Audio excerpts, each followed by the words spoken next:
Wenn Sie schon einmal dieses Zen gespürt. Ein lieses Flüstern tief in Ihrem Inneren, das darauf hindeutet, dass es nicht mehr zu verstehen gibt. Etwas Entscheidendes, das darauf wartet, enthüllt zu werden. Wir von uns kennen. Dieses Gefühl, das sich unter der täglichen Hektik unausgesprochen lasten. Unsichtbare Bindungen an eine Innerwelt verbergen, die sich nach Frieden sind. Fühlt werden wir uns diesem Flüstern zuwenden. Nicht isam Schweigen zu bringen, sondern wirklich zu hören.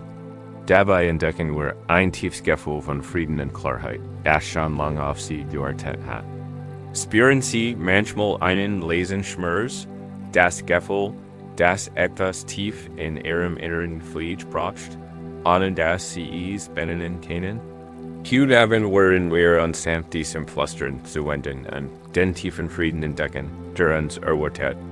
Wenn wir wirklich suchen, wir gehen oft durch unsere Tage mit einem unsichtbares Gewicht, ein Stilllast, die uns Energie raubt und unser Licht trübt. Aber wir sie vielleicht nicht einmal bemerken. Es ist, als würden wir einen Rucksack tragen, der anfangs leer ist. Sich aber langsam und unmerklich mit Kieselsteinen füllt. Dann mit Steinen, dann mit Felsbrocken. Von denen jeder für einen unausgesprochenen Schmerz, ein altes Bedauern, ein unerfüllte Erwartung steht. Wir gönnen uns in die Belastung. Halten Sie für den natürlichen Zustand des Seins und fragen uns nie, warum sich unsere Schritte so schwer anfühlen, warum unsere Schultern schmerzen oder warum ein Anhalten mutiget, all unsere Interaktion. Prägt dies still Anhäufung von Lasten den Trügerisch scheint, denn es gibt keine sichtbaren Beweis für ihre Anwesenheit. Kein Zeichen, das uns auf den zunehmenden Druck auf unseren Geist aufmerksam macht. Und da prägt sie unsere Reaktionen, begrenzt unser Potenzial und bestimmt auf, subtle wie die Gefühlslandschaft unseres Lebens. Stellen Sie sich einen erfahrenen Reisenden vor, der in allen Dörfern für seinen unerschütterlichen Geist und sein scheinbar endloses bekannt war. Durchquert Berg und Westen, Wälder und Ebenen, stets in gleichmäßigem Tempo in einem abwesenden Blick. Trug keinen sichtbaren Rucksack, keine prall gefällten Psyche, doch sein Rücken, more ständig Gebüt und tiefmütiges Zeichen sich sein Augen ebi. Man bat ihm Hilfe, freundlich Wort und einen Platz zum Ausruhen an. Da lehnt stets höflich ebi an Segnor. Es trägt nichts Sichtbares, glatt ein freier Mann zu sein. Unbelastet von materiellem Besitz und Tatsächlich. Während sein Handsetz leer, sein Kleidung schmucklos.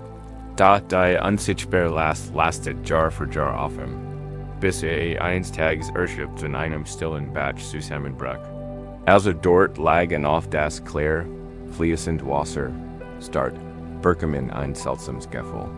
Es fühlt sich an, als würde sich endlich etwas lösen, nicht aus seinen Händen, sondern aus seinem Innersten. Es war, als würden sich uns Leid, winzig Fäden, jeder einzeln mit einer Erinnerung, einer Angst, einem langgehegten Groll verbunden, langsam lassen. Nicht mit den Augen, sondern mit seinem Innersten sah an die kleinen Sorgen, die Engehaftet, die Stillen. Intuitionen, die Momente, die zurückgehalten hat, die Seiten, in denen sich selbst hart vertielt hat, die Ruhe, die wie Kletten in seinem Geist klebt. Da kann Gas sein unsichtbar Last, nicht etwas Ugeres von ihm war, sondern tief in sein vermeintliches Selbst eingehoben. Dies Tieferkenntnis bracht ein tiefes Gefühl der Erleichterung mit sich. Ein Leichtigkeit, die seit Jahrzehnten nicht mehr erlebt hat, als wir die Luft im Herrn Jordan. Verstand, das in Freiheit nicht von dem abhing, was es sichtbar trug, sondern von dem, was in seinem Inneren unausgesprochen und unhinterfragt ließ. Dieser Reascent lebt, wie jeder von uns in der Illusion eines festen Dauerhaften, selbst Das Erfahrungen sammel, gut wie schlecht, und ein innen aus Ziel seiner Identität festhalten. Dieses Festhalten ist der Kern unserer unsichtbaren Lasten. Guy alte buddhistisch Lehr von Anatta oder nicht selbst, beleuchtet dies Wahrheit tiefgründig. Es bedeutet nicht, dass wir nicht existieren, sondern dass es kein unvergängliches, unabhängiges, beständiges Selbst oder keine Seele gibt, an der wir uns festhalten können. Unsere Gedanken, Gefühle, Wahrnehmungen, Empfindungen und unser Bewusstsein sind ständig im Wandel, entstehen und vergehen. Wenn wir uns stark mit diesen vergänglichen Erfahrungen identifizieren, und wir in unseren Geschichten, unseren Erfolgen, unseren Misserfolgen, unseren Verletzungen aus bestem Aspekt unserer Persönlichkeit festhalten. Suchen wir genau die Last, die uns dann belastet. Wir werden wie diese Reisende, der glatt unbeschwert zu sein, weil keinen materiellen Gegenstand trägt, da unser unsichtbarer Rucksack quillt über mit gen angesammelten Überresten unserer Erfahrungen. Geht stockwerfestig durch unsere Ähnlichkeit darin. Dies oft unbewusste Ähnlichkeit erzeugt ein subtle Anhaltung in uns, einen Widerstand gegen den natürlichen Fluss des Lebens. Es ist, als würden wir versuchen, Wasser zu greifen, nur festzustellen, dass unsere Hand leer bleibt, wenn unsere Anstrengung uns überfordert. Das Konzept von Anatta fordert uns auf, dieses Festhalten, loszulassen und zu verstehen, dass unsere wahre Natur nicht in den flüchtigen Inhalten unseres Geistes oder unserer Emotionen zu finden ist, sondern in dem umfassenden Bewusstsein, das CBOBACH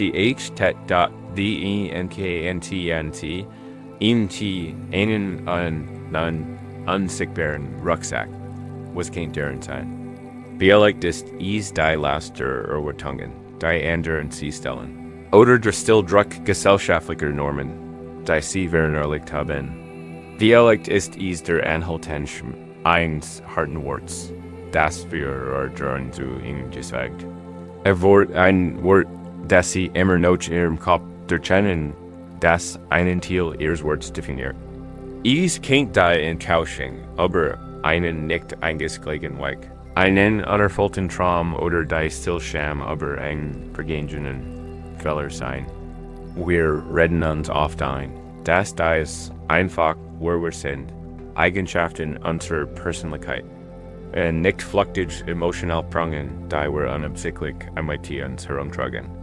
Das so wie der Reisende Batchspurt, wie sich sein selbst auferlegen Fesseln lassen, können auch wir beginnen. Dies unsichtbaren Fäden zu erkennen und sie sanft und liebevoll zu lassen. Das bedeutet nicht, unsere Erfahrungen zu leugnen oder die Vergangenheit auszuschließen. Es bedeutet zu verstehen, dass diese Erfahrungen unsere Gegenwart nicht bestimmen oder belasten. Es geht darum, sich nicht mehr mit dem Inhalt des Rucksacks zu identifizieren, sondern die Gergamigkeit desjenigen anzuerkennen, der ihn trägt. Das Anbehagen, das anhaltende Gefühl, nicht ganz richtig zu sein. Das sind oft Lichtsignale unseres Geistes, die unsere Aufmerksamkeit auf die unsichtbaren Lasten lenken wollen.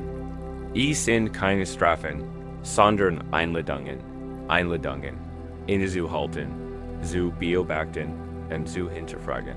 Was wir mit uns herumtragen, das nicht mehr dienen. Vielleicht tragen wir die Last des Vergleichens, messen uns ständig mit und merken, dass wir nichts taugen. Vielleicht tragen wir die Last des Perfektionismus, streben endlos nach einem unerreichbaren Ideal und fühlen uns ständig unzulänglich. Vielleicht tragen wir sogar die Last vergangener Freuden mit uns herum und klammern uns so sehr darin, dass wir uns Glück nicht mehr erkennen können.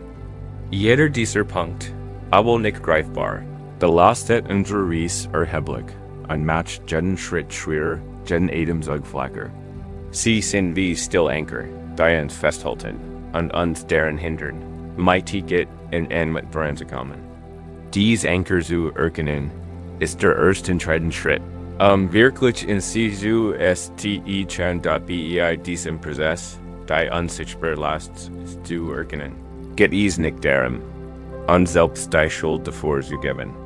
Ease get darum, die allgemein menschliche Tendenz zu erkennen, dingen zu finden und anzuhafen.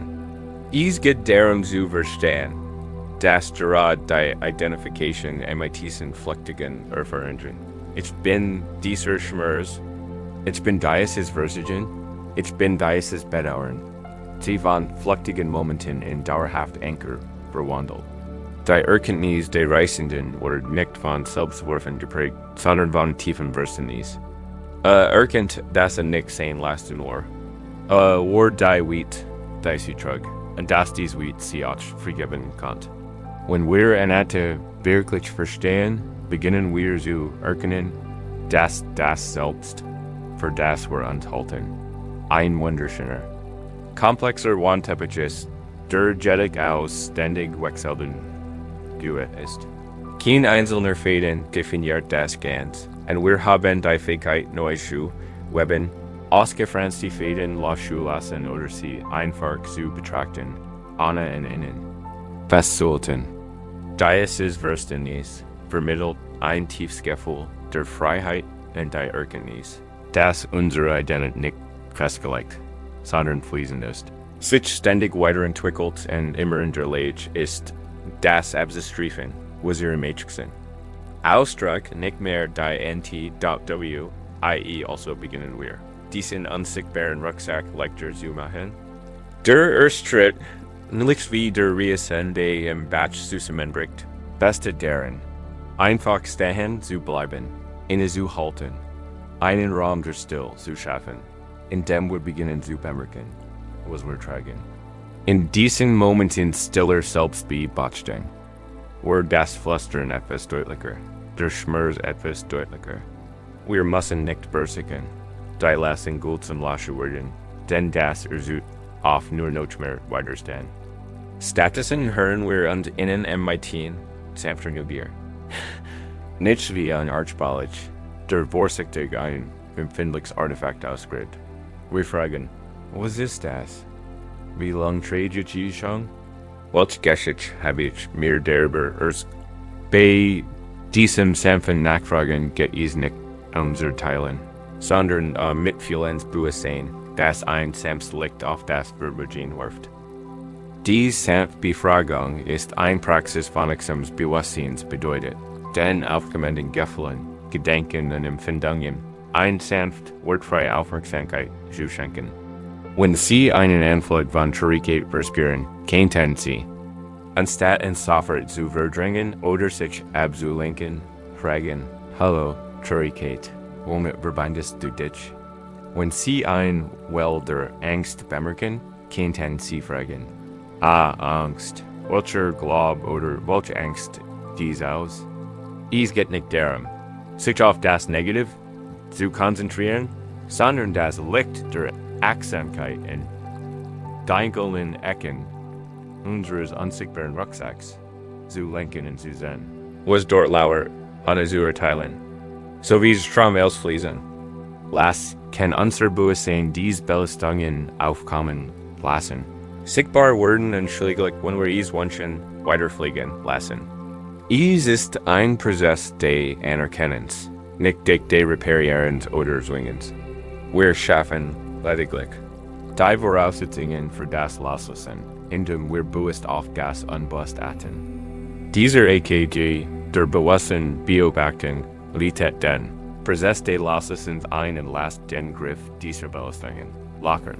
Die Metapher des unsichtbaren Rucksacks dient nicht dazu, uns für das zu verteilen, was wir tragen, sondern uns die Erkenntnis zu vermitteln, dass es tatsächlich unsichtbar ist, also nicht von Natur aus, ein Teil von uns.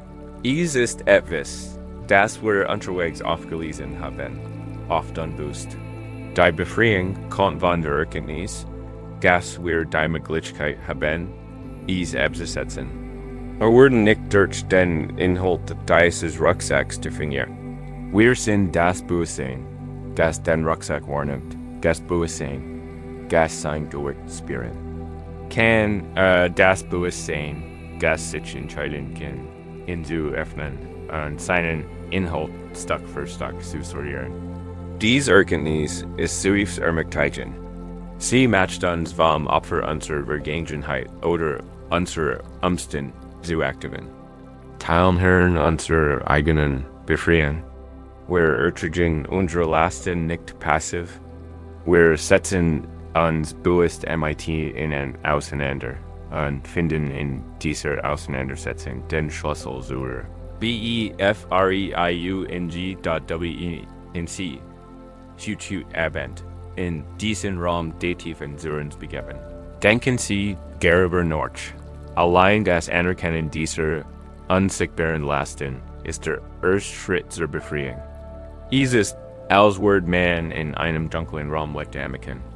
Der Ballast verschwindet nicht sofort, aber Sie können ihn sehen. Sie erkennen die Formen und Gestalten der Dinge, die Sie mit sich herumgetragen haben.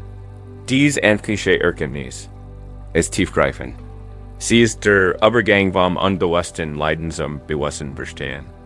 Und aus diesem Verständnis heraus beginnt sich der Weg zur Befreiung ganz natürlich zu entfalten.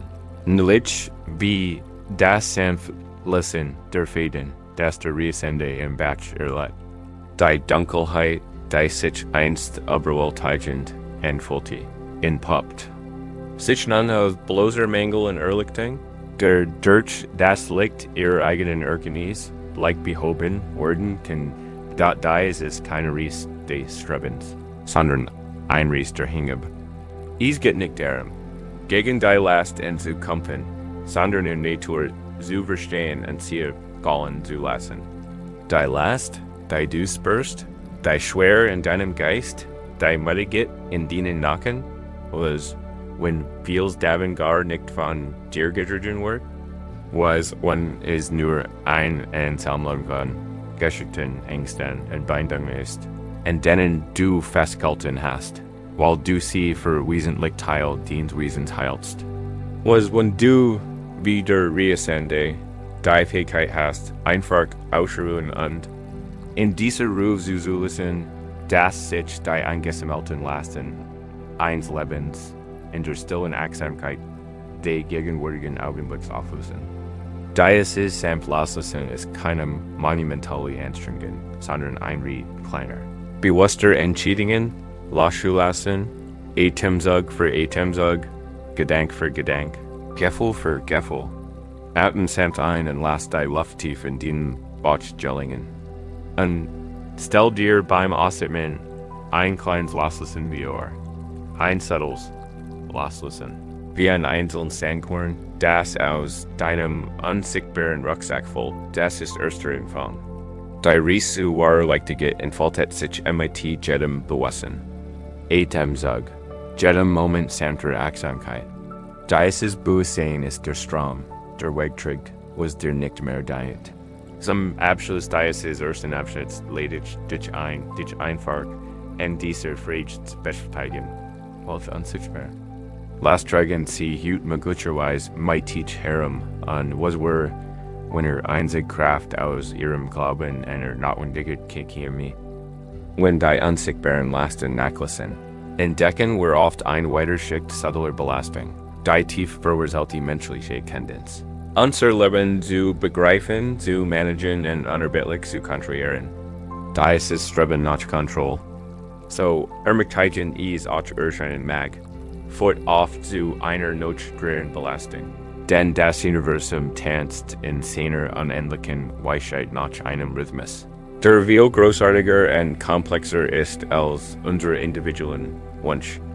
Wir streben danach, Ergebnis zu diktieren, jedes Detail zu choreografieren und die Realität genau nach unseren Wünschen zu gestalten. Wenn das Leben unweigerlich von unseren sorgfältigen, torfenen Plänen bleiben Frustration, Angst und ein tiefes Gefühl der Machtlosigkeit zurück. Es ist, als würde man versichern, ein Hempel Sand festzuhalten. Je fester wir drücken, desto mehr gleitet uns durch die Finger. Und zurück bleibt nur ein Rest von Anstrengung und en Kauschen.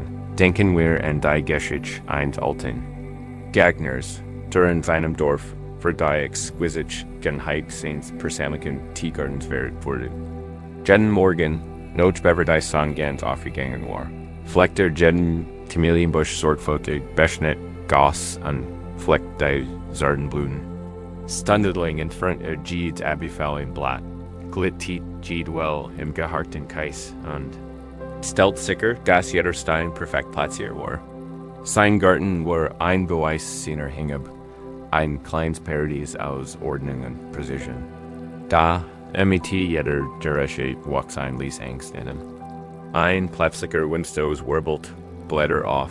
Ein heftiger Regen starrt sein perfekt geharten Muster. Ein neugieriger Vogel kann einen sorgfältig platzierten verschieben. Jede Beugung von seinem Ideal LASD in ihm einwell der Bedrängnis aus. Selbst mitten im Schirm eilt hinaus, die Ordnung wiederherzustellen, nur festzustellen. Dass die Natur bereits begonnen hat, sich sanft und unerbittlich zu servern. Die mehr versigt, die noch so klein Details zu konstruieren, desto aufgeregter und erschöpfter wurde. Sein einst friedlich Verbindung, weiter. Natur verwandelt sich in einen unermüdlichen Kampf gegen ihre innenwand Wildheit. Ein besonders heftiger Sturm fegt durch die Gegend, und torselt einen wertvollen Tiefschlaf und verwüstet den gesamten Garten. Der Grüttner stand mitten im Chaos, völlig besiegt, Trigen strampten im Gesicht, nicht nur wegen des Zerstörten Gartens, sondern auch wegen der tiefen sinnlichen Sehns und bloßen Kampfs. In diesem Moment völliger Hingabe, außer Zusa, wie der Regen über die abgebrochenen Äste lief und sich mit seinen Tränen vermischt. Berkham in ein seltsam Ruhe, es hat den Garten nicht als etwa trilliert worden musst, sondern als lebendiges Admenswesen mit seinen eigenen Zyklen wachsen, vervoll und erneuern. Erkennt das Wahrscheinlich nicht im vollkommenen Stillstand, sondern in dynamischen Engagements des Sehens-Lag. Hört auf, den Garten in sein Star Vision zu zwingen und begann, sein widerstandfähig, sein natürlichen Rhythmen und die Underworld.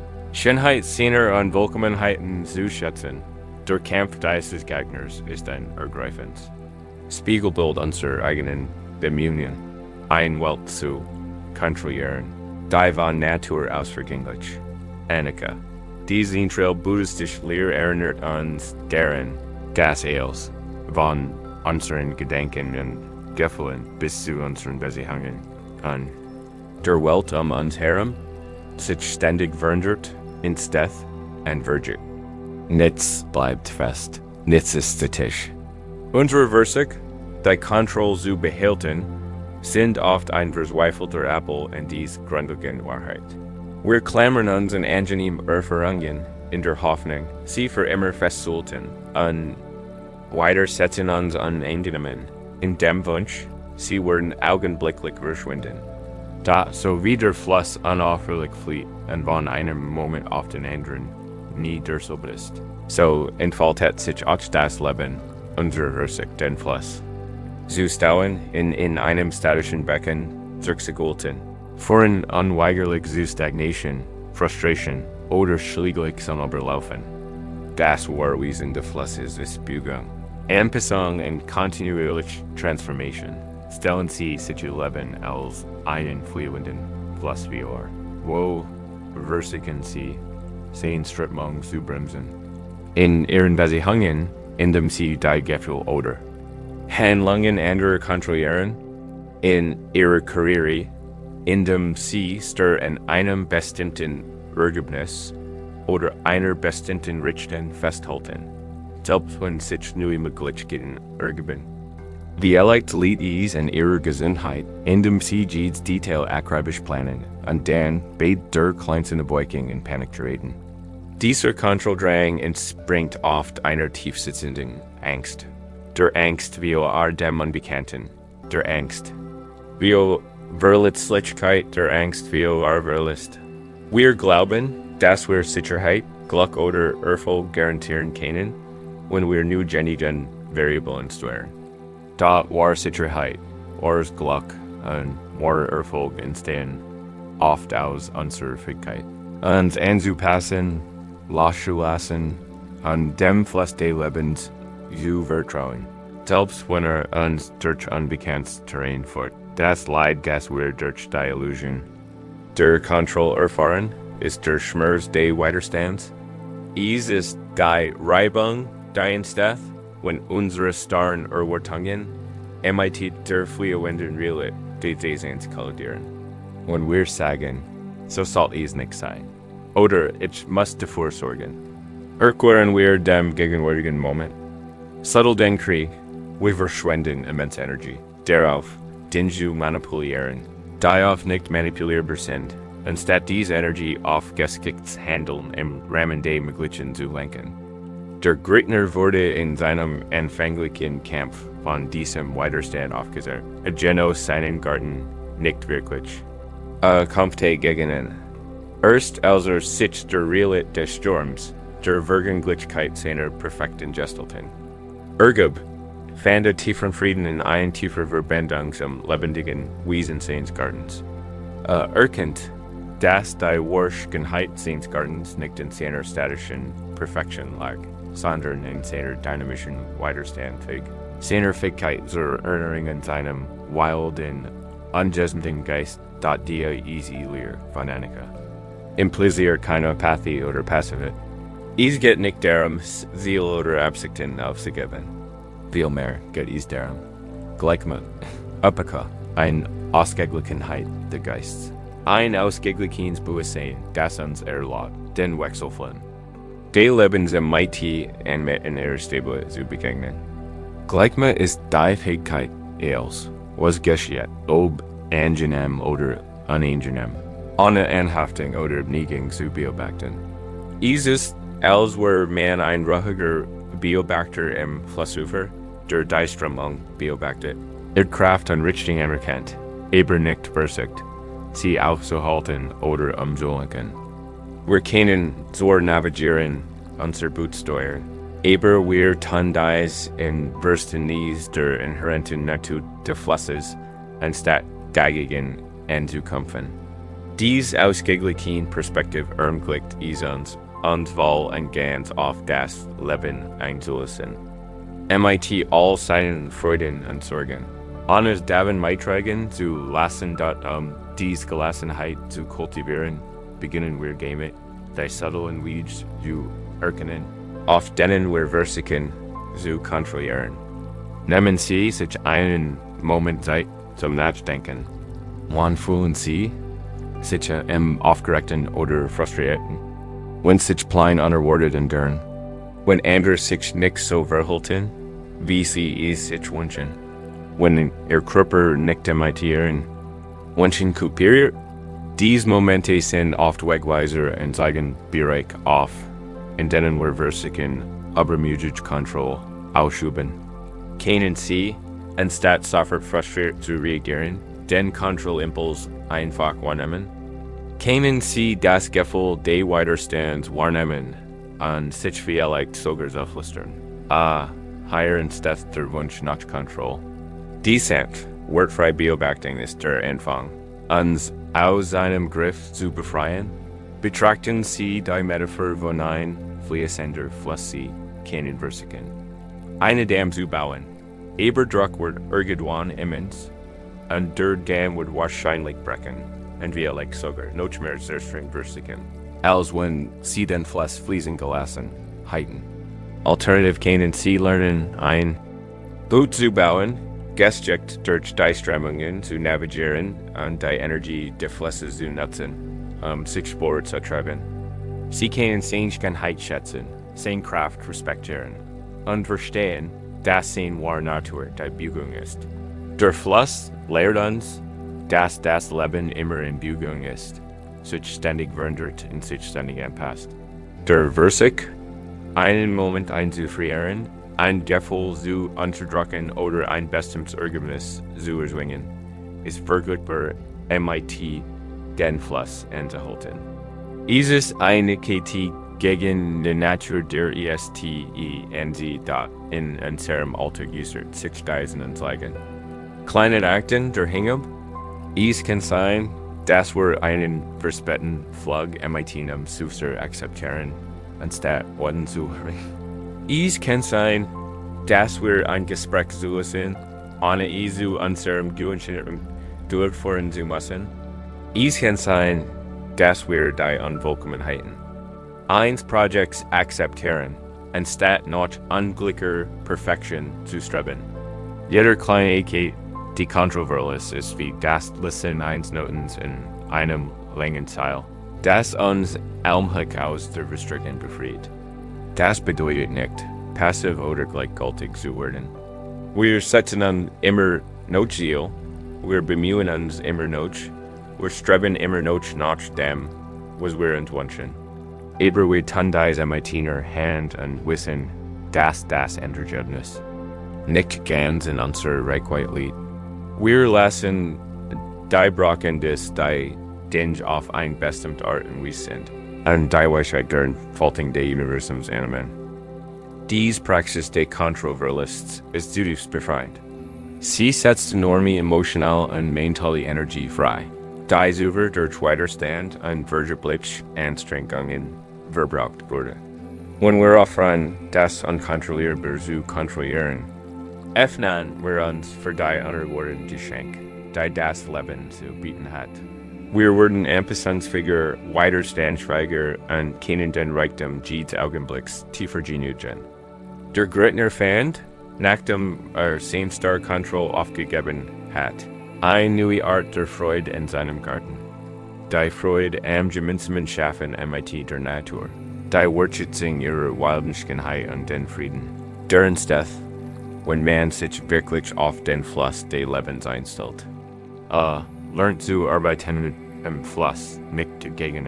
Wenn du dich auf die Ruhe vorbereitest, lass den Gedanken wie ein Blatt auf einem ruhigen Fluss treiben. Acht auf Bereich in deinem Leben, in denen du ein Anspannung spürst. Einspanning, die darauf hindeut, dass du versuchst, etwas zu kontrollieren, das außerhalb deiner Reichweite liegt. Nimm dies Bereich einfach Kenntnis, ohne zu urteilen. Kannst du dir vorstellen, den Griff sanft zu lockern? Vielleicht nicht ganz loszulassen, sondern ihn nur zu lockern und die Möglichkeit zuzulassen, dass sich die Dinge anders anfühlen. Vielleicht sogar schneller entwickeln, als du geplant hattest. Das ist die Essenz des Loslassens, nicht aufzugeben, sondern sich der Weisheit des Lebens hinzugeben. Ist dieser tief Atemzug, den du gerade nimmst, ein gezwungener oder ein sanftes hineinlassen? Kannst du zulassen, dass die Ausatmen ein befreiendes, sanftes, subtiles AKT der Hingabe ist? Jeder Atemzug ist ein Mikrokosmos des Lebens selbst. Ein Einatmen, ein Empfangen, ein Ausatmen, ein Loslassen. Wir können den nächsten Atemzug nicht kontrollieren, sondern nur zulassen. Und in diesem einfachen Hineinlassen finden wir tiefen Frieden. Spür also, wenn dieser Abschnitt sanft endet, in die Still hinein, die entsteht, wenn du den Griff einfach lockerst. Und überleg, wo in deinem Leben versuchst du, den Fluss zu stauen. Und welche Freiheit erwartet dich, wenn du ihn einfach fließen lässt? Wenn wir die Illusion der Kontrolle langsam aufgeben, begegnen wir oft einer weiteren tiefen Last, die unsere gegenwärtigen Momente subtil beeinflusst. Dem Echo vergangener Ruhe, die sind nicht immer groß, lebensverändernd Entscheidungen. Manchmal sind es flüstern dessen, was kontusen sind, kleine Entscheidungen, die wir gern anders getroffen hätten, Ort, die wir lieber ausgesprochen oder anjährlich gelassen hätten. Dieses Flüstern kann uns in die Vergangenheit fesseln, unsere Aufmerksamkeit von der Lebendigkeit der jetzt ablenken und uns das Gefühl geben, in einer Schleife aus Selbstvorwürfen gefangen zu sein oder nach einer anderen Realität zu sein. Der Schmerz des Bedauerns betrifft nicht nur das Vergehen ihres Selbst, sondern auch unser ständiges Wiedererleben. Unseren ständigen Wunsch, der Geschichte irgendwie umzuschreiben. Ein Wunsch, der uns Energie raubt in unserer Wertschätzung. Für den Weg, den wir tatsächlich gehen, trabt, stellen Sie sich einen alten Kunsthandwerker vor, der das uralte Handwerk der Herstellung kunstvoller Keramikschalen beherrscht, die stock einzigartigen Erfol von seiner geduldigen Seele.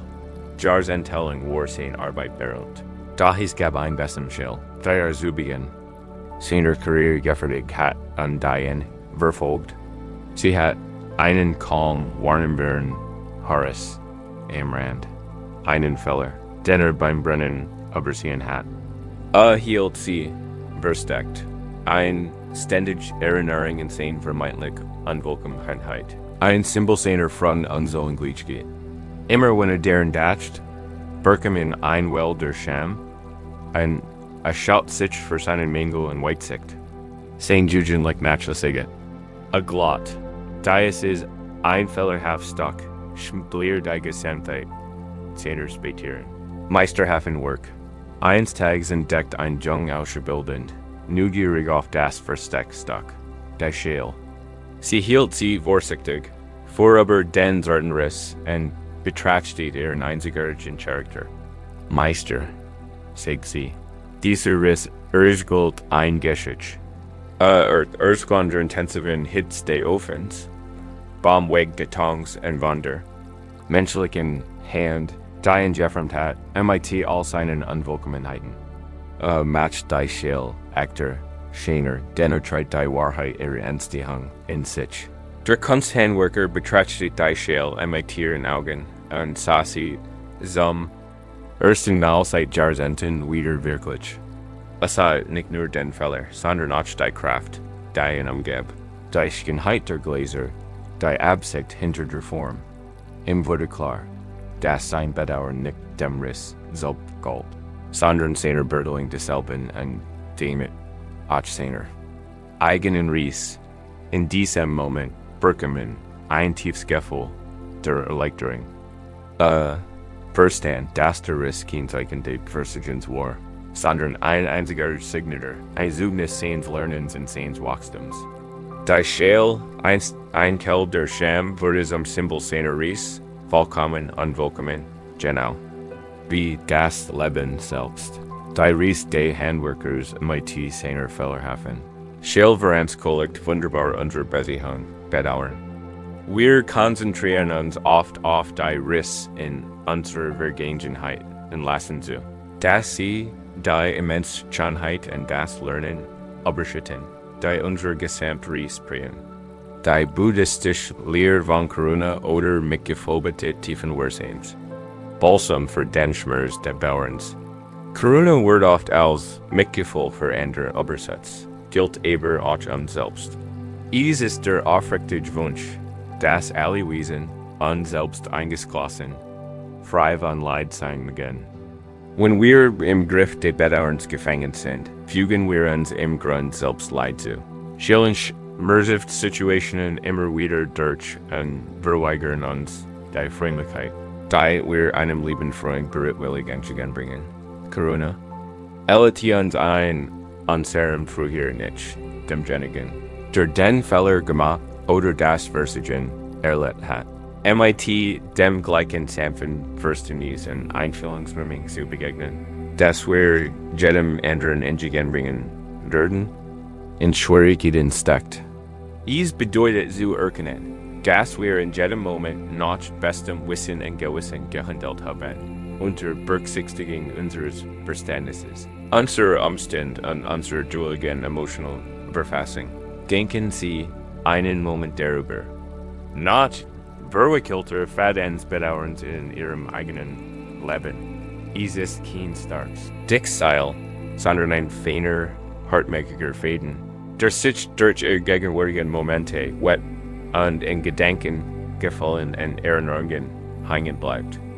Dialekt ist ein Herzwort, das Sie im Zorn ausgesprochen haben und das Sie am liebsten zurücknehmen würden. Dialekt ist ein Chance, da Sie aus oder Unentschlossenheit, verpasst haben. Is kein Einseitsein in der Sie. Nicht für sich selbst einjustenden sind, oder das Gefühl hatten. Jemanden in Kust zu haben. Dies Fading keinen sich, wenn sie nicht kontrolliert wurden, zu sehen, und Fähigkeit einschränken, frei voranzukommen. Wir gehen oft davon aus, dass Bedauern eine notwendige Form der Selbstcharakter ist, ein Weg, aus unseren Fehlern zu lernen. Und wenn Reflexion verwachsam unerlässlich ist Anhaltens Bedauern etwas ganz anderes. Es ist eine Form der Selbstbestrafung, die uns in einer Schleife gefangen hält, anstatt uns MIT Weisheit voranzubringen. Mitgefühl hingegen ermöglicht es uns, aus der Vergangenheit zu lernen, ohne gefangen zu sein. Der Schmerz des Bedauerns ruht oft von einem grundlegenden Missverständnis her, dem Glauben, die Vergangenheit anders sein können. Doch die Vergangenheit ist ihrem Wesen nicht unveränderlich. Sie ist bereits geschehen.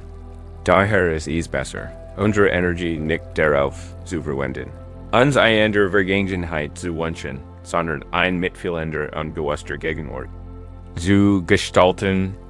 Das bedeutet nicht, irgendeinen Fehler einfach zu ignorieren. Vielmehr bedeutet es, sie mit Zärtlichkeit anzuerkennen, die Lehren daraus zu sehen und dann behutsam die emotionale Belastung loszulassen, die uns in sie bindet. Der Handwerker lügt nicht, den Rest nicht, und dort lediglich sein Beziehung dazu.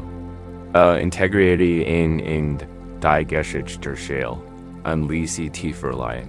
Anstatt ihren Wort zu meinen, dat Corona gegenüber unserem Bedauern zu entwickeln. Können wir mit einer einfachen Selbstreflexion beginnen. Erinnern Sie sich in einen Moment der ein Gefühl des Bedauerns in Ihnen auslöst, wie klein es auch sein mag. Anstatt sich sofort für dies Vergangenheit zu verteilen, könnten Sie innehalten und das Gefühl selbst beobachten, welche Empfindungen entstehen. In Ihrem Körper, welche Gedanken begleiten es. Dann sagen Sie sich sanft zu einem guten Freund, verständnisvoll Wort. Es war ein schwieriger Moment. Ich habe mit dem, was ich damals wusste, mein Bestes gegeben. Es ist okay, das ist Bedauern zu empfinden, und es ist auch okay, mir selbst gegenüber freundlich zu sein. Das ist einfach Anerkennen des Gefühls, ohne Verurteilung schafft Raum für Heilung. Es ist ein tiefgreifender Wandel vom Strengen. Richters mitfühlenden Zügen, die Metaphor entwickelter Fäden ist besonders passend für weil es etwas suggeriert, das entwirrt werden kann. Anders als ein dauerhafter Noten lässt sich ein geduldig lassen. Scheif. Jeder AKT des Selbstmitgefühls, jeder Moment wortfreier Akzeptanz ist wie ein sanft Arbeit in einem streng Geistes. Wir sehen oder zwingen nicht, wir lassen geduldig die Spannung. Dieser Prozess mag Zeit brauchen, und manche mögen hartmachiger sein als andere.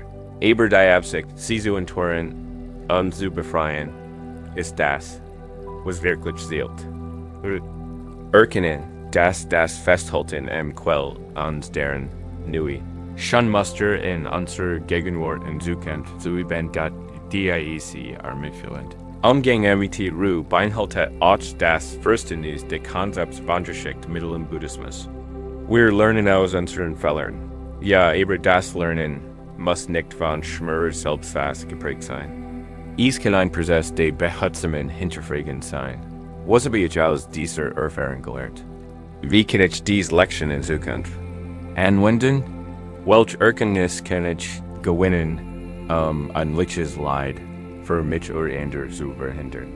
Sobald die Lektion verinnerlicht ist, können die emotionalen Erwachsenen losgelassen werden, nicht wie ein Reisender, der nach einer langen Reise seinen Koffer auspackt, die nützlichen Souvenirs bellt und den antigen Ballast wegwirft. Oft wird unser Bedauern durch einen inneren Kritiker verstärkt. Eine Stimme, die uns sagt, wir hätten es besser wissen, mehr tun oder anders sein sollen. Dieser Kritiker versicht zwar scheinbar, und wir suchen Frieden zu bewahren, zerstört aber in Wirklichkeit unseren Frieden, und fort unser Leid fort. Corona bietet ein Alternative, ein inner Stimme der sanften Ermutigung, der Vergebung, und der unerschütterlichen Unterstützung. Sie erinnert uns daran, dass jede Erfahrung auch die wir als Fehler bezeichnen, zu unserem vielfältigen Wesen beiträgt. So, die geschälte Konstantworkers durch ihren Riss einzigartig und noch schöner wurden. So, wurden auch wir durch unsere vermeintlichen Unvollkommenheiten und Kultur geprägt und vertieft. Sie sind keine Fehler, die zu verbergen gilt, sondern Teil der authentischen Geschichte unseres Wachstums. Diese Übung zu vertiefen, denken Sie in ein bestimmtes Bedauern, das Sie immer noch im Stillen beherrscht. Rufen Sie sich behutsam ins Gedächtnis, nicht den Schmerz noch einmal ganz zu erleben, sondern ihn aus Mitgefühl in der Distanz zu betrachten. Stellen Sie sich vor. Sie halten Geistes Bedauern in Ihrer Handfläche, ohne deren festzuhalten, sondern nehmen Sie Anwesenheit einfach wahr. Stellen Sie sich nun vor, Sie atmen sanft und sanft ein. Stellen Sie sich beim Ausatmen vor wie Sie im Mitgefühl, bursten an die still Botschaft senden. Du bist Teil meiner Ries, aber du bestimmst nicht meinen Werk. Sie erkennen seine Existenz an, ohne dass ihren gegenwärtigen Moment berührt. Dieser Akzeptanz ermöglicht. Uns Bedauern von einer Schwierigkeit in einen wertvollen Lehre zu verwandeln. Verschiebt unsere Perspektive von ich halt nicht von habe ich getan, zu das ist passiert. Und das habe ich gelernt. In dieser subtilen, aber tiefgreifenden Veränderung liegt die wahre Befreiung. Es geht darum, die gesamte unserer Erfahrung zu akzeptieren, so die Lichtblick als auch die Schattenseiten. Und zu erkennen, dass all die zu der Person beigetragen hat, die wir heute sind. Und die Person, die sie heute sind, entwickelt sich. Lernt und ist zu immensem Mitgefühl fähig, insbesondere für sich selbst. Die Freiheit, die entsteht, wenn man den Griff des Bedaurens loslässt, ist wie Gasgefühl, ein Strafrespontivfeder zu entspannen. Die Spannung lässt nach, die im Festhalten der bunten Energie wird freigesetzt. Und plötzlich gibt es mehr Raum, mehr Leichtigkeit und mehr Kapazität für Freude im gegenwärtigen Moment. Das bedeutet nicht, dass wir nachlässig werden oder unsere Handlungen abeln. Im Gegenteil, es ermöglicht uns, mit großer Klarheit und Weisheit zu handeln, unbelastet von den Echos der Vergangenheit. Wenn wir unserer Vergangenheit mit Tiefel begegnen, befähigen wir uns, eine Zukunft aufzubauen, die auf Selbstakzeptanz und echtem Wachstum basiert. Erlauben Sie sich also, zum Abschluss dieses Abschnitts, allen noch verbliebenen Anflügen, von Ruhe gegenüber nachsichtig zu sein. Schenken Sie ihnen das sanft Licht ihrer Achtsamkeit und die Wärme ihres Mitgefühls. Erinnern Sie sich an den Handwerker an sein Schäl. Der Riss war kein Makel, sondern ein einzigartiger Signatur. Ein Teil seiner Geschichte. So ist auch Ihr Teil Ihrer Geschichte, nicht als Grund zur Selbstverteilung, sondern als Zeichen des Wachstums, der Erkenntnis und der Gelegenheit zu grenzenlosem Selbstmitgefühl. Heute Abend sind Sie eingeladen, dies Frieden zu entwirren, nicht mit Goal, sondern mit der stillen Kraft der Gut. Lassen Sie das Bedürfnis los, die Vergangenheit neu zu schreiben, und genügen Sie stattdessen die voll Ihrer Gegenwart. Atma. Tief durch und spür, wie sich die Brust sanft hebt und senkt. Stell dir mit jedem Ausatmen, wie sich einnoten in diesem verworrenen Fäden der Bedauerns ältest, weicher Wort und sich schläglich auflässt. Du bist frei, weiter sagen, und trickst die Weisheit, aber nicht die Last. Denk also mit Zen neu joinen Verständnis in einem Herzen. Das offen für tief Selbstliebe ist, aber dies Rage notch. Welcher virgin Moment berg noch. Einstock diens Herzens, an wie kennt es duren, hut abend das sanft Geschenk die Mickfuls schenken. Rennen wir uns durch die Strömungen de Losslessens vergänglicher Rubugen. Stoßen wir oft auf einander Art von Rückstand aus unseren Interaction. Die schwer still von aussprechen Wort das sind die Wahrheiten. Die wir zurückgehalten. Die Gefühl, die wir heruntergeschluckt, die Eingeständnis, die wir nicht nur anderen, sondern manchmal sogar uns selbst vorenthalten haben. Dies unausgesprochen Dinge verschwinden nicht einfach. Sie bleiben bestehen, ersuchen subtle, Spannungen und werfen Langschatten auf unsere Beziehungen. Wie ein Glock wird ihr potenzieller Klang unterdrückt, und die Vibration ihrer Wesenheit halten uns nicht, und ersucht ein Lieses, aber enthalten sein Behagen. Betrachten wir die Geschichte zweier alter Freund, Anja und Ben, die seit ihrer Kindheit eine tiefe Verbundenheit verband. Ihre Freundschaft basierte auf gemeinsamem Lachen, unerschütterlicher Unterstützung und einem vertrauten, fast telepathischen Verständnis.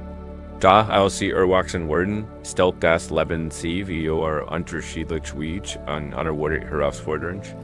Anja, eine Kanzlerin, begann im mighty Selbstzweifel. Sie kieben Ben und zog sich in sich selbst zurück. Ben, ein leidenschaftlicher Verfechter seiner Arbeit, wurde von einer anspruchsvollen Aufgabe verlegen Anspruch genommen und konzentriert sich nur noch auf seine Arbeit. Immer wieder sendet sich Anja danach, Ben ihr künstlerischen Angst. Und sie vertrauen in noch seiner ehrlichen Meinung zu fragen oder einfach nur sein Berechtigten Gegenwart zu genießen. Ben wiederum spürt Anjas Rucksack und sorgt sich sie. Folgt sich aber von seinen eigenen Verantwortlichkeiten der. Unausgesprochen einem, Anja wird sich melden, wenn sie ihn wirklich braucht, überfordert. Auch seine eigenen Angst wie seiner anspruchsvollen Arbeit unterdrückt. Aus Angst, sie damit zusätzliches Zubiet lässt und das Ausmannen wird einjar. Die Distanz zwischen ihnen wächst. Nicht durch einen Streit, sondern durch einen Hilfung. Unausgesprochener Dinge. Anja fühlt sich zunehmend isoliert. Da sie glaubt, Ben sei zu wichtig für sie und ihr Problem seien unwichtig. Ben wiederum spürt, wie sich Anja zurücksagt. Und du tät ihr Schweigen als Zeichen davor, dass ihre Verbindung nicht mehr wichtig war. Die Wurm, die einst ihre Freundschaft prägt, begann zu schwinden und wurde durch Höflich. Seigerlich Höflichkeit ersetzt, wann immer sie sich trafen. In einem verregneten Nachmittag fanden sie sich unter einem kleinen Vordeck wieder, sitzen sie, gar im Herzen meilenweit voneinander entfernt. Ein plötzlicher, lauter Donnerschlag schreckt sie beide auf, und für einen flüchtigen Moment trafen sich ihr Blick, ein Verletzlichkeit, die sie teilten. In diesem kurzen Moment verspürt Anja den Drang, herauszuplatzen. Ich vermisse unser alten Gespräch. Ich habe Angst um meine Kunst. Gleichzeitig sendet sich Ben danach zu sagen, ich bin für dich da, auch wenn ich distanziert work.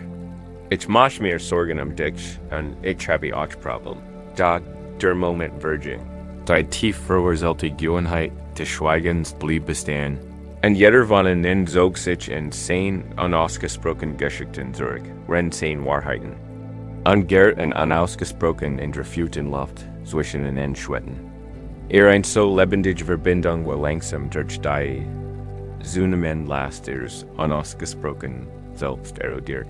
Ihr gedmückten Glocken hatten nie die Chance, wahrhaftig zu luden. Anjas und Bens Geschichte belugtet das Stillleiden. Das durch die last unausgesprochene Wort versagt Wort. Die buddhistische Lehre von seinem Wacker oder richtig Geleitet ein wirksames Gegenmittel. Traditionell Wort unter richtiges Sprechen verstanden. Wahrheitsgemäß, freundlich, hilfsbereit. Und zum richtigen Zeitpunkt zu sprechen. Is get Eberach die Bedeutung authentischer innerer Kommunikation und die Weisheit. Wann und wie wir unsere Wahrheiten ausdrücken. Is get nicht darum, jeden Gedanken oder jedes Gefühl impulsiv herauszuplatzen, sondern darum, die Klarheit.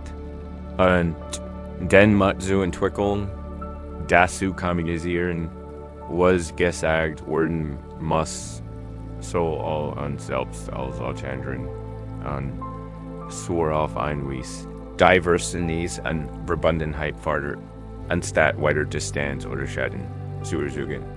Wenn wir wichtige Wahrheiten zurückhalten, sehe ich aus Angst. Stolz oder Missverständnissen ersuchen wir inner Blockaden, die sich auf unsere Beziehungen und unser eigenes Wohlbefinden auswirken. Denken Sie in Ihr eigenes Leben und die Gedanken. Glock Ihr Skirchen fort und dir. Welche Echos hinterlassen Sie? Dialekt ist ein tief empfundene Entschuldigung, die nie ausgesprochen wurde, und einen bleibenden Fleck auf einer Beziehung hinterlässt. Dialekt ist ein unausgesprochen Wertschätzung, ein unbedingte Freundlichkeit, die zu einer verpassten Gelegenheit für Verbundenheit führt. Es kann ein Grenz sein, die du setzen musstest, ein Nein, das du sagen musstest, das unausgesprochen, zu groß oder Überforderung führt. Dies unausgesprochen Wort kennen wir unverdot emotional. Nahrung werden an ein subtles Unbehagen in unseren Herzen und Gedanken ersuchen. Sie verwandeln sich manchmal in Bitterkeit, Bedauern oder ein Tiefschlaf der Einsamkeit, selbst wenn wir von anderen umgeben sind. Die Glock ist nicht da, ihr Klappel ist bereit zu schlagen, aber etwas verhindert, dass der Klang wirklich durchdringt und hinterlässt uns und unsere Mitmenschen in einem Zustand. Missverständnis. Die last unausgesprochene Wort springt auf komplexen Gefühlswelten. Angst wie Eibelmeng, Angst wie Konflikten, Angst wie Berletzlichkeit oder einfach die Angst, nicht verstanden zu werden, können zu unserem Schweigen beitragen. Wir reden uns Dialekt ein, es lohnt sich nicht, es auszusprechen. Sie werden es sowieso nicht verstehen oder es macht es nur noch schlimmer. Diskretion und Weisheit darüber, wann wie man spricht. Gehören zur richtigen Sprache, doch chronische Schweigen über wichtige innere Wahrheiten kann. Zu einem Gefängnis werden. Es verwirrt anderen die Möglichkeit, uns wirklich kennenzulernen. Und es verwirrt uns die Erleichterung und Klarheit, die authentischer Ausdruck MIT sich bringt. Wie die beiden Frauen, Anja und Ben, nehmen beiden das Schweigen der anderen. Bedeutet etwas Negatives, anstatt es als Ausdruck ihrer eigenen Kommunikationsproblem zu sehen. Ihr individuellen Gedanken ersuchen ein kollektives Schweigen, das einst so lebendige Verbindung langsam untergräbt. Dies unausgesprochene Wort zu entschlüsseln. Beginnen wir mit Selbstbewusstsein, Wort tauchen ständig in Ihrem Kopf auf, solche nach einem Ventil, oder Neighbor immer wieder verdrängt. Welch Gefühl kommen in die Oberfläche und verschwinden dann schnell wieder, ohne dass man sie wahrnimmt? Es geht nicht darum, sofort zeigen zu wollen. Es geht darum, diese Interkommunikation bewusst wahrzunehmen. Erlauben Sie sich für einen Moment, sich auf Ihre innere Landschaft einzustimmen. Gibt dies da ein Stillsehnsucht, ein Unterdrückt? What? Ein Verbergen, ein Vergessen Freude, ein Verlangen nach Vergebung oder Verbundenheit, das Sie nicht artikuliert haben, nicht einmal MIT selbst? Nehmen Sie seine Anwesenheit einfach. Dieses Innersuchen ist der erste Schritt zur richtigen Sprache, denn solange wir uns nicht darüber im Klaren sind, was wir ausdrücken müssen oder wollen, wird unsere Kommunikation noch out und unklar. Guy Metaphor. Eines kämpft Glocksbricht, das in der Wand Potenzial unterdrückter Klang. Ein Glock ist der zu bestem. Zu schwingen an ihren klaren, deutlichen Ton in der Welt hinauszusenden. Word Sie gedämpft, verfüllt Sie Ihren Zweck. Ihr Potenzial bleibt ungenutzt. So ist es auch MIT unausgesprochen worden. Jedes Einzelne birgt das Potenzial für Verbindung, Klarheit, Befreiung und Heilung. Unterdrücken wir sie, verwehren wir uns in anderen den Nutzen ihrer Resonanz. Es geht nicht nur darum, mit anderen zu sprechen. Es geht auch darum, uns selbst die Wahrheit zu sagen, unsere eigenen Gefühle und Bedürfnisse ohne Verurteil entzerkennen. Wie oft bringen wir unsere innere Stimme zum Schweigen und sagen uns, wir sollten nicht verlieren wir uns auf ein bestimmtes Weise oder meinen unsere Bedürfnisse sind unwichtig.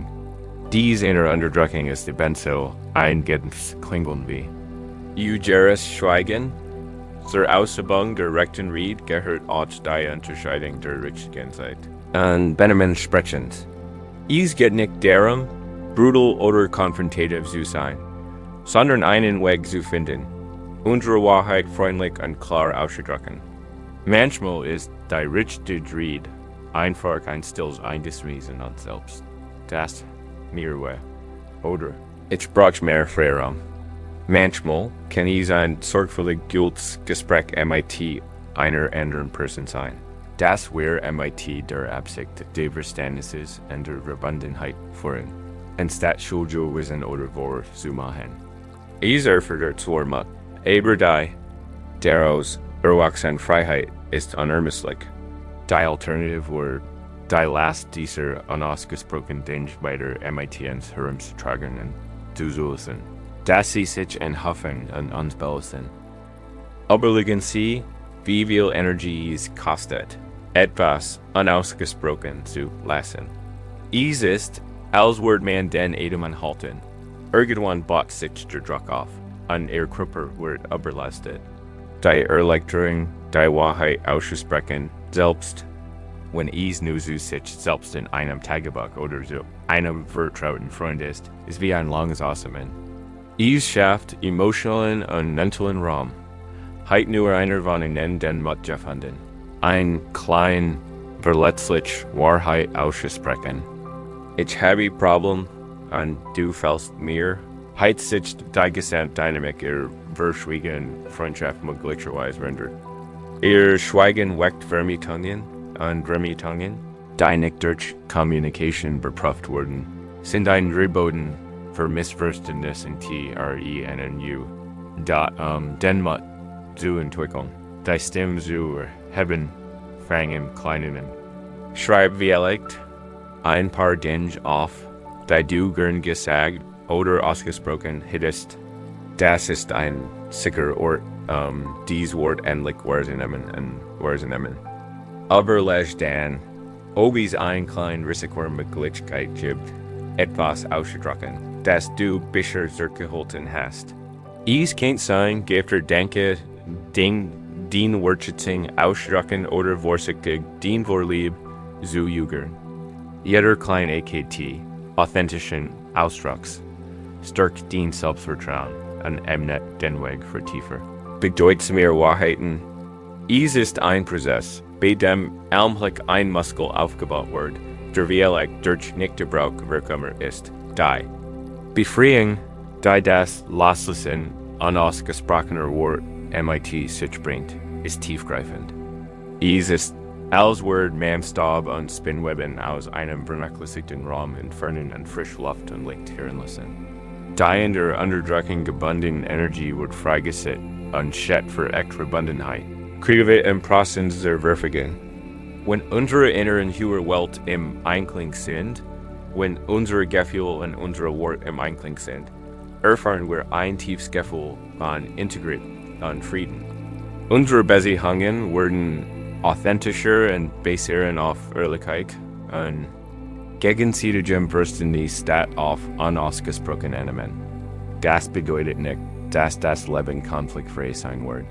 Tatsächlich kann die richtige Sprache manchmal kurzfristig Unbehagen hervorrufen, dass sie bestatenden Muster in Frieden stellt. Doch wahre Frieden ist nicht die Abwesenheit von Wollen. Ist die Fähigkeit, sie mit Klarheit und dem Herzens zu meistern? Der authentisch Klang ihrer Glock, auch wenn Mensch abrüchen mag, try ein Wahrheit in sich, die letztlich tiefer Verbundenheit und Verständnisvater. Ermglicht diese anderen, sie wirklich zu sehen und zu rennen, und ermglicht. Isen nan, sich selbst wirklich zu sehen und zu rennen. Wenn sich dieser Abschnitt langsam dem anzunimmt. Atmen Sie tief in Ihren inneren Raum hinein. Sind da noch unausgesprochen Wort zu rennen, die noch Anerkennung suchen. Stellen Sie sich dies Wort wie Schmetterling für die gegen das Glas eines Glases flattern. Können Sie den Deckel vorsichtig öffnen und Ihnen erlauben, aufzufliegen? Nicht unbedingt in die Welt, sondern in den weiten, offenen Himmel Ihres eigenen, mitfühlenden Bewusstseins. Dieser EKT der inneren Befreiung ist ein kraftvoller Empfang. Sie geben sich selbst die Erlaubnis, ihre Wahrheit zu ehren in die Reichvielfalt ihrer inneren Erfahrung entwirken. Denken Sie also fühlt Abend, rennen Sie in eine tiefe Entspannung. Gleiten darüber nach, welche Worte sind sich denig. In freigesetzt zu werden, an welcher Frieden erwartet Sie, wenn Sie ihnen endlich Raum zum Atmen geben. Als ließ Echos unausgesprochener Worte beginnen zu verblassen und schaffen etwas mehr Raum in unseren Herzen. Werden wir uns oft einer anderen subtilen, aber allgemeinen Quelle des Leidens bewusst, der Fesseln der Erwartungen. Das sind nicht immer groß ankündigungen. Häufiger sind ist still tief verwurzelte Überzeugungen darüber, wie die Dinge sollen sein, wie Menschen sollen handeln, und wie unser eigenes Leben messen soll. Wir haben komplex Vorstellungen von erwarteten Ergebnissen, sowohl für uns selbst als auch für andere. Und wenn sich die Realität unweigerlich in einer Muster entfaltet, bleiben wir MIT einem stellen. Aber tiefen Schmerz der Enttäuschung, Frustration oder sogar der Groß zurück. Da ist es unerbittlich Bedürfnis, das Leben unseren wortfasten Meinungen anzupassen. Kann zu einem starren Kaffee werden, der unsere Fähigkeit zu Freude, Spontanität und Akzeptanz der tatsächlich vorhandenen Reichtums EINSCH stellen. Sie sich einen wahren Zen-Meister wie bekannt für seine Weisheit und die ruhige Schönheit seines Klosters oben in den Bergen. Hat einen besonderen Schüler, einen jungen Mann namens Kenji, von dem gelehrt. Besitzt außergewöhnliches Potenzial. Der Meister sah Kenji als nächsten großen Lehrer, der die Tradition des Klosters MIT verwirklicht und unerschütterlicher. Disziplin fortführt, liet Kenji akribisch und bot ihm rigoroses Training und gab ihm anspruchsvoll Cones und beobachtete ständig Fortschritt. MIT jeder Lektion hegt der Meister ein starke Erwartung, Kenji sollen bewerten Sie, dieses Konzept sofort. Kenji muss leicht schnell erlangen. Kenji will den perfekten Nachfolger verkörpern. Trieb Kenji unerbittlich und nicht aus Bosheit, sondern aus tiefem Glauben in den ververbesserten Weg seines Schülers. Einen Weg, den sich selbst vorgestellt, ATTE.DOCH, trotz seines Talents, kämpft Kenji mit diesem intensiven Blick. Spürt die immens Last der unausgesprochenen Erwartungen des Meisters, die auf ihm lasteten. Sein einst auf einer nüchternen Geist wurde von Selbstzweifeln und Ängsten erfüllt. Da ständig versigt, einem ihren Ideal zu entsprechen, anstatt sein eigen inner Welt zu erforschen. Folgt sich oft unsäuglich und versteht seinen geliebten Lehrer zu enttäuschen. Der Meister wiederum wurde zunehmend frustriert. Kenji matcht keinen Fortschritt. Hat nicht erwartet, dass tun wird. Seine eigene Gelassenheit begann zu brickeln, gestört durch Kenjis wahrgenommene Langsamkeit und seine Unfähigkeit, sich in den Plan des Meisters zu halten. Der Meister glaubt, Kenji zu führen, Da in Wahrheit behinderten starren Erwartungen beid auf ihrem Weg, eins Abends. Als der Mond Langschatten über die Meditation warf, beobachtete der Meister Kenji, wie mit einem einfachen Kohnkampf Fault, das Kenji der Losgelöstheit. Ein Well der Verzweiflung, Bergman. In diesem Moment sei es seinen eigenen Verstand als eingebaut Faust, die ein imaginer Zukunft umklammert. Statt als eine Handfläche, die Gegenwart umarmte, plötzlich Verstande. Sein Erwartungen in Kenji waren kein Mitfühlender. Vorher, sondern ein Last, wurde klar, dass wirklich Kenji zu formen sein will. Anstatt Kenji zu erlauben, sein eigen einzigartige Wahrheit zu entwickeln. Stand auf, ging zu Kenji und legte ihm sanft eine Hand auf die Schulter. Mein Sohn, sei gewiss, brise mir. Ich habe enterrte Rendit im Kopf, weil mein Zukunft für dich. Nicht imiti von dem Herzen für dein Präsent. Wann? Diesem Moment und sehr einfach. Ich würde einfach beobachten. Der Meister hört auf zu fordern, hört auf zu erwarten. Gab lediglich Anleitung, wenn gefragt wurde, und ließ Raum für Kenjis individual Entfaltung. Langsam erlöste sich die Spannung im Kloster. Kenji, befreit von der erdrückenden Last der Erwartungen, begann seine Praxis MIT neuerliche in echter Neugier zu erkunden. Paradoxerweise begann Kenjis wahres Potenzial gerade dann zum Vorschein zu kommen, als der Meister seinen Griff auf das Ergebnis lockert, auf ein Wies, die weitaus einzigartiger und schöner war, als der Meister sich ertrimmt hat. Die Tieferkenntnis den Meisters spiegelt unsere eigenen Kampfe MIT, dem Fesseln der Erwartungen, unser Leben, unser Beziehungen und sogar uns selbst in eine vorgegebene Form. Zu zwingen, und wenn die Realität diese Form unweigerlich durchbricht, erfahren wir Leid, die buddhistische Lehre wanglich mit bietet, einen kraftvollen Weg zur Befreiung von diesen Fesseln. Gleichmut ist nicht Gleichgültigkeit oder Apathie. Ist tief inner Stabilität ein ausgeglichener Geisteszustand, der von den ständigen Wechselfällen des Lebens unberührt bleibt. Ist die Fähigkeit, Freude und Schmerz, Erfolg und Misserfolg, Lob und Tadel, Gewinn und Verlust MIT inner Ausgeglichenheit zu begegnen, frei von Belangen nach angenehm und Abneigung gegen Unangenehmes. Wenn wir Gleichmut kultivieren, können wir unsere Absichten und Wünsche unbeschwert betrachten. Wissend, dass das Ergebnis nicht allein in unserer Hand liegt, und Frieden finden. Egal wie sich die Ereignis entwickeln, denken Sie in die Metapher. Go nein strafgwickelt Feder. Ein strafgespannte steht unter enormer Spannung. Sie ist da, unnachgiebig und jederzeit, bereit für ein plötzliche, kraftvoll Entleidung. So wird unser Geist, wenn wir starren Erwartungen festhalten. Wir halten uns selbst, andere und die Umstände fest, im Griff untersuchen so einen immensen inneren Druck.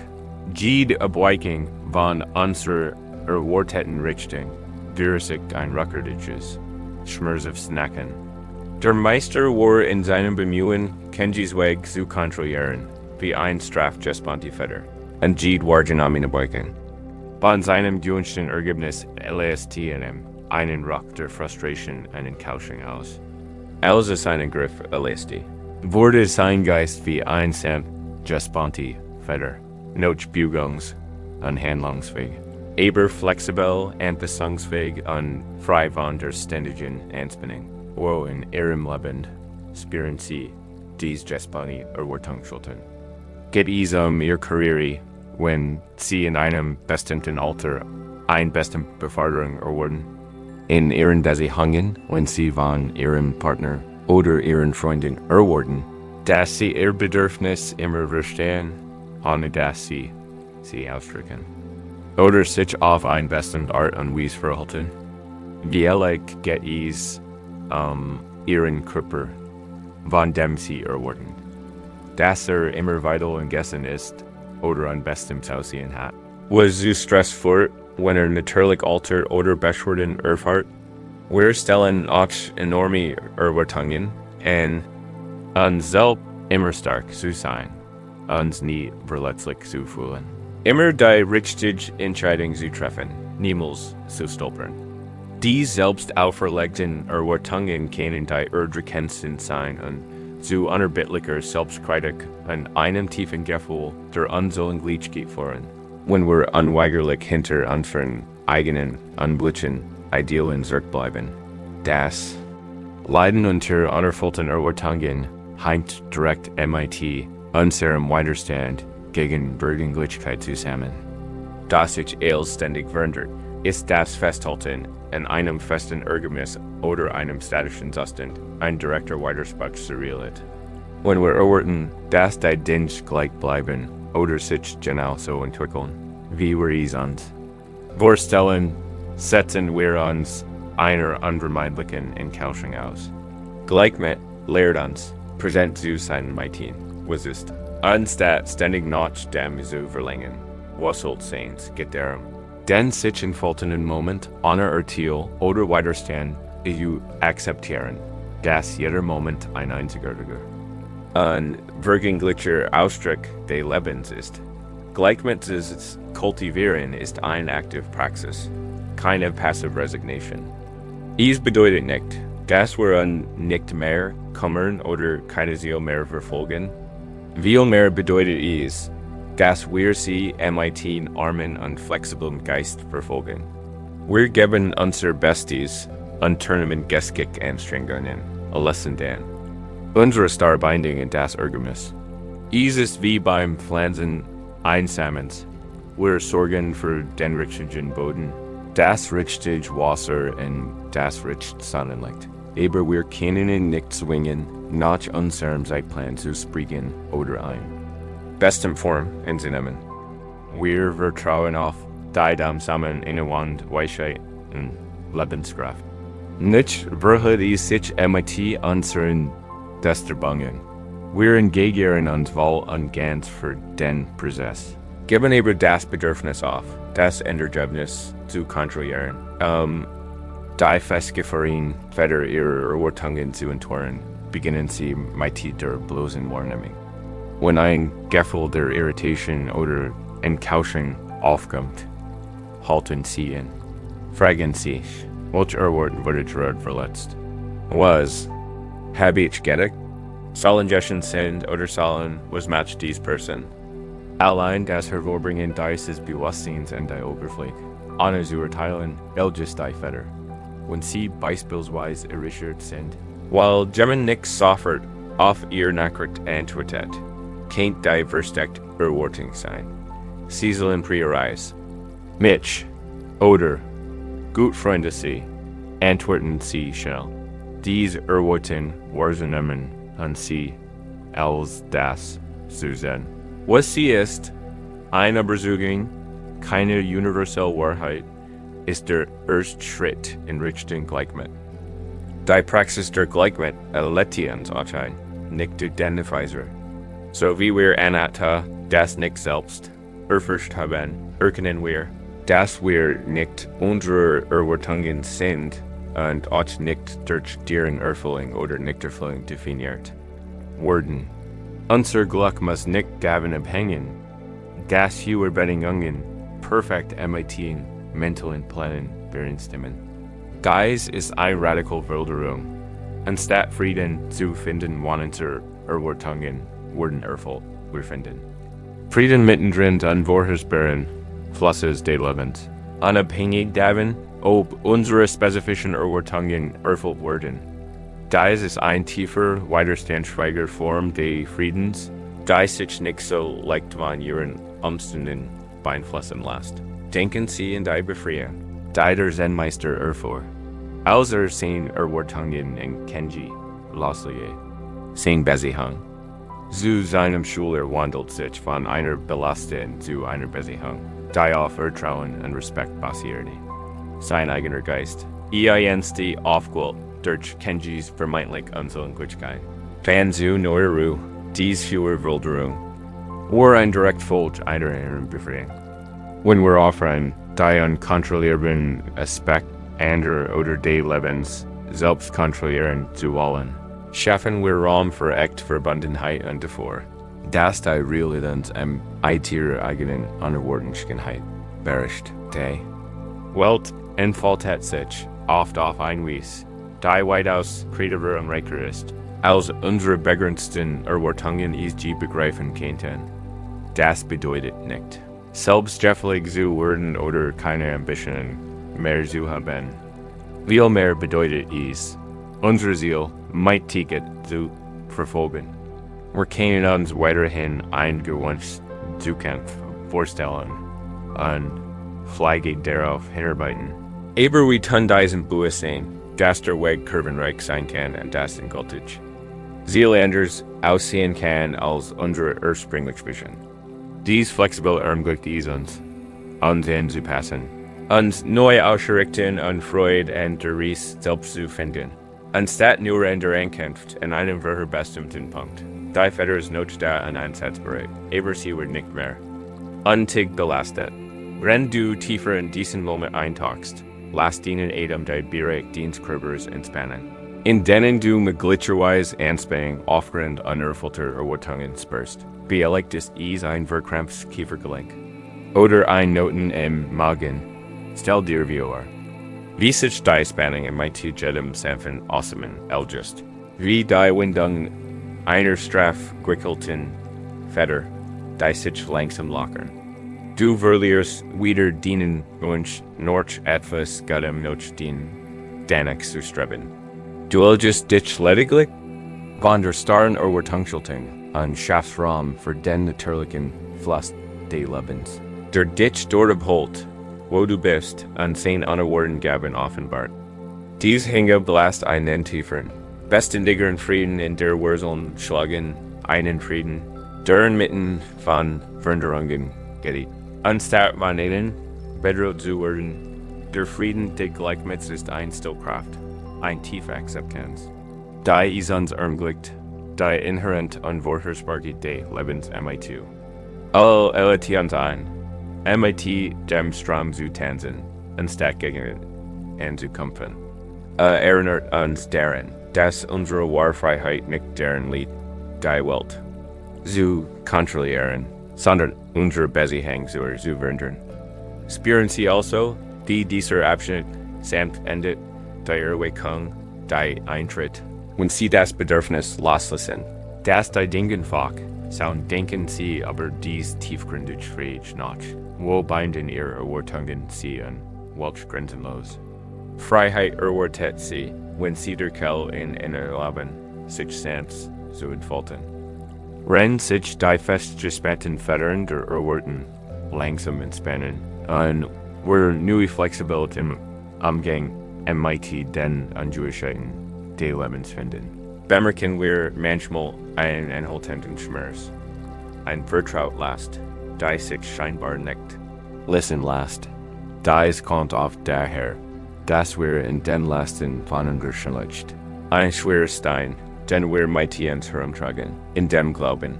Bieten Schutz oder rechtfertigt unseren Schmerz, daher belastet uns nur und fesselt uns. Und genau die Verletzungen, denen wir entfliehen möchten. Ob es nun Unverschlichkeit gegenüber jemandem ist, der uns Unrecht getan hat, oder vielleicht, noch subtler, Unverschlichkeit uns selbst gegenüber verwirrenden Fehler.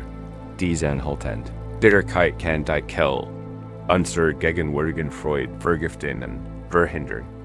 Das wahre Frieden in unseren Herzen Wurzeln schuld. Stellen Sie sich einen reißenden vor. Bekannt, sein beschwerlich Ries durch ein Week. GD eben. Anders als die meisten Trugger wieder essen, noch Wasser, noch Karten, basic. Nur einen einzigen scharfkantigen Stein, den fest in der Hand hielt. Dieser Stein war schwer, sein Kanten gruben sich in sein Handfläche und verursachten einen ständigen, pitchenden Schmerz. Auf die Frage, warum dies last Trage antwortet. Grimmig, dieser Stein steht für das Unrecht, das mir entgegen wurde. Erinert mich en den Genigen, der mir anrechten hat, en ich word nicht locker listen, bis gen also leidet wie ich. Glot. Der Stein sei sein Stärk, sein Schild, sein Symbol Gerchten Zorns. Da might he jedem Schritt word, Stein schwer, sein Hand wurde Wound, and sein Arm potched, vio onafrilicum schmers. A Jing langsam, gebut, den Blick auf den Boden directet, nur den Schatten, seiner Last. Sah keine Heit im weiten Himmel, spürt keine Wurm der Sonne, bemerkt keine Sandpreis. Sein ganzes Wesen wurde von der Last des Steins erdrückt. Wurden zu woken, woken zu Moneten. Der Reascend wurde Hager und Mut. Da klammert sich noch immer in seinen Stein. In einem sangen Haien Nachmittag, verleg Erskip, stieß auf ein kleiner Ois. Ein alte, wies Frau in einer Kell sah an Muddenzielen Wasser. Bet, sie beobachten langen, und fragt Dan sanft, mein Sohn, was ist das in deiner Hand, das dir so viel Leid zufügt? Der Sende erzet mit ausgetrockneten Lippen, sein Gesicht der Unrechts. Sein Stimm bracht viel Bitterkeit, als das im Angetan Unrecht beschrieb.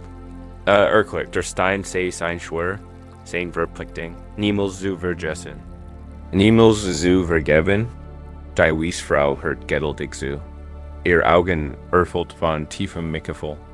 Als fertig war, sagt sie nur, mein Lieber, der Genitsch, der dir unrechtgeten hat, erinnert sich, wie leicht. Wie leicht auch nicht, leidet, wie leicht. Wie leicht auch nicht. Aber du leidest jetzt. Dieser Stein schadet ihn nicht. Was schadet nur dir? Match dich blind für Deichgenheit dieser Oas, für die Cool des Wassers, für die Möglichkeit Unleichtigkeit. Since du dich nicht nach Freiheit von dein Schmerz. Der Reascende blickt auf sein one blutend Hand, dann auf das cool, clear Wasser der Kell, dann wieder auf den sanften, unerschütterlichen Blick der weißen Frau, erkennt die Wahrheit. In ihren Worten, der Stein, der als Waff gedeckt war zu seinem Giftgang ist Juden. Der Zorn, der einen anderen bestrafen soll, zu selbstverständlich Qual Jordan. Langsam, mussam, nie ein Tee an einem schmerzlichen Sacken an einem Tiefen. Sufser der Capitulation findet der sein Finger, der Gesagstein, schwör von jahrelangem Kummer, fiel ihm aus der Hand und landet mit am Lesenplatschen im Sand. In diesem Augenblick Berkemann ein well tiefer Erleichterung, ein Leichtigkeit, die fast schwindelig war. Sein Hand, aber schmerzt, fällt sich frei an. Blickt auf, und zum ersten Mal seit einer gefühlten Juigkeit, sah das satt Grund der Oas, spürt die sanft Breise auf seiner Haut und schmeckt das Suj lebensspendend Wasser, das ihm die Wiesfrau anbot.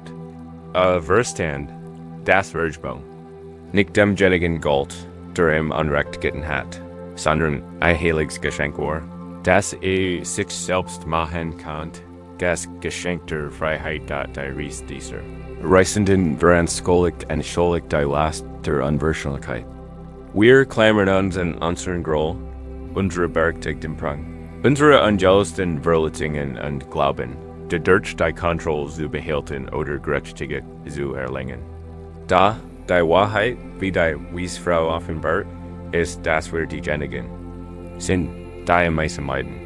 Die buddhistische Lehre von Mette oder Liebe bietet den Wesentlichen. Befreiung aus diesem selbst auferlegten Gefängnis. Mette ist grenzenloses, bedingungsloses Wohlwollen gegenüber allen Wesen und selbst eingeschlossen. Es ist der aufrichtige Wunsch nach Glück, Frieden und Freiheit von Leid, der ohne Erwartungen oder Bedingungen ausgesprochen wird. Wenn wir Mette praktizieren, entwickeln wir ein weiches, aufhängendes Herz, das selbst diejenigen umarmen kann, die uns Schmerz zugefügt haben, nicht indem wir Taten gothigen, sondern indem wir uns entscheiden, unsere eigenen Verstrickungen. In dem Leid, das aus Groll und Death, Jule sind im Kern genießt beim Vergeben, also wieder vergessen. Noch darum, Schellechus verhalten zu entschuldigen. Dies ist ein radikaler AKT der Selbstliebe. Es geht darum zu erkennen, dass das Festhalten in what? Groll oder Bitterkeit, wie das Halten einer glühenden Kohle in der Hand, ist mighty der Absicht, sie auf jemand anderen zu werfen. Man selbst verbrennt sich zuerst. Verbrennen bedeutet, dies glühende Kohle loszulassen. Es ist die Entscheidung, sich von dem Leid zu befreien. Das durch die Wut und Erinnerung und Verletzungen entsteht. Stattdessen einen sanften inneren Frieden zu erkennen. Es ist der ultimative AKT des Selbstmitgefühls, der Karuna.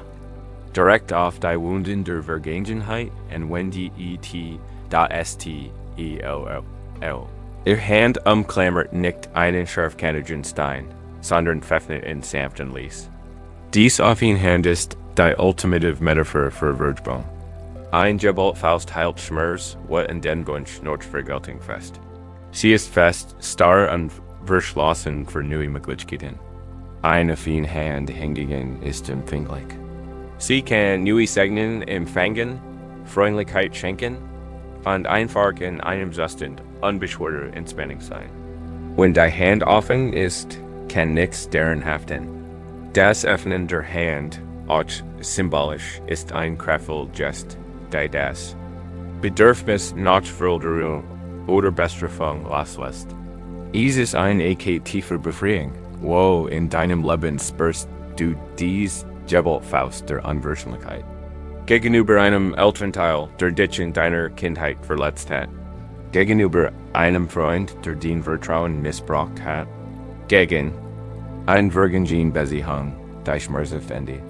Oder, und das ist entscheidend, gegen dich selbst wegen einer Entscheidung, die du beirrst. Ein vermeintlichen Gerstigens, oder einerseits, in der du das Gefühl hattest, nicht den Erwartungen. Gerecht zu werden? Wir setzen uns oft unglücklich mask von weigern uns, unsere eigenen menschlichen Unvollkommenheiten zu versehen. Die Selbstverständlichkeit durch Stein von Ellen sein. Ganze Beglitten Standing, ein ständiger innerer Kritiker, der unser Selbstwertvoll untergräbt. Sich selbst in diesen Momenten Meta-Entdecken zu bringen, ist von größter Bedeutung. Es bedeutet anzuerkennen, ja, ich habe einen Fehler gemacht oder aus Unwissenheit oder Angst gehandelt. Und davor schenke ich mir Mitgefühl. Ich wünsche mir, frei von diesen Selbstvorwürfen zu sein. Der Weg der Vergebung ist selten ein plötzliches, dramatisches Ereignis. Ist oft ein schleichender Prozess, wie das langsam, bewusstlassender Finger der Reisenden. Beinhaltet Momente bewusster Entscheidung, wiederholt AKT der Gut sich selbst und der Erinnerung an die Situation gegenüber. Es kann bedeuten, den Schmerz vollständig anzuerkennen, in die Oberfläche kommen zu lassen und sich dann bewusst zu entscheiden. Den Wunsch nach Rat oder das Bedürfnis nach Veränderung loszulassen. Es geht nicht darum, Sehntaten zu billigen, sondern sich von seiner Macht, aber den eigenen inneren Zustand zu befreien. Man erklärt sein eigen emotional unabhängig, die Entspannung der Unverschämtheit zu beginnen. Denken Sie in einen kleinen Moment, in dem Sie anhaltenden Groll oder Bedauern verspüren. Es muss kein großes Lebensereignis. Vielleicht ist es ein kleines Ärgernis, ein Missverständnis oder ein flüchtiger Moment der Selbstkritik. Achten Sie dabei auf die Anspannung in Ihrem Körper, die Zusammenpressen Ihres Kiefers, die Engel in Ihrer Brust. Stellen Sie sich nun vor, wie sich Ihre Hand, Ihre eigene Hand, langsam öffnet. Stellen Sie sich vor, wie die Finger nach und nach Ihren Griff lösen. Sie müssen es nicht erzwingen. Lassen Sie einfach das Bild einsaufen Hand sich in deinem Geist bereinigen. Diese feine Hand ist nicht schwach. Sie ist stark in ihrer Fähigkeit zur Befreiung, zum Mitgefühl, zur Freiheit der Praxis von Meta. Der liebenden Gut kann hier ein wirksames Hilfsmittel sein. Du kannst dir im stillen Sitz wiederholen, selbst in dich selbst, Dan and Ander and Schlieglich Soder and Degenigen. Die der Schmerzen Utfrikaben, Megich frei von Leiden sein, Megich friedlich und entspannt sein. Mug. Ich glücklich sein. Dan erweitern Cs nachschauen. May. Name der Person oder Ochnehm des selbst. Frei von Leiden sein. May. Name. Friedlich und entspannt sein. Magname glücklich sein. Is get nicht darum. Ale zu dulden. Sondern darum. Allen Wollergen zu wünschen und zu erkennen. Gas Leid alle verbinde und das Erlösung allen zu betekent. Is get darum. Ein Herzu entwickeln. Das so voller Wohlwollen ist. Das die. Scharfen Kanten de Grols weicher werden. Bergming ist ein fortwährender Prozess. Manchmal ein täglich, ja stündlich Entscheidung. Es kann Momente geben, in denen der alte Schmerz wieder auftaucht, in denen der Wunsch, die Hand wieder zu bollen, zurückkehrt. Das ist normal. Der Weg ist nicht geradlinig. Wenn das passiert, nimm es einfach wahr. Nenn das wieder auftauchen. Der alten Gewohnheitserkenntnis entscheidet dich dann sanft, geduldig und bewusst, den Hand wieder zu öffnen. Entscheidet dich, den Herz wieder zu. Jedes bewusst loslassen stärkt den Fähigkeit zu Frieden und Freiheit. Du trainierst den Herz, nicht wie du einen Muskel trainierst, Spannungen abzubauen und Leichtigkeit zu empfinden. Die Freiheit, die aus wahrer Wirkung erwächst, ist wie das Abstreifen eines dunklen, schweren Mantels in den warmen Sonnenschein. Die Energie, die super von Groll verbraucht wurde, wird frei für Freude, Kreativität und tiefer Verbundenheit. Der Blick weitet sich. Man kann die Eigenheit der gegenwärtigen Augenblick sehen, ohne dass der Schatten der Vergangenheit ständig darüber schwebt. Der Riesen, befreit von seinem Stein, kann endlich die Oase genieren, das Wasser trinken und den weiten, offenen Himmel betrachten.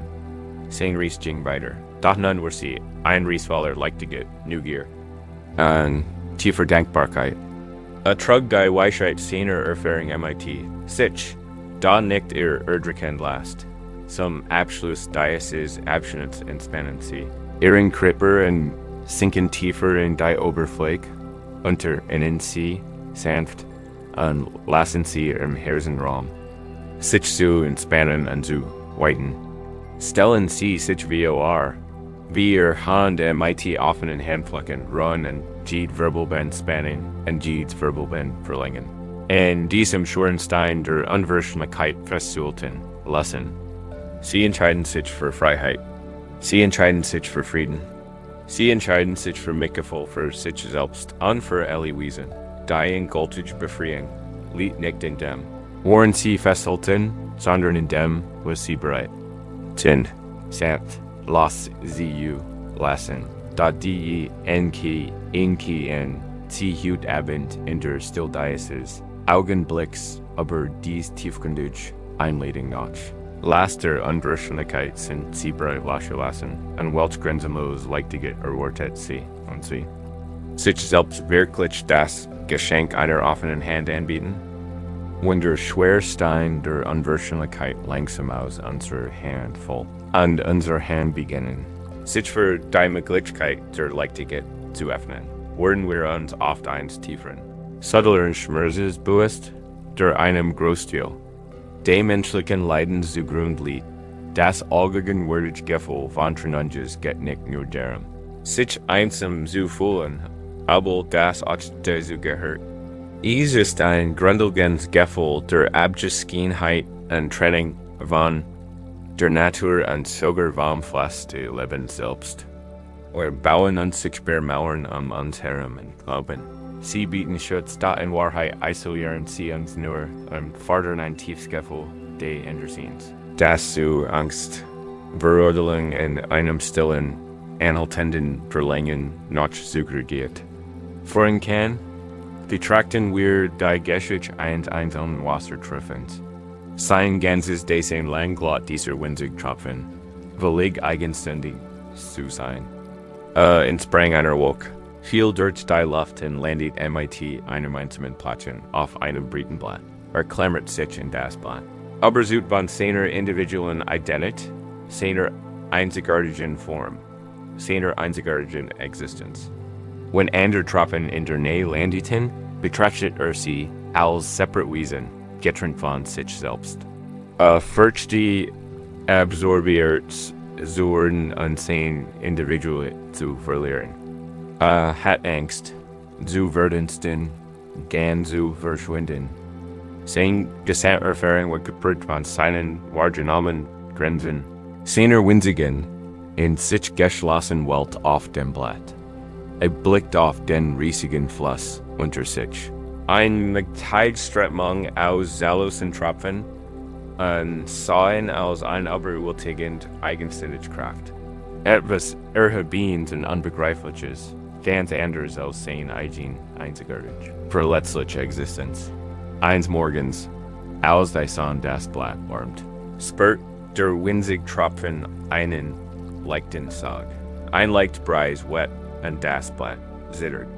Langsam, unaufhaltsam begann sich der Tropfen zu bügen und glitt anmutig über die Blattoberfläche.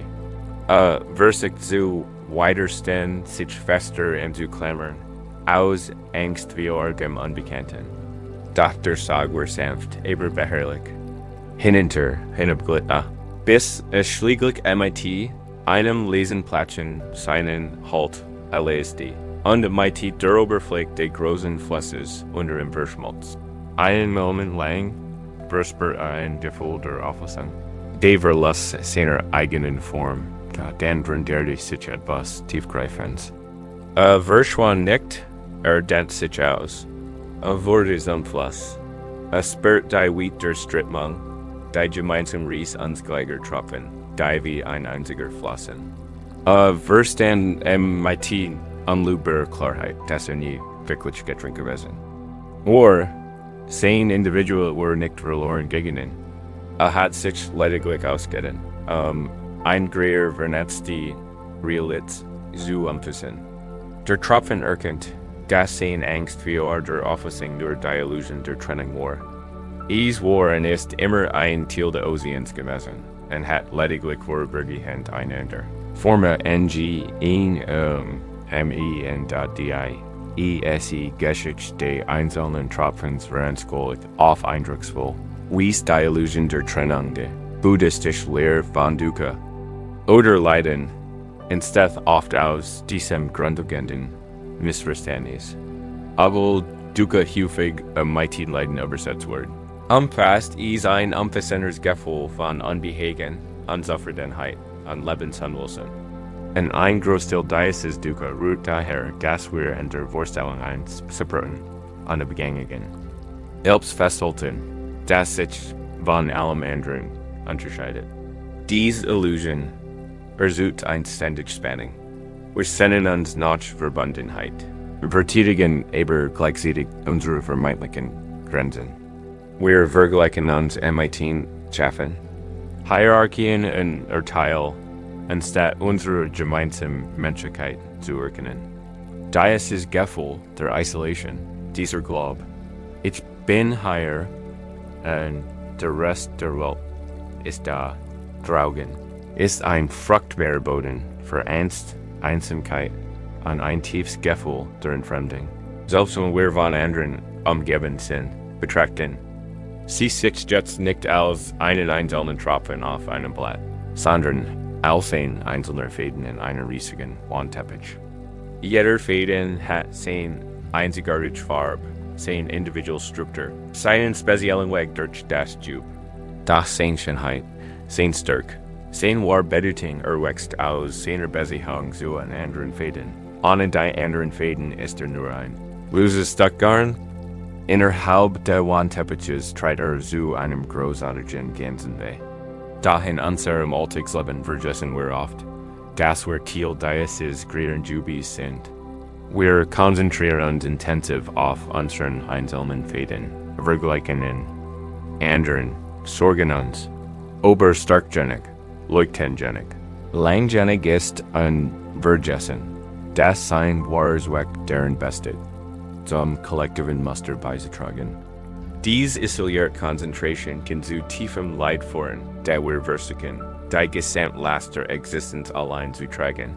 Statkraft aus der Verbundenheit aller den Zustand, Geistes allgegenwärtig Gefühl der Trennung, kennt sich auf. Uns Leidart manifestieren. Is ist das Ziel, das wir aber jemanden fühlen, der anders ist als wir, ohne unsere gemeinsame Menschlichkeit zu erkennen. Is ist der Konkurrenzring, der uns gegeneinander aufhetzt, anstatt die Zusammenarbeit zu fördern. Is ist das Gefühl der Einsamkeit, selbst in einem überfüllten Raum, weil wir glauben, niemand versteht uns wirklich. Is ist die subtle Mauer, die wir errichten, wenn uns jemand zu nahe kommt, aus Angst wie eure Verletzlichkeit oder dem Verlust unserer eigenen Identität. Diese Illusion wirkt sich auf unsere Beziehung zur Natur aus. Wir sind uns oft als getrennt. Von der natürlichen Welt als Beobachter oder Konsumentin, statt als integral Bestandteil des Ökosystems. Dies führt zu einer Trennung, die soll uns selbst als Ersatz dem Planeten schädigen. Dies ist tief verursachte Gefühl von Ich gegen Sie. Ich gegen Is schürt uns leicht Konflikt und Innerkonflikt. Die Tiefweisheit buddhistischer Lehren uns darin, dass es von einer abhängig ist. Die Luft, die du atmest, die Nahrung, die du isst, das Wasser, das du trinkst, nichts davon existiert isoliert. Sie sind Produkt riesiger, komplexer Systeme, die mit uns eigenen Wesen und Prozessen verbunden sind. Die Existenz ist ein Wunder, der gegenseitigen Abhängigkeit. Die Eltern, die Vorfahren, die Nahrungskette, die Sonne, der Regen, die Erde. Unsere Faktoren haben zusammengewirkt, damit du hier sein kannst, genau jetzt, in diesem Moment. Wenn wir die Wahrheit dieser Verbundenheit begreifen, beginnt sich die Illusion der Trennung aufzulösen und emittiert ein Großteil des Leidens, das aus dem Gefühl der Einsamkeit oder Entfremdung entsteht. Diese Illusion aufzulösen beginnen. Wir mit aufmerksam Beobachtung unserer Verbundenheit. Nimm dir einen Moment Zeit, deinen Atem zu spüren. Bedenk, dass die Luft, die du gerade angegeben hast, bereits an unseren Wesen wie dir gegeben wurde und auch von unseren Wesen nach dir gegeben worden wird. Sie ist ein gemeinsames Gott. Spür den Boden unter dir, die Stabilität, die bietet. Erkenn, dass diese Erde nicht nur dich, sondern ganz Ökosystem trägt.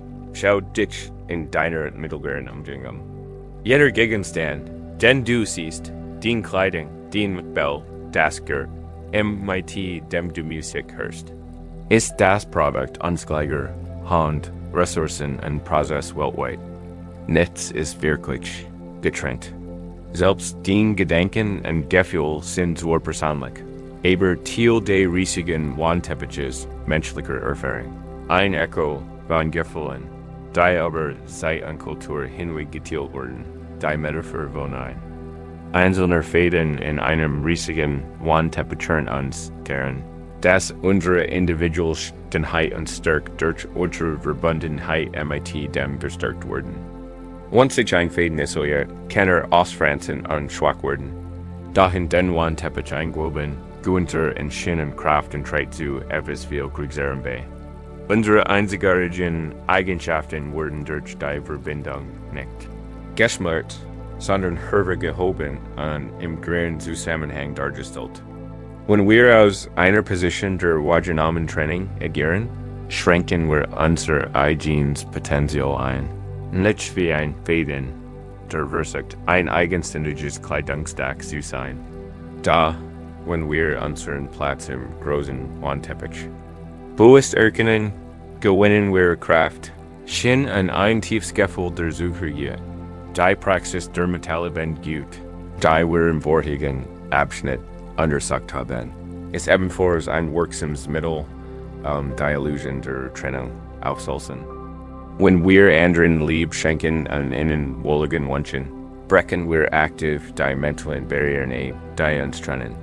Wir erkennen unseren gemeinsamen Wunsch nach Freiheit von Leid. Dieses Erkennen fordert Empathy und Mitgefühl. Unmatcht den anderen weniger anders und mehr zu einem anderen Ich, einem weiteren Faden im selben Job. Selbst bei Konflikten oder Meinungsverschiedenheiten irgendwie die zugrundliegende Erkenntnis der gemeinsamen Menschlichkeit einer Wegsam dies, der nicht existiert, wenn wir in einer Denkweise der strikten Trennung gefangen sind. Dies Erkenntnis der Verbundenheit ist nicht nur ein intellektuelles Konzept. Sie ist ein Gefühlt Erfahrung, ein tiefgreifender Perspektivwechsel, der das Herz Barriere. Wenn wir unsere Verbundenheit MIT anwesen, MIT dem Universum selbst wahrhaftig spüren, lasst der Schmerz der Einsamkeit nach, der Drang zu urteilen lasst nach, und die Angst wie Isolation beginnt zu schwinden. Wir verstehen, dass wir nie wirklich allein, nie wirklich getrennt sind. Wir sind stets in der großen Umarmung der Existenz geborgen. Geisteswesen ist schenkt. Tiefsgefühl des Friedens und Stillfreude, da wir wissen, dass unsere individuelle eins großartigen gemeinsamen Tanzes ist. Das Leiden von Dukkha, das aus der Trennung entsteht, weicht der Leichtigkeit der Suche geht. Das ständig Streben, alleinjährig zu sein, beginnt zu mildern, wenn wir erkennen, dass unser Wort nicht in unseren isolierten Leistungen gemessen wird, sondern in unserem Platz im großen Ganzen. Wir beugen uns von einer Wettbewerbsorientierung zu einer kooperativen Denkweise, von Mangel zu Überfluss, von Angst zu Liebe. Das bedeutet nicht, zu einem undifferenzierten Klumpen zu verschmelzen. So wie jeder Faden im Wandteppich sehen, einzigartig. Vorbeld bewahren wir unsere Individualität, verstehen aber ihren Kontext und ihre Verbindung. Unsere einzigartige wird als wesentlicher Teil der ganzen gefährdet, nicht als etwas, das uns auszeichnet. Wenn du dein Bewusstsein erweiterst, stell dir vor, du wirst dieser einzelnen Tropfen, der den Fluss nicht versteht, sondern sich. In seiner wie auflässt, seine Kraft und seinen endlosen Fluss spüre, wie sich die winzigen Grenzen lassen, die du einst wahrgenommen hast. Du verlierst dich nicht, sondern findest dich in etwas unendlich größerem und makaidrem. Wieder, das wird auf die Fähigkeit zu Verbundenheit, zu Empathie und universaler Liebe, die Mauern, die du den Herz errichtet hast, weil du glaubst. Sie werden dich schützen, erscheinen undurchsichtig und lassen die Wurm der Verbundenheit Norch innen und außen fließen.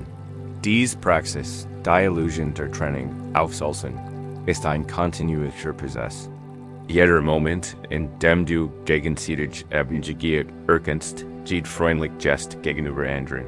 Jeder Atemzug, den du MIT der Welt teilst, wird dich sent tiefer in das Jub des Lebens. Du bist keine isolierte Insel. Du bist Teil eines riesigen, grenzenlosen Ozeans.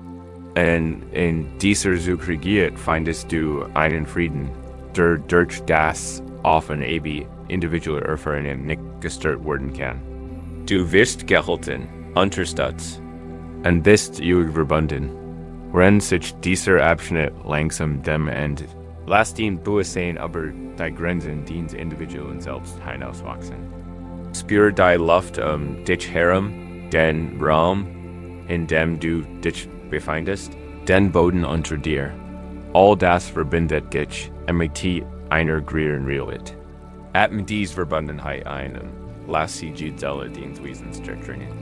Lass das Bedürfnis los, allein zu sein. Und erkenn die Tiefwahrheit deiner Suche geht, wenn sie heute Abend in tiefer Stille driften. Denken Sie darüber nach, wo fühlen Sie sich am meisten getrennt? Und was wenn diese Trennung bloß eine Illusion? Die darauf wartet sich in der grenzenlosen Realität der Verbundenheit aufsalzen. Wenn sich die Illusion der Trennung langsam auflässt und unsere Tiefverbundenheit offenbart, balsiert sich oft ein Worldruin in unserem Bewusstsein. Wir beginnen, uns nicht mehr als isoliert Wesen zu sehen, sondern als Faden. In einem riesigen Wandteppich oder als Tropfen in einem grenzenlosen Ozean. Da selbst in diesem Versenis der Gemeinsamen. Existenz kann ein Ender Kell stillen Leidens aufdachen, der unerbittlich. Oft Unbewusstgewohnheit, wirklich war.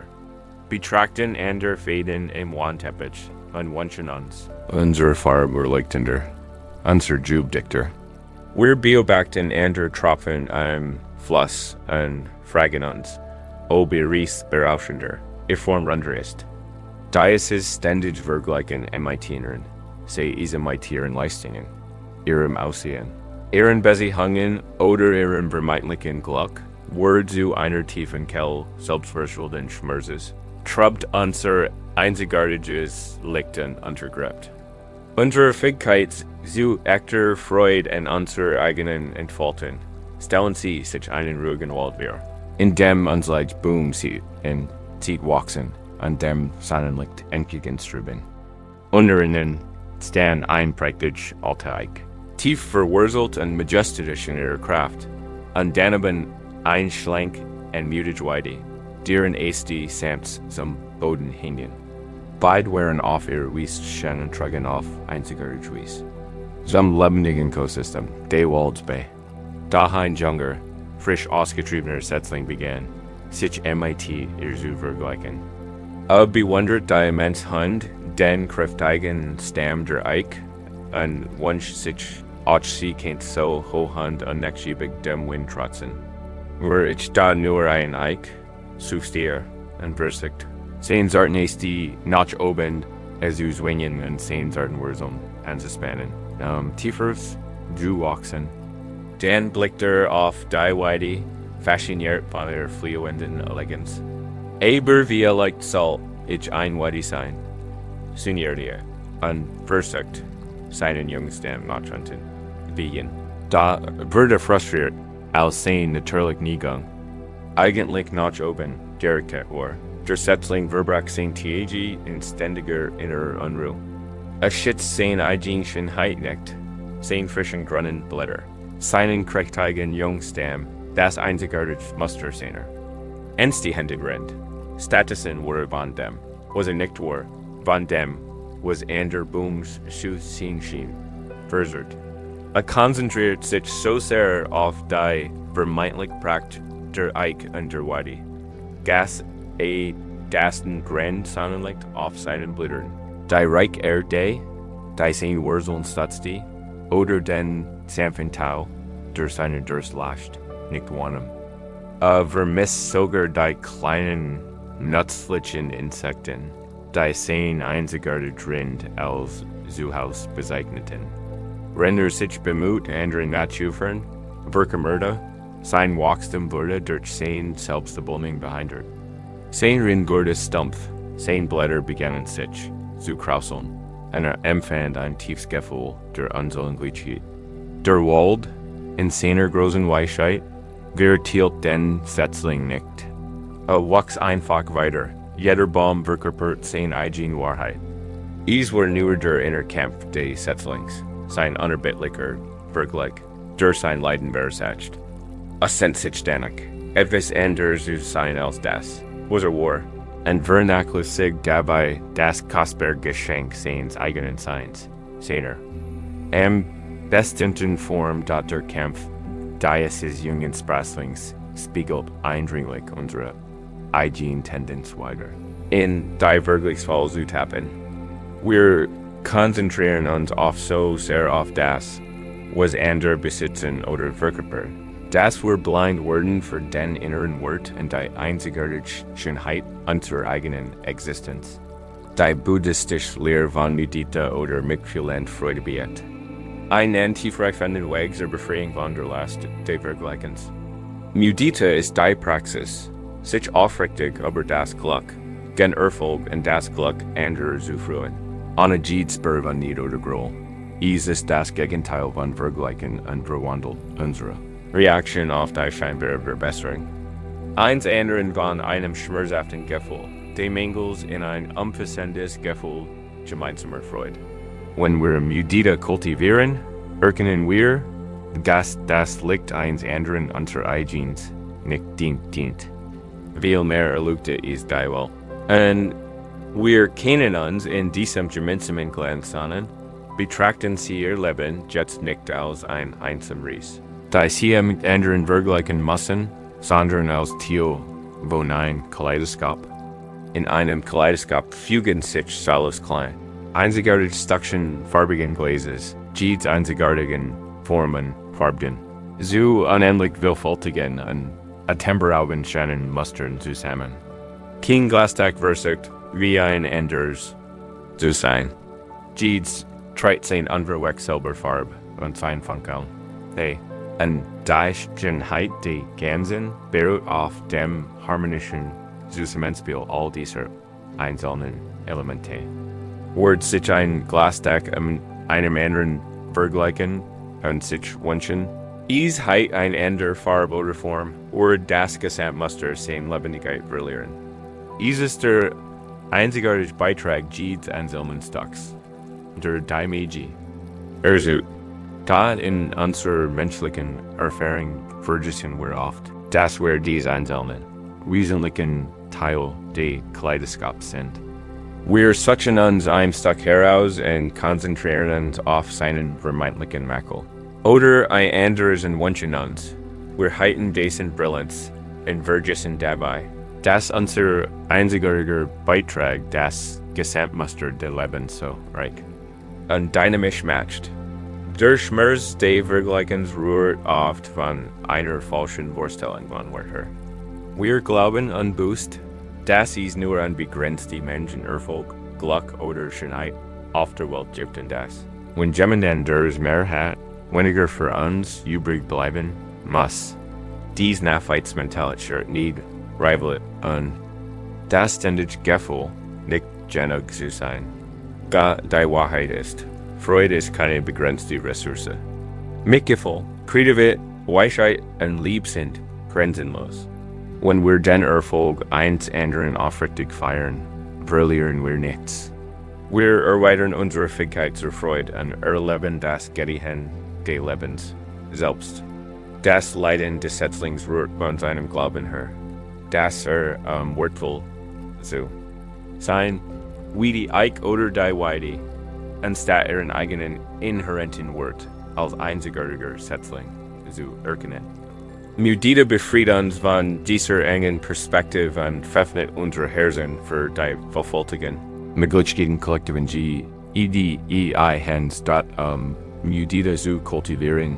Beginnen wir damit, unseren Fokus vom Mangel auf den Überfluss zu verlagern. Wenn Sie mit dem Erfolg einer Person konfrontiert werden, halten Sie bewusst in, anstatt sofort zu denken, warum nicht ich?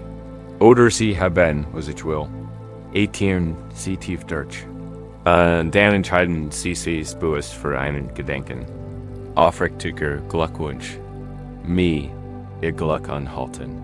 Mig Ihr Glück sich ausbreiten. Ich freue mich für Sie. Das ist kein Eke der Heuchelei, sondern ein aktiv Umskilling des Geistes. Es ist, als würde man einen neuen Garten pflegen und bewusst. Samen der große Giget und Freude pflanzen, wo wir Samen die nicht sprechen konnten. Dies Übung über einen längeren Zeitraum wiederholt, wird Augenblick und Nervenbahnen neu und matcht Mitgefühl und Freude zu einer natürlichen, spontanen Reaktion. Die Metaphor des Kaleidoskops in uns darin das Jed stuck. Einzigartig und essentiell für das Ganze ist, wünscht ein blaues Glastag, is wir rot, wo dies nicht nur sich selbst quälen, sondern auch die voll, die gesamte Seins schimblern. Der Wandteppich der Menschheit, ja, der gesamten Existenz. Lebt an Vielfalt, den einzigartigen Fähigkeiten, den besonders Temperament, den individuellen Erfahrungen, den spezifischen Weg. All das ist kein Zufall. Es sind genau die Eigenschaften, Geist der Ermglicken, denen unverwechselbaren Glanz in das. Groß, sich ständig während deren Muster des Lebens einzubringen. Wenn du dich negativ vergleichst, sagst du dem Kaleidoskop im Grund, dass eins seiner wesentlichen Stück fehlerhaft ist, aber es in Wirklichkeit für seine Rolle in der sich entfaltenden Schönheit geeignet ist. Dies Praxis geht aber höher Erfolg hinaus. Wir vergleichen auch unser Innenleben.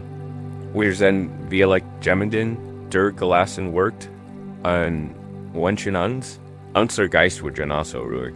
Ohne die einzigartigen Herausforderungen und Erfolg unserer eigenen inneren Landschaft entwickeln. Wir vergleichen unsere emotionalen Reaktionen. Und wir teilen uns selbst für das, was wir fühlen. Medita letieren sein. Unsere eigene innere Erfahrung MIT all ihren Nuancen zu akzeptieren und die befoltigen Weg des inneren Wachstums. Die in der Gehirn zu feiern, im Wissen, dass jeder Weg wertvoll ist und zum Reichtum der kollektiven Weisheit beiträgt. Die Befreiung, die sich aus dem Loslassen der Last der Vergleichen zergeht, ist tiefgreifend. Sie setzt enorme Energie frei, die Zuver von Selbstkritik nicht in einem ständigen Gefühl der Unwilligkeit verbraucht werden.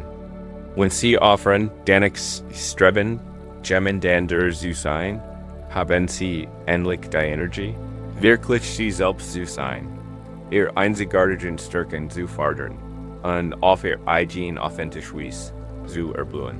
Genau wie der Setzling, der einfach sein wahre Natur annehmen wird. Sie kümmern sich weniger darum, was andere tun, und fühlen sich tiefer mit ihrem eigenen Weg, ihrem eigenen Wachstum, ihrem eigenen inneren Kompass verbunden. Ihr Licht leuchtet nicht nur.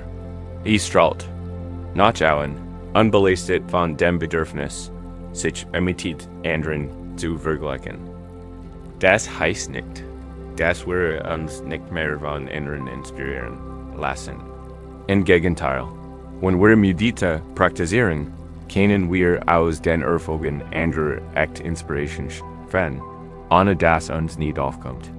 Ihre Leistungen werden zu einem Zeugnis menschlichen Potenzials, zu einer Quelle kollektiver Hoffnung, statt zu einer persönlichen Anklage. Wir können von ihnen lernen, mit ihnen feiern und uns von ihrem Weg inspirieren lassen. Im Wissen, dass Gedichten zur Lebendigkeit, der Kaleidoskopsbeitrag, an dem wir alle teilhaben. Der Wald geht letztlich, weil jeder Baum seinen eigenen einzigartigen Zweck erfüllt und zur reichen Artenvielfalt der Ganzen beiträgt. Zum Abschluss dieses Abschnitts lass den Bewusstsein sanft in deinem eigenen Wesen zurückkommen. Spür die einzigartigen Konturen deiner eigenen Erfahrung, die besonderen Eigenschaften, die dich einzigartig machen. Du bist ein Meisterwerk in Arbeit, ein lebendiges und wesentlich Stück des kosmischen Kaleidoskops. Es beste kein Grund, zum Vergleichen, kein Grund, gar nicht zu streben, etwas anderes zu sein, als du in diesem Moment bist. Dein innerer Wert ist nicht von externer Bestätigung oder Vergleichen abhängig.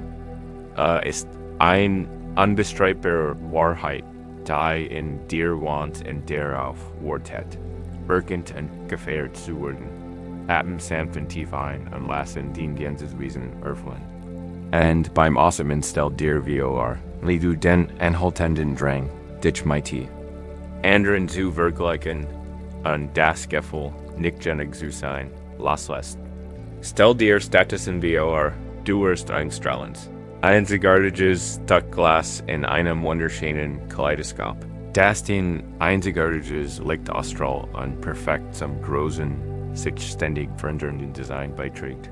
Genitsch die Freude an deiner eigenen Existenz und die Freude, zu de Gedichtens aller Wesen zu sein.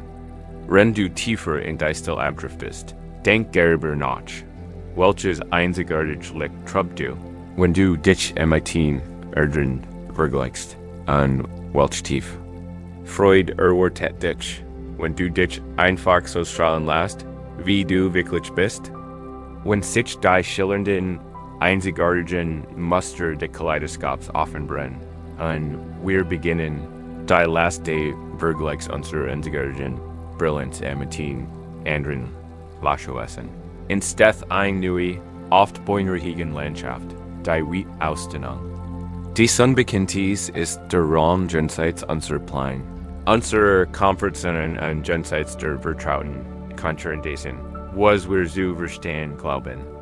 Der menschliche Geist, darauf Gewissheit und Vorhersbarkeit ausgerichtet ist, schreckt oft. Vio diesem nullen Zurücken fühlt dies MIT stehen, Sorgen und was wir wenn fragen. Dies tief Angst Vio dem Unbekannten kann uns lähmen und uns darin hindern. Notwendig Schritt zu unternehmen, neue Erfahrungen zu machen, oder oft die innewand Weisheit die sich entfaltenden Lebens zu vertrauen. Dadurch fesselt sie uns in eine begrenzte Existenz, anstatt uns grenzenlosen Möglichkeiten zu GFFNEN. Denken Sie in die Geschichte eines erfahrenen Bootsmanns. Beherrung für Fähigkeit, den Briten gewundenen Fluss zu befahren, durch sein Talfluss. Kennt Jed Begang, jeden versteckten Felsen, Jed Strittmang und fort sein Passagier sicher in Mahilos. Sein Leben war von der Gewissheit seines Wissens geprägt. In einem nebligen Morgen sank sich dichter Nebel über den Fluss. Dichter als Jesuber. Holt eels ein, verdeckt die vertrauen Ufer, verwischt die Wasseroberfläche, und die Bertante die Blitzen durch die Wald. Der Bootsmann konnte die so vertrauten Markierungen nicht mehr sehen, auch nicht. Die fernen Gipfel, die den Weg wiesen. Panik stieg in ihm auf. Sein Blitzen Hilfsmittel, sein Severmigen, sein Erinnerungen den genauen Verlauf des Flusses, waren nutzlos. Stieg auf Grund zu laufen, die Orientierung zu verlieren oder schlimmer noch in den Unsichtbaren. Tiefen zu kennen, sein Passagier spürten sein Unbehagen und wurden unruhig. Einstrengten zu kehren, ander einfach anzuhalten und zu warten, bis sich der Nebel legte. Da der Bootsmann kennt die Strömungen des Flusses. Zu langen einer Stelle zu verharren, kann genauso gefährlich sein. Einen langen Moment Sigurder, gefangen zwischen dem Schrecken der Unsichtbaren und der Gefahr der Unkenntheit. Dan rett sich ein Stillweisheiten. Schloss die Augen, nicht dem Nebel auszuweichen, sondern das Hektiklepper sehens.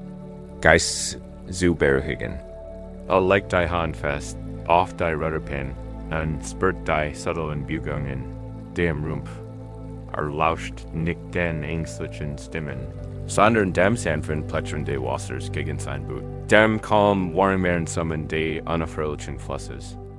Begann sich vorwärts zu begehen, langsam, bedächtig, ohne sich auf Gas zu durchlassen, was gesendet worauf folgt, auf dem intuitiven Wissen den unsichtbaren Flusslauf. Vertraut der Streitmang und ließ sich von erlieten, wobei klein, intuitiv Empfangungen wurden. Die Fahrt durch den Nebel längend still.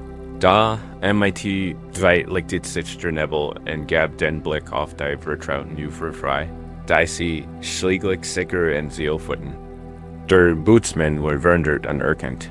Das war Navigation nicht immer darauf beruht, den Weg zu sehen, sondern darauf, der Ries zu vertrauen. Selbst wenn sie durch das Tiefgeheimnis der Unbekannten fährt, der Fahrt des Bootsmanns durch. Den dichten Nebel veranschaulicht eindrücklich unsere Beziehung zum Unbekannten. Wir sehen uns nach Klarheit, nach einer wie uns ausgebreiten Karte. Da das Leben präsentiert uns oft undurchdringlich Nebelschritt. In der buddhistischen Lehre geht es hier weniger ein einzelne Doktrin, als vielmehr die Pflicht einer tiefen Vertrauen. In den gegenwärtigen Momenten der innewand Weisheit des sich entfaltenden Lebens. Es geht darum, das Bedürfnis nach Gewissheit loszulassen und den natürlichen Prozess des Seins anzunehmen, der sich ständig von Moment zu Moment offenbart. Unsere Angst, wie dem Unbekannten, wurzelt oft in unserer Inhaltlichkeit in einvorhersehbar Suchen, einem Widerstand. Gegen die grenzenlosen Möglichkeiten, die jenseits unserer gegenwärtigen Wahrnehmung liegen. Wir projizieren unsere Ängste ins Leer und füllen sie MIT Worst-Case-Szenarien, anstatt sie als Raum des Potenzials zu sehen. Betrachten Sie Ihr Leben jetzt als ein gewundener Erscheinen. Wollt Sie keinen den Boden unter Ihren Füßen sehen. Vielleicht ein paar Meter wie Orienten. Aber Sie kennen nicht, aber die nächste Curve hinaussehen oder was hinter dem für den Hügel liegt. Und da ist der Weg da.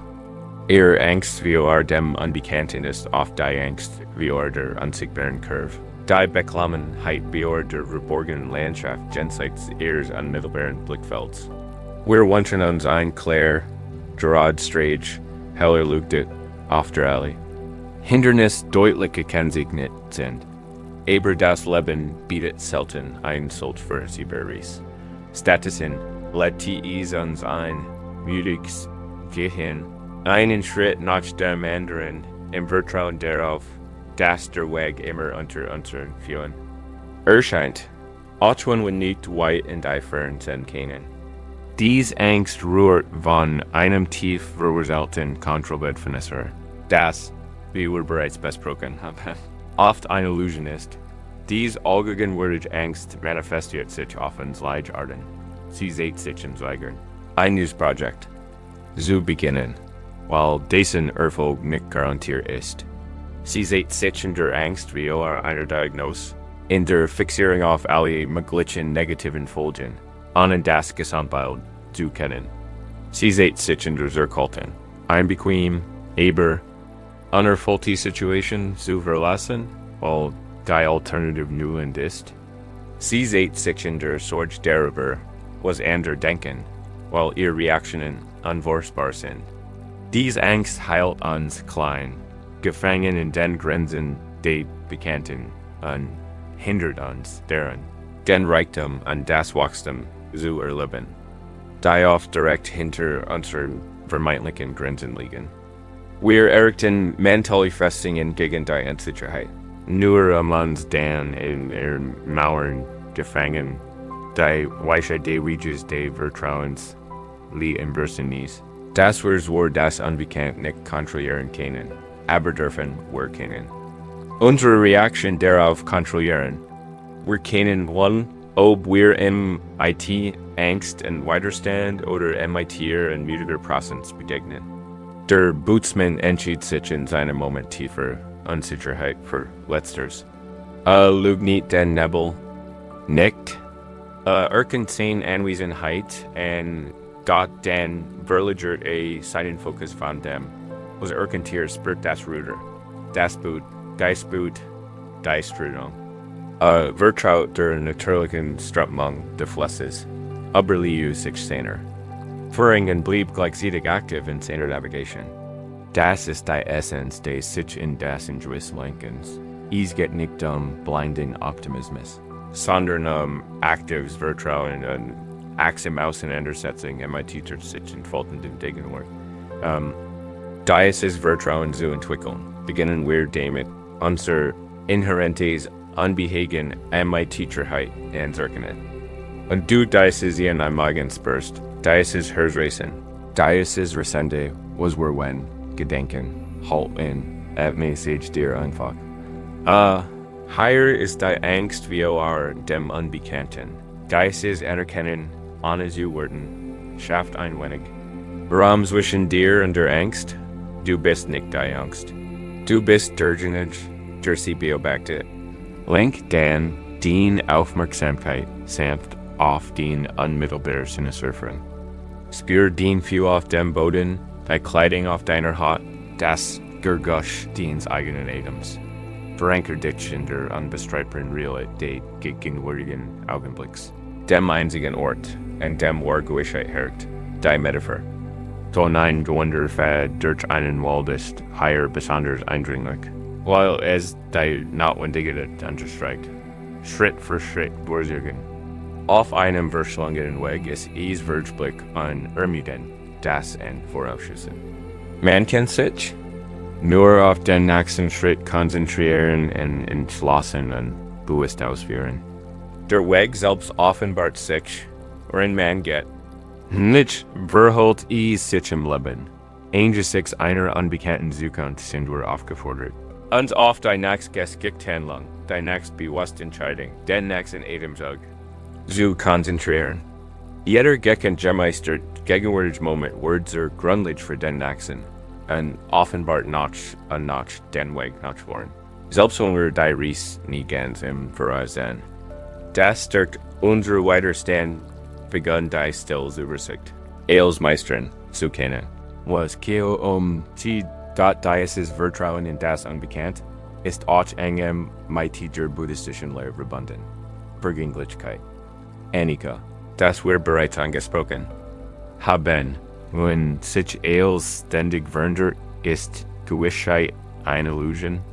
Das Unbekannt zu akzeptieren bedeutet im Wesentlichen, die Vergänglichkeit zu akzeptieren.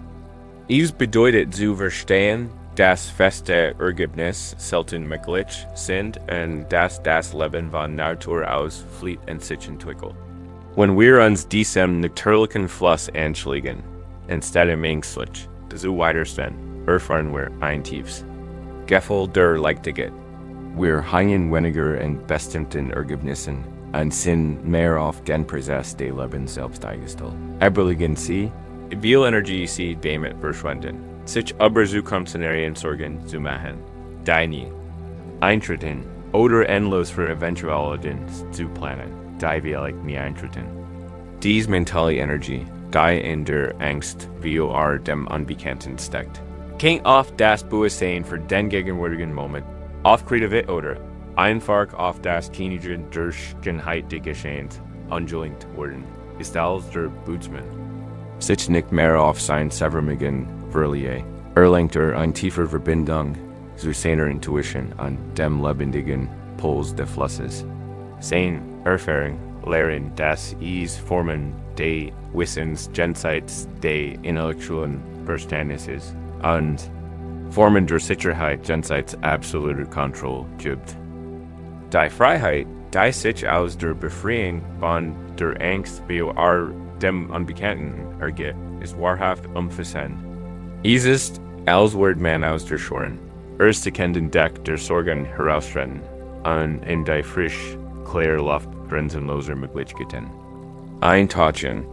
Wenn man nicht länger gelähmt ist von dem, was kann geschehen, werden sie befähigt, sich wohl und ganz auf das einzulassen. Was ist dies geschehen? Neue, bisher ungesehen Möglichkeiten öffnen sich. Ihr Resilienz wächst. Sie lernen, dass sie herausfordernd auch an einen ballsügigen Plan meistern können. Sie werden empathischer, mutiger und nehmen das Abenturleben selbst MIT mehr hinab. Und das bedeutet nicht, Risiken zu ignorieren oder unterentwürdig zu handeln. Es bedeutet, das Leben MIT kluger Urteilskraft zu gehen, auf der Grundlage verfügbare Informationen geschick zu handeln, sich über den von dem starren Bedürfnis nach konkreten Ergebnissen zu lassen. Es bedeutet, dem inneren Kompass zu vertrauen, auch wenn die hohe Landschaft unterschichtig ist. Es bedeutet zu erkennen, dass Wachstum selten im Reich der vollkommen Bekannten und Vorhersehbaren stattfindet. Es geschieht in den Rändern unserer Komfortzone, im fruchtbaren Boden der Ungewissheit. So wie der gewandten Weg schläglich neuen Perspektiven vor. Öffnet die Akzeptanz der Unbekannten völlig neue Dimensionen der Erfahrungen des Verständnisses. Abschluss dieses Abschnitts nennen Sie Ihrem Körper ein Tief, Entspannung. Und lassen Sie alle Spannungen, die Sie möglicherweise aufgrund zukünftiger Ungewissheiten atmen Sie in Ihren Bauch hinein und lassen Sie dies einnehmen, ein Selbstvertrauensbildnis sein. Wenn dies ausatmen ein Selbst, lassen der Angst ist, stellen Sie sich wie Sie stehen im Rand dieses gewandten Fades oder sitzen in diesem Boot, eingeholt in sanften Nebel. Sie müssen nicht den ganzen Weg sehen. Sie müssen nur den nächsten Schritt machen oder den sanften Schub der Streitmal spüren. Vertrauen Sie darauf, dass Sie gelten werden, selbst im Mysterium. Vertrauen Sie auf den Weg, der sich Ihnen Schritt für Schritt unter den Füßen entfaltet. Wenn du heute Abend in tiefer Stille abdriftest, erlaub dir, dich in die sanfte Ungewissheit des Schlafs zu lehnen. Und denk dabei über dies tiefgründig. Frage nicht, Welcher Newyweg Quartet darauf, von dir, betreten, zu werden, selbst wenn du nicht über den nächsten Curve hinausen kannst.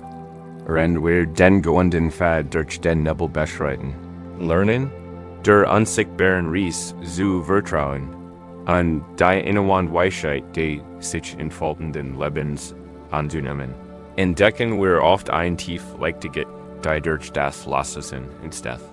Dies Leichtige ist die Essenz dergeb, der nicht anhaftanges ist die Erkenntnis. Das war Freiheit nicht durch Besitz oder Kontrolle entsteht, sondern durch das Lassen unseres festen Griffs auf Ergebnis, materiellen Besitz, Starrvorstellungen, von uns selbst und sogar auf die Erfahrungen, die uns im Herzen liegen. Wir glauben oft, dass das Festhalten an dem, was wir lieben, dessen besten Dinge oder unser Glück sichert. Da ironischerweise dieses Festhalten genau das Leid, das wir vermeiden wollen, denn es ist vergänglich. Losgelöstheit ist nicht Apathie oder Gleichgültigkeit. Sie ist ein radikaler AKT der Liebe, der dem Leben innig vertraut. Lassen und Freude und Leid durch uns fließen, anstecken, bietet, Sie, sich, bereiten. Buddhistischen Menschenwürde bekannt für seine Weisheit und seinen bemerkenswert einfachen Lebenswandel. Reist von Dorf zu Dorf, tilt Lehren und spendiert Trost. Da trug keine schweren Robben, keine kunstvoll Almosenschale und keine Sammlung heiliger Text. Sein einziger Besitz waren die einfachen Kleider auf seinem Rücken. Ein kleiner Holstab und ein einzeln abgenutzt Bettelschale.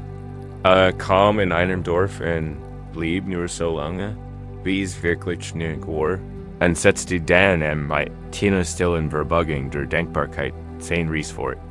Stretni Danik, einen festen Wohnsitz. So erten, not schufter Reichtum oder Statusen. Wenn Dorfbewohner im Wirtel Geschenk anboten, nahm sie dankbar an.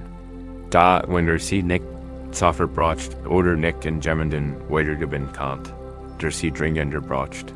Ließ sie zurück und legt sie oft ehrfürchtig im Fuge eines Baums oder auf einem Dorfalter nieder, damit andere sie finden.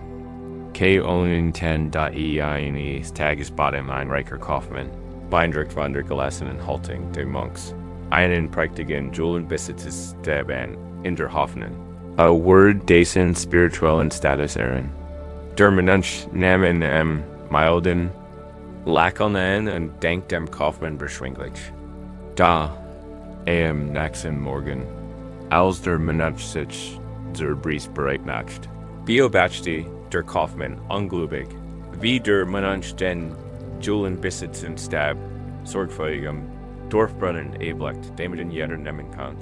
Ebermeister rief der Kaufmann aus, dieser Stab ist einwürmigen Wort.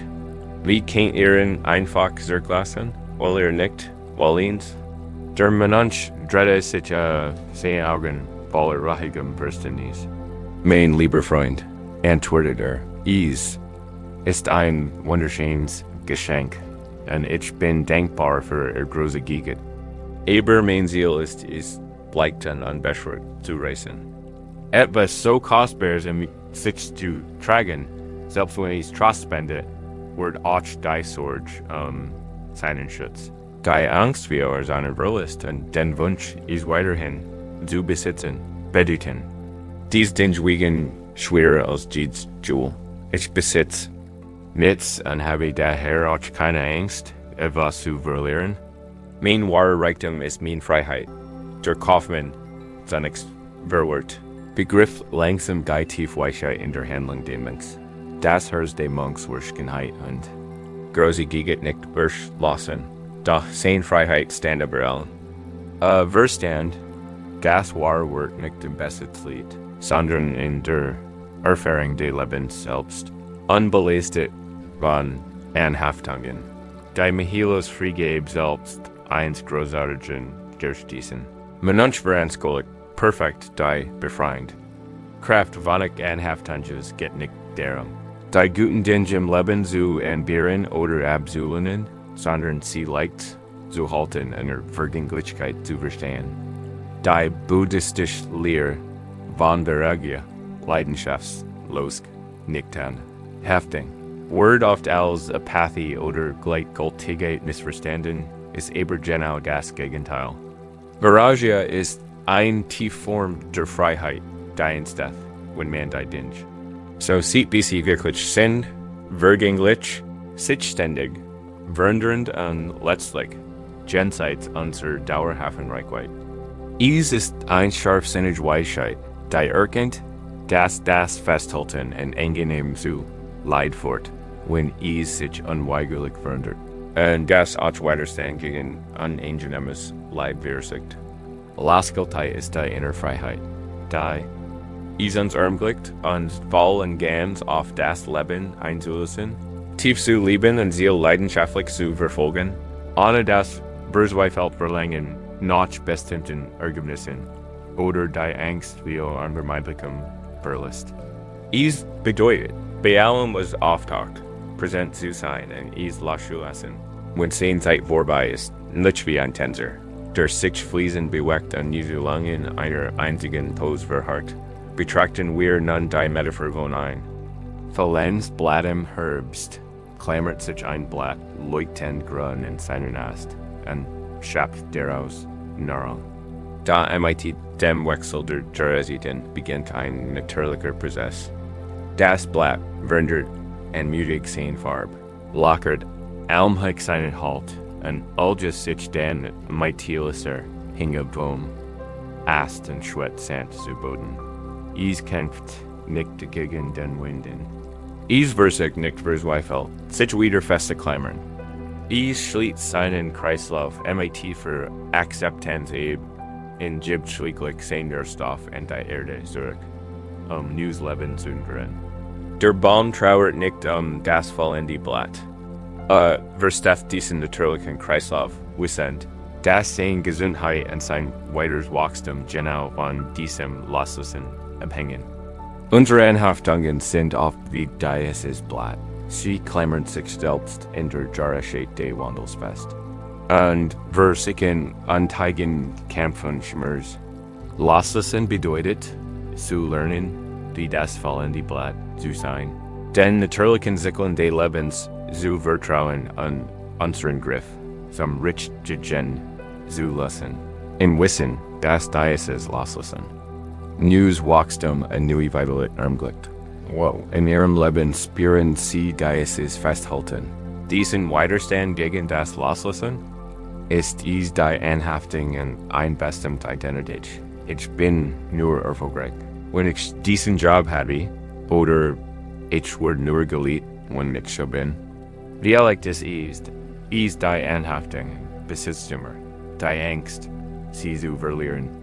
Oder das ständige Bedürfnis, mehr anzufangen, im Glauben, sie werden dauerhaft Glück bringen. Es kennt die Anhaftung in ein Vergehen Beziehung. Das Wiederholen von Erinnerungen und das Festhalten und Vergehen, wodurch neue Verbindungen nicht entstehen können. Oder die Anhaftung an ein bestimmtes Ergebnis, ein Erwartung.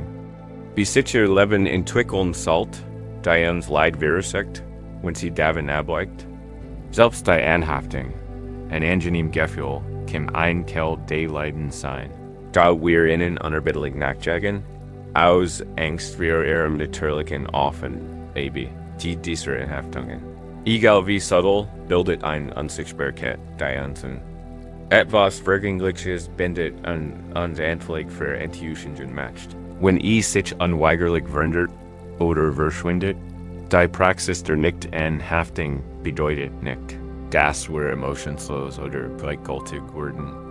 Der Mensch wird denkbar für den Julenbesitz ist Stab, weil einfach nicht brauchen zu besitzen. Wir können weiterhin unsere Beziehungen pflegen, unseren Besitz genigen und leidenschaftlich auf unsere Seele hinarbeiten. Der Unterschied liegt in der Griff haben.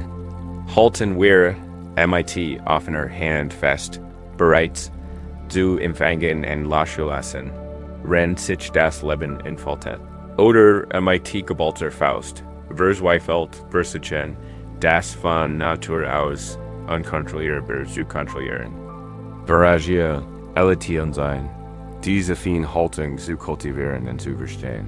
Das war Sicherheit nicht von dem Kant, woran wir festhalten, sondern von unserer inneren Fähigkeit, uns hinzupassen. Zu akzeptieren und mit der sich ständig verändernden Natur des Seins zu fließen. Es ist ein tiefes Vertrauen in das Leben, bessie, LBST, dies gebiger Losgelöstheit zu üben. Beginnen Sie damit, Momente des Festhaltens wahrzunehmen. Wenn Sie ein plötzliches Verlangen nach etwas oder die Angst, etwas zu verlieren, verspüren, halten Sie in. Fragen Sie sich, haltet deren mit auf einer Hand oder geballter Faust fest. Allein die sanfte Achtsamkeit auf Ihrer Hand. Besitztümer oder einen lockert den Griff. Stellen Sie sich den bewusst und sanft vor. Wie Sie ein wenig von dieser Spannung lassen, als würden Sie den Druck auf Ihr Finger. Beringer. Es geht nicht darum, sich selbst zur Gleichgültigkeit zu zwingen. Es geht darum, die Fürsorge zu beobachten, ohne zu zulassen, dass sie zu einer bindenden Anhaftung wird. Den Metaphor von ein Verlangens Blatt erinnert uns in die tiefe Eleganz der Hingabe. Das Blatt wird sich nicht. Ich lasse einfach los. Wenn Sehnsucht gekommen ist, Sehnsuchtheit im Herbst liegt darin, dass sie sein sommerliche Lebendigkeit loslässt. Was wir, wenn wir wie das Blatt abbeginnen unserem Leben, das in dein Jobs, ein Veränderung in einer Beziehung, die natürlichen Veränderungen des Alterns, mit der gleichen Anmut und Akzeptanz begegnen könnten. Was wir, wenn wir diese Momente nicht als zu verständlich, sondern als natürlich Zyklen sehen, die Raum für neuen Funds und andere Formen der Lebendigkeit schaffen. Diese Perspektive verwandelt Angst in Akzeptanz und Festhalten in Befreien. Diese Freiheit von Anhaftung ermöglicht es uns, im gegenwärtigen Moment erfüllter zu leben. Wenn wir nicht ständig in der Vergangenheit festhalten oder uns nach einer bestimmten suchen sind, werden wir tiefer zugänglich für den Reichtum. Und jetzt, wir können die Schönheit eines Sonnenuntergangs genießen, ohne dass dauern muss.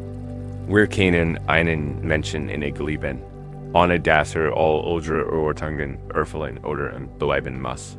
Wir können unseren Leidenschaften nachgehen, ohne dass unser Glück von unserem Erfolg abhängt.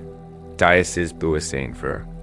Den gegenwärtigen Moment ist der Wahrreichtum ein Schatz, der nicht verloren gehen kann, weil ständig in uns ist, der man uns riest mit Leichtem gibt und kann jeder neuen Situation mit Klarheit und Spontanität begegnen.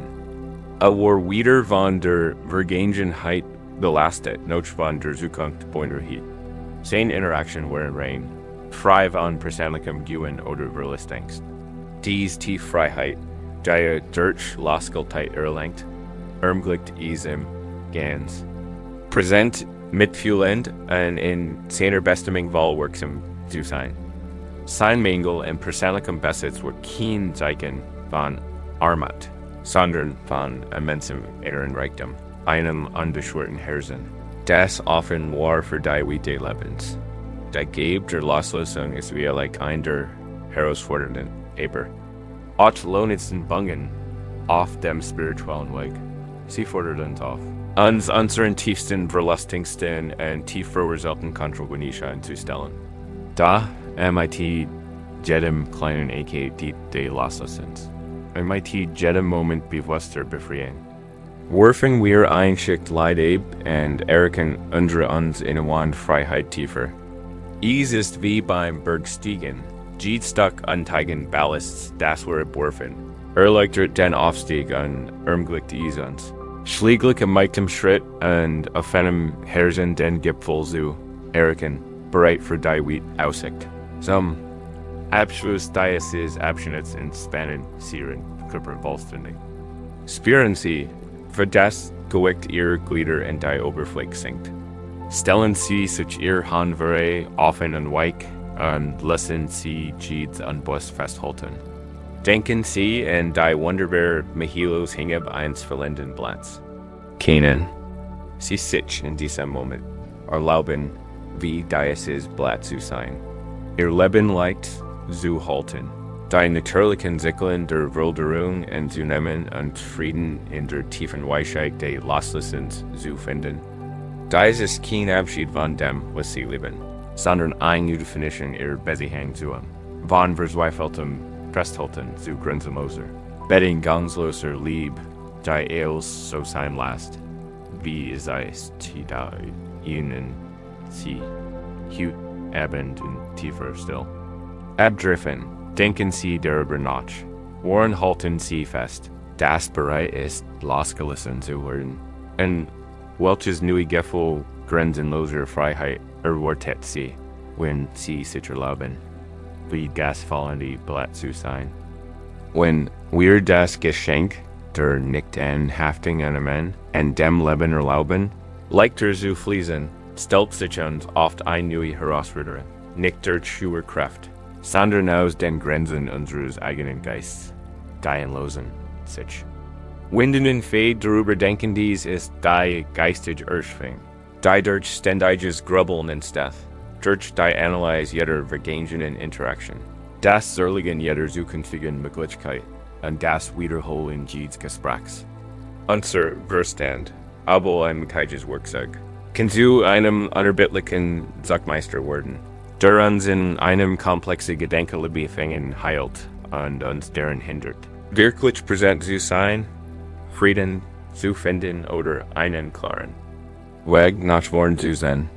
Dies ist ständig Geplapper, aber scheinbar produktiv, führt oft zu Lähmung, Angst an einem tiefen Gefühl geistiger Erschwingen wird die einzige Wahrheit, die oft direkt hinter dem mentalen Lärm.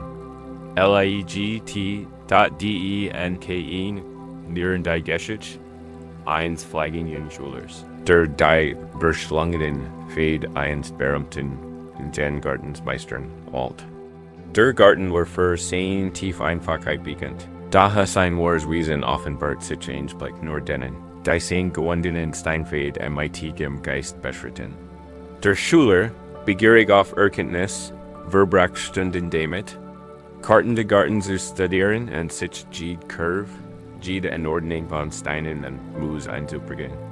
Bever den Weg betrat, planter sein Route akribisch und berücksichtig jeden Winkel. Jede Bedeutungsnuance, die jedem Stein entnehmen kann. Renner Jing, rast sein Geist. Habe ich die richtig abzweigen Gentleman, was symbolisiert.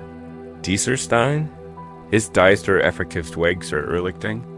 Ich hätte diesen anderen Weg nehmen sollen. Ständig ginge im Geist sein Schritt zurück. Hinterfragt seine Entscheidungen und stellt sich uns alternative Routen vor. Der Kopf für voller Theorien und Analysen. Und der Student war völlig überwältigt. Sah die einzelnen Steine, den geharten Geist, die Moosbeddecken Ladern. Aber verstand nie wirklich Vordergarten. Die Schönheit des Sonnenlichts, das durch die Boom fiel, der subtle Duft der Kiefern, das sanft Zwitschern der Vögel, all das blieb im Lärm seiner Gedanken unbemerkt. Verler sich so sehr in der mentalen Karte des Labyrinths, dass den eigentlichen Weg unter seinen Füßen nicht mehr erkennen konnte. Sein Schritt wurde schwer, sein Stirn runzelt sich, und tief Frustration breitet sich in seinem Herzen aus. Versucht so sehr den Garten intellektuell zu verstehen, dass ihm sein intuitive Weisheit entging. Folgt sich festgefahren, unfähig, den einfachen Frieden zu finden. Von dem anderen sprechen, weil seine eigenen Gedanken ein undurchdringliche Mauer zwischen ihm und dem gegenwärtigen Moment erkennen. War gefangen, nicht durch die Gestaltung des Gartens, sondern durch die unerbittlich komplexe seines eigenen. Aber denkenden Verstandes, ein verwickelter Wognielby, in might jeder neuen analytischen Schleifstücke banden, die erfahren dieses Schüler spiegelt unseren eigenen Stieg in das Labyrinth des Überdenkens weiter. Wir glauben, dass durch das Denken mehr in dem Seeshore finden wir Lösungen. Gewinnen Klarheit oder verhindern zukünftig Problem. Darauf passiert das Gegenteil. Wir verlieren uns in genau den Gedanken, von denen wir hoffen, dass sie uns leiten und akkumulieren mentale Strungen, die unsere natürliche Intuition und unsere Fähigkeit zur einfachen Präsenz trüben. Die buddhistische Lehre beten Heiligkeit der Denken sind. Was entscheidend ist, der Raum zwischen den Gedankenslehrens, dass unsere Gedanken nicht ausgehen oder wir sind und auch nicht unbedingt Tatsachen. Sie sind flüchtig mentale Phänomene. Wir wollen die über den Himmel sehen. Wenn wir sie beobachten können, ohne uns zu verstricken, ohne jedem Resultaten zu folgen, finden wir ein Tiefruhe, die uns echt Erkenntnis bietet, die wir über die Grenzen des ständigen Grübelns hinausgehen. Denken Sie einen Moment. Aber Ihren eigenen Geist nach als verwickelter Wognu zu der Gedanke ist einfäden. Jede Sorge einnoten, jede Gesprächswiedergol, ein Engwickelt Schleif. Je mehr wir deren herumstickern, je mehr wir versickern. Ein Lesson für das Gehörswingen, desto enger und komplexer wird es. Wir sehen in einem Fäden nur Fesseln, dass dieser einen anderen Nütze, wo durch ein scheinbaren Loses durch einen Death. Diese Metaphor illustriert auf wunderbar Weise, wie übermütiges Grübeln, statt Klarheit zu schaffen, unsere seelische Belastung oft verschlimmert. Unser Verstand ist darauf ausgelegt, zu denken, zu planen und Probleme zu lösen. Dahin, da es des Denkens zwanghaft wird, wenn es seinen Zweck verliert und einfach endlos kreist, wird dieser Last, die unsere Energie verbraucht und die einfähig, unmittelbare Erfahrung der Lebensverdict. Wo in ihrem Leben spüren sie diesen War. Es ist nach einem sozialen Kontakt, bei dem sie ihre Wort wiederholen und sich Sorgen darüber machen, wie sie wahrgenommen werden. Es ist wie einem großen Ereignis, bei dem sie versichern, jedes mögliche Ergebnis vorherzusagen und für jede eventuell zu planen. Und wie erlegt ist eine Entscheidung, egal wie klein. Aber da sie endlos diskutieren und deren wir ein Nachteil sie erbeugen, bis sie wie Unentschlossenheit wie geltend sind. Oder es kann ein Virgin Verletzung sein, ein Empfinden angerichtet, da sie immer wieder durchlädt, unfähig, sich aus ihrem Griff zu lösen. Jeder dieser Momente ist ein weiterer Strang in diesem War und trägt zu dem Gefühl der Überforderung und mentalen Erschöpfung bei. Der Schlüssel zur Navigation durch dieses Labyrinth liegt nicht darin, die Gedanken zu bekämpfen oder zu unterdrücken, gen das Earth nur die Spannung im Verwirrung garen. Stattdessen geht es darum zu lernen, Gedanken beobachten, ohne sich darauf einzulassen. Sie sich wie Sie sitzen am Fluss und beobachten die Blätter, die vorbeitreiben. Jedes Blatt ist ein Gedanke. Sie springen nicht in den Fluss und versuchen, ein Blatt aufzuhalten oder einem anderen hinterherzugehen. Sie senden einfach zu, nehmen ihre Anwesenheit zur Kenntnis, lassen sie aber weitertreiben. Das ist die Essenz achtsamer Gedankenbeachtung. Sie bemerken den Gedanken, ich hätte sagen sollen, oder was wir, wenn aber sie lassen sich nicht auf die Eier. Sie gegen kein Führer. Sie sind einfach so, wie instead vergeht. Dies Praxis offenbart die Raum zwischen den Gedanken. Für einen Geist, der ein ständiges Geplappergehen ist, mag dieser Raum zunächst flüchtig, fast unmerklich erscheinen. Da MIT behutsame Übungen werden sie Momente tiefer still und Ruhe entdecken, die zwischen einem Gedanken und dem nächsten liegen. Higher liegt war Erkenntnis, higher kann Intuition und die Oberfläche kommen und higher want die natürlich. Klarheit ist Geists. Der Schüler im Zen-Garten war so in das Labyrinth seiner eigenen Gedanken vertieft, dass den einfachen Weg wie sich nicht erkennen konnte. Erst als den mentalen Lernbergen konnte, begann sich die eingeborene Weisheit des Gartens sehen. Balkamin Einfachheit, Mahilo zu offenbaren. Die Stillwe keine Wesenheit, sondern die Prozents tiefen Friedens. Die Herausforderung beim Grübeln, bestet Gering, das ist oft produktiv handvoll. Wir reden uns ein, ich muss das durchdenken, oder ich muss mir darüber Sorgen machen. Damit ist nicht passiert. Daher gibt einen großen Unterschied zwischen produktivem Nachdenken und zwanghaftem Grübeln. Produktives Nachdenken hat eine klare Absicht, einen Anfang und ein Ende, und führt oft zu einer neuen Verständnis oder einer neuen Vorgehensweise. Grübeln hingegen ist circular, repetitive und führt selten zu einer Lösung. Der Geist dreht sich im Kreis, sucht, Hitz und Erschwing, ohne voranzukommen. Es ist, als würde man in einer Wand herumstickern. Es verhindert die HEILUNG den Wohlwell samt zu entwirren, bietet Sie diesen praktischen Schritt. Wenn Sie merken, dass Sie zu viel nachdenken, konzentrieren Sie auf Ihren Atem. Spüren Sie, wie die Luft in Ihren Körper ein und ausströmt. Das verankert Sie im höheren Jetzt und unterbricht die Losgedenkenschleif. Sie können Ihre Gedanken auch mental benennen. Denken, planen, sorgen. Dieses Benennen schafft etwas Distanz zwischen Ihnen und dem Gedanken und ermöglicht es Ihnen, in zu beobachten, anstatt sich von dem Wahrnehmen zu lassen. Bewerten Sie die Gedanken nicht? Nehmen Sie sie einfach und beobachten Sie, wie sie vorübersehen. Jeder Moment der Untätigkeit ist wie das Listen eines kleinen Noten im verquickelten Garn. Die Freiheit, die instead, wenn man sich vom Grübeln erlöst, ist niemand. Es ist, als würde man aus einem lauten, überfüllten Raum in einen weichlichen, stillen Garten treten.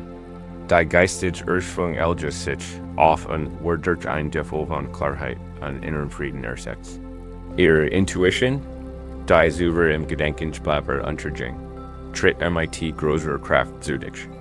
Entscheidungen wurden klarer, nicht weil sie bis zum höchsten analysiert haben, sondern weil sie den inneren Raum für Weisheit geschaffen haben. Sie wurden präsenter in ihren Interaktionen, engagieren sich mehr für die Welt sie herum, und sind offener für Echtfreude. Das Labyrinth, einst ein Kell der Qual, verwandelt sich in einen einfachen Scheinweg, den sie MIT geht und auf einem Bewusstsein gehen können. Dies Befreiung ermöglicht es ihnen, sich wirklich auf das Leben einzulassen, anstatt es ständig zu analysieren. Sie können schon Momente genießen, Emotionen wohl und ganz erleben, ohne sie zu zensieren, und authentisch mit anderen in Kontakt treten, ohne jedes Wort zu überdenken. Der Bewerten Will beginnt sich aufzuwickeln und gibt seinen einzelnen Fäden frei, aus denen sie dann etwas Schönes und Sinnvolles weben können, anstatt ein Kell der Frustration zu bleiben. Sie gewinnen die Kontrolle zurück, nicht über die Welt, sondern über ihren eigenen Geist und Entscheiden, worauf sie ihre Aufmerksamkeit RICTE in .zu und .sie am Schluss dieses Abschnitts nun sie ihrem Körper tief entspannen. ATMen Sie tief in Ihren Kopf hinein und stellen Sie sich viel. Die sich die mentale Entspannung erlöst. Stellen Sie sich Ihren Geist als einen klaren. Stellen Sie wie auf dessen Oberfläche sich Gedanken krauseln, aufsteigen und wieder vereben, so dass es die tief still und gestört bleibt. Sie sind nicht Ihr Gedanken, sondern das wie Stillbewusstsein, das Sie treibt. Gönnen Sie sich dies in Ruhe, wenn Sie heute Abend in tiefer Stille driften. Denken Sie darüber nach. Welche Gedanken erschaffen ein Labyrinth aus, dem Sie so gern entkommen möchten, und welcher Tieffrieden erwartet Sie, wenn Sie einfach ohne Einbindung beobachten und sich erlauben, die Klarheit zwischen ihnen zu entdecken. Nach dem wir durch das komplizierte Labyrinth des Überdenkens navigiert sind, und das unerfreuliche Geplapper des Geistes sind, abklingen lassen. Wurden wir nun in ein Reich tiefer und unterwunder der Einsicht eingelitten, die Stillkraft.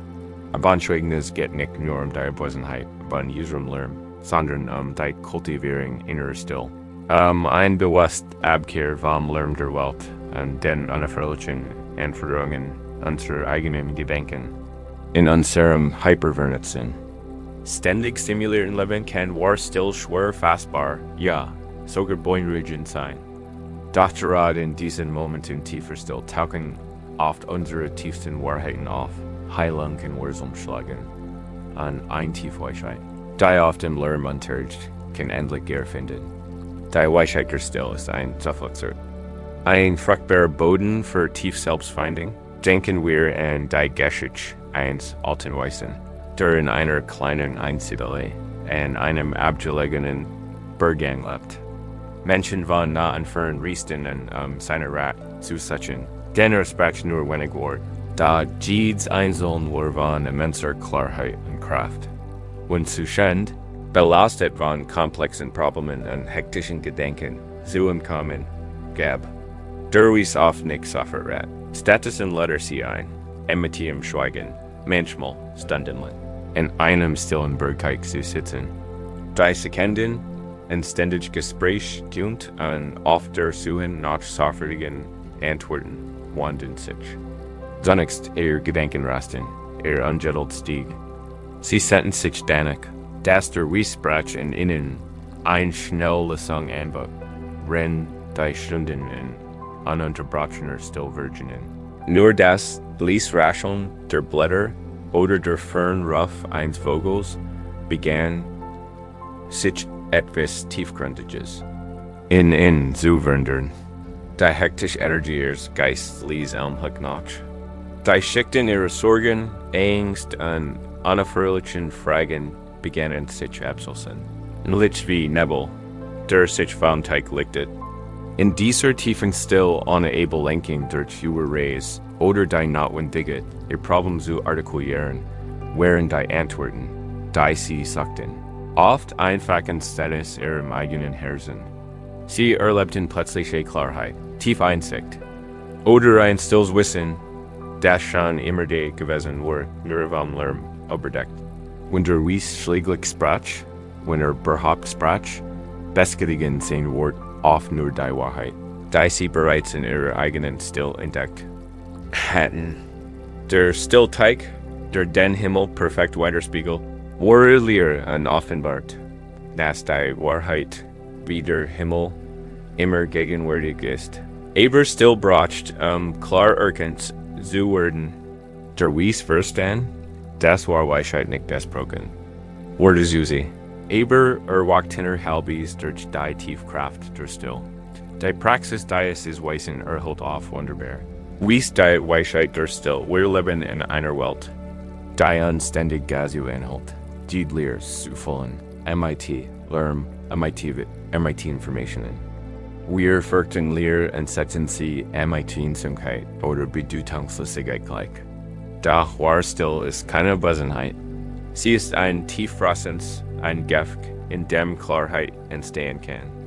Die buddhistische Lehre von Vipassana oder Einsichtsmeditations geht genau darum, dies tiefstill und Achtsamkeit zu kultivieren, die Gensch so zu sehen, wie sie wirklich sind, jenseits der oberflächlichen Gedanken und Wahrnehmungsbin.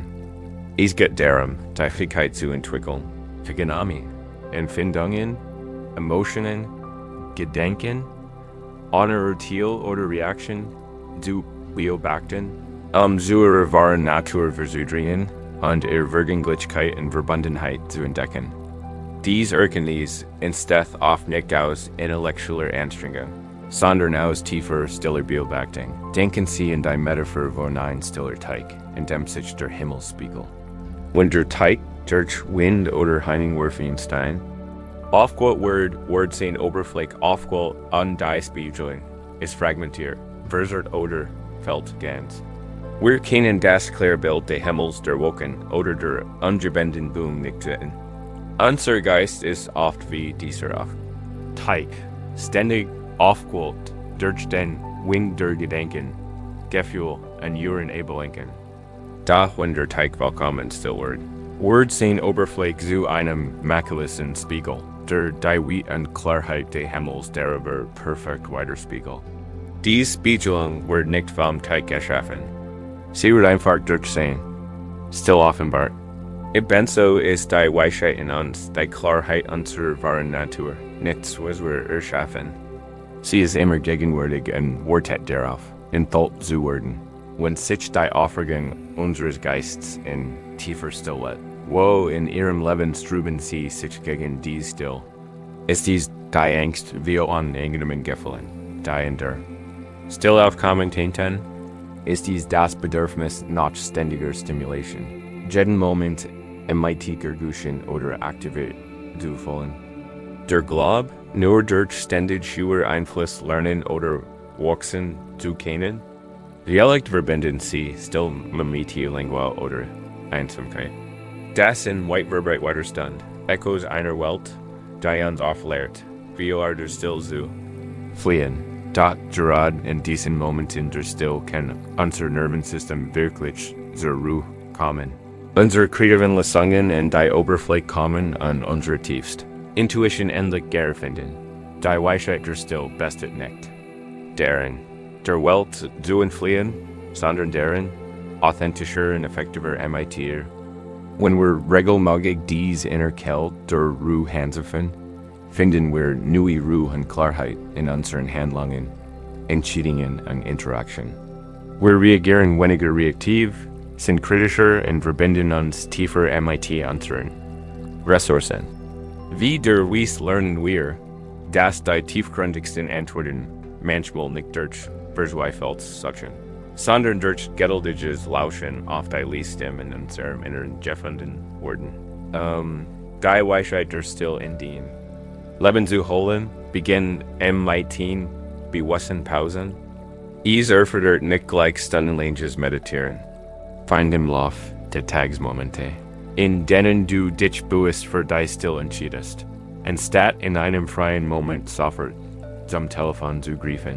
Setzen Sie sich einfach hin und atmen Sie .lte und Sie das Radio in Ihrem Auto für 1 Minute aus. Sitzen Sie ruhig da und genießen Sie Ihren Tee oder Kaffee. Schmecken, riechen und spüren Sie einfach die Wärme ohne Ebelenken. Bevor Sie auf ein E-Mail antworten oder ein schwieriges Gespräch führen, atmen Sie einmal tief und liest durch die ESE Mikromonti bewusster Stillsinn wie das sanft Glitten der Teigoberfläche. Das Abklingen der Wellen ermöglicht. Beim Üben wirst du feststellen, dass du still nicht lehrst. Sie ist erfüllt von den subtilen Empfindungen des Körpers, dem sanften Rhythmus des Atems und dem Lesen auf und ab der Gedanken, die du nun beobachten kannst, ohne dich davon abhalten zu lassen. Diese achtsame Auseinandersetzung imitiert. Der Still hilft uns auch, wortfreie Beobachtung und Gedanken oder Gefühl in der Still auftauchen, sind wir dialekt versigt. Sie als gut oder schlecht zu bezeichnen, sie zu verdrängen oder in ihnen festzuhalten. Die Person lehrt uns jedoch, einfach zu beobachten und ihr Präsenz wahrzunehmen, ohne uns aufgeschützt einzulassen. Oh, da ist ein bäuerhegender Gedanke. Ah, ein Gefühl der Traurigkeit ist aufgekommen. Dies distanzierte Beobachtung ermöglicht es dem Geist, sich schließlich zu beruhigen wie Sediment, das langsam auf den eines Wasserglases sinkt. Die Klarheit, die bleibt, ist die Weisheit der Still. Die Befreiung, die sich aus der Weisheit der Still ergeht, ist tiefgreifend. Es ist, als würde man in einem ausgehenden Land ein verborgenes Quell finden. Die geistige Unruhe, last Nacht, und wird durch ein tiefes Gefühl der Ruhe gesetzt. Ihre Intuition wird geschärft, ihre Entscheidungen stimmen mehr im wahren Selbst überein. Kreativität, die auf durch mentalen Lehrt erstigt Word beginnt Mihilos zu fließen. Sie werden weiter Sandschweiger gegenüber den Herausforderungen des Lebens, weil sie aus einer tiefen Kell innerer Stillstell kennen. Die Angst via dem Alleinsein elges sich auf. Wenn sie den Reichtum und die Gemeinschaft ihrer eigenen inneren Welt entdecken. Das bedeutet nicht, sich vom Leben zu distanzieren oder abzukoppeln. Im Gegenteil, es ermöglicht ihnen, sich intensiver und authentischer zu engagieren. Wenn innerer Teig klar und ruhig ist, reflektieren sie die Welt mit großer Klarheit, Verständnis und Mitgefühl. Ihre Handlungen werden weniger reaktiv und bewusster verwurzelt in einem tiefen Gefühl der Präsenz, anstatt von äußerem Druck oder innerem Lärm getrieben zu werden. Der Wies sich nicht von der Welt zurück, begegnet aus tiefer innerer Ruhe und schenkt ein Weisheit, die tief nachhalt, weil sie aus der stillgeboren Abschluss dieses Abschnitts entspannen sie ihren Körper vollständig. Und geben sie sich der Stutz unter ihnen hin. Stellen sie sich wie ihr Geist wird wie ein stiller Teig ruhig und klar. Spüren sie die sanft still in ihrem Inneren, einen weiten inneren Raum, in dem tief Weisheit wohnt.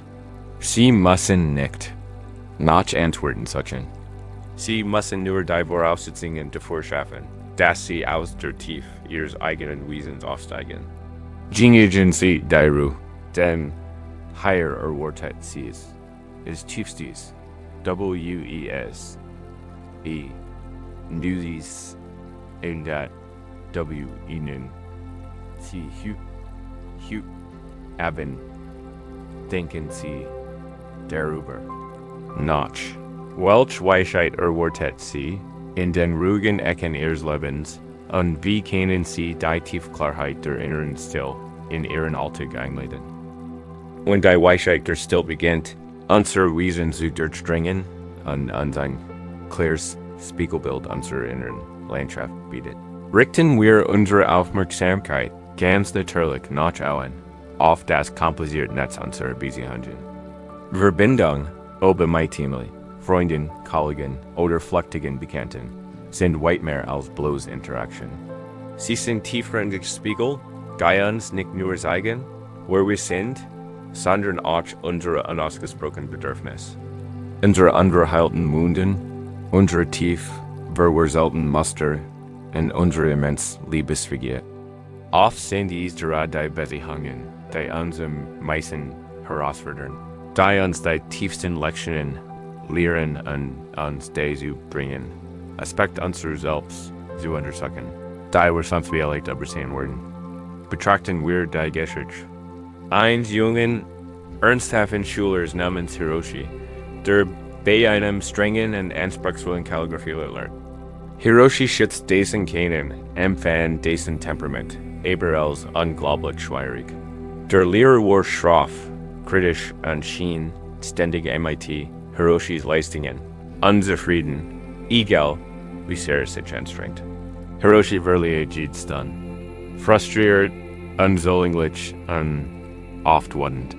Stundenlang beschwert sich bei Mitschülern, aber die Lehrers übersieht, dass dieser ihm absichtlich das Leben schwer macht. Glaubt, seine Schwierigkeiten seien allein die Schuld.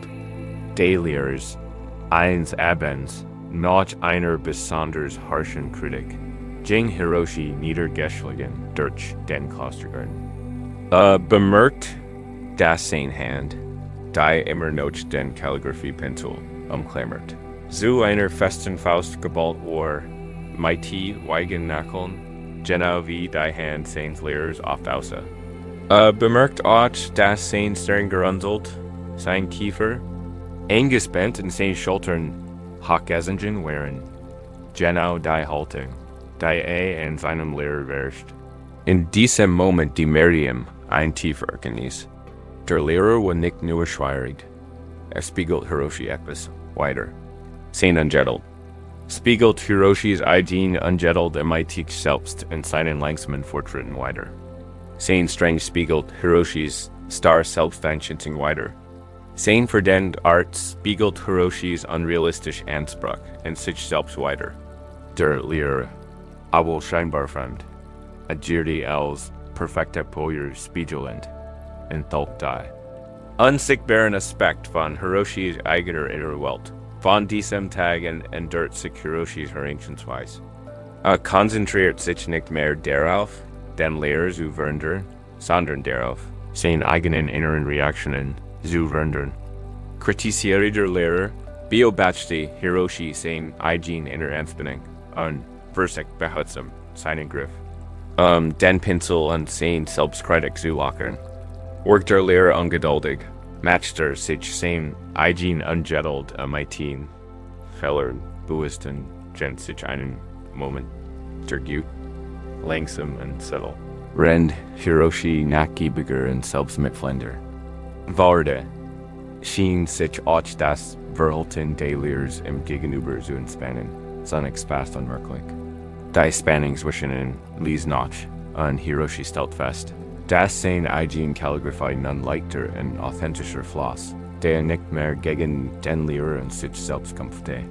Lernt, dass die schwierigsten Beziehungen, Hindernis, sondern tiefgreifende Chancen zur Selbstfindung und zum inneren Wachstum sind dort HIRO ist his Transformation veranschaulicht auf wunderbare Weise. Wie unsere Beziehungen wie tiefgründig Spiegelwirkung. Wir neigen dazu, unsere innere Welt auf andere zu projizieren und im Gegenzug spiegeln andere unsere unerforschten Eigenschaften auf uns zurück. Die buddhistische Lehre von Padika Samappada oder bedingt ins die Hinbiet einen umfassenden Rahmen. Für das Verständnis dieser Verbundenheit in Beziehungen. Es lehrt, dass es in Abhängigkeit von anderen Faktoren entsteht, nicht existiert isoliert. Unsere Erfahrungen, einschließlich unserer Beziehungen, sind keine zufälligen Ereignisse, sondern entstehen aus einem komplexen Geflecht von Ursachen. Und Bedingungen, einschließlich unserer eigenen vergangenen Handlungen, Absichten und Reaktionen. Das bedeutet, dass unsere Beziehung zu anderen Gründungen von unserer Beziehung zu uns selbst geprüft werden und umgekehrt.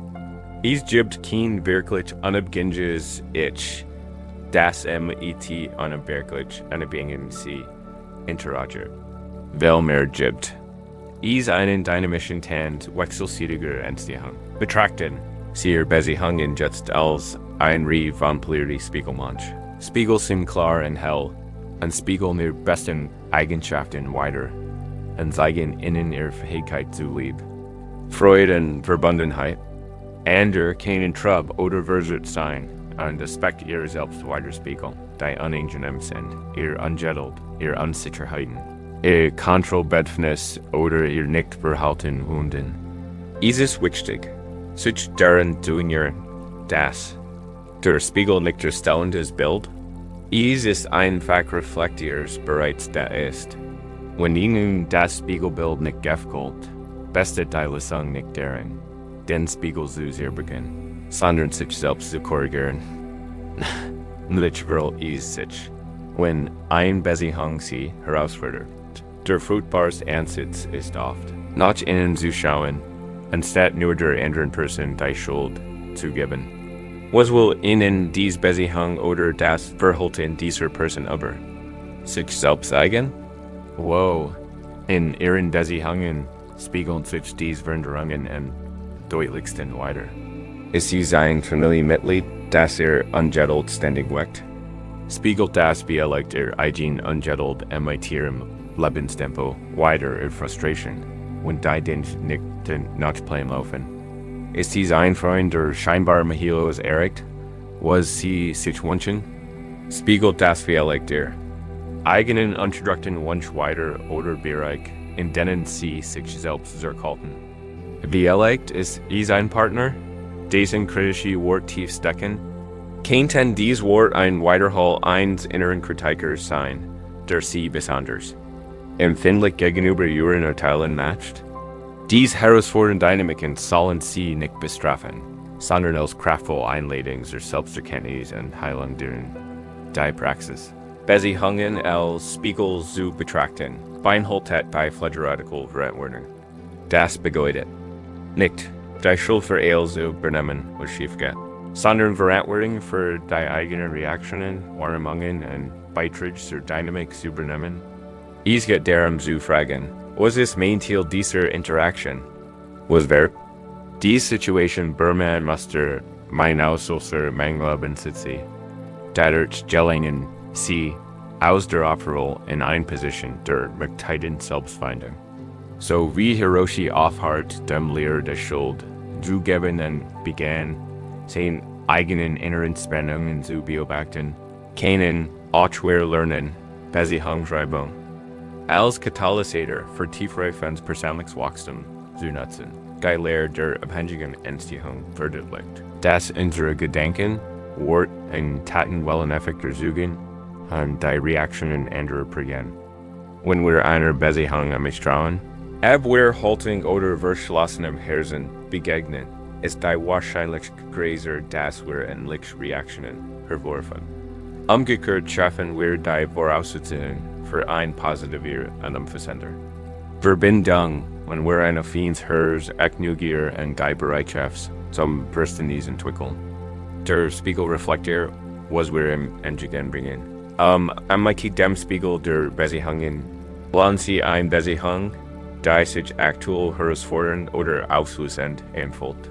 Wenn eine unangenehme Interaktion oder ein unangenehmes Gefühl auftritt, halten Sie in, anstatt sofort zu reagieren oder Schuldzuweisungen zu machen.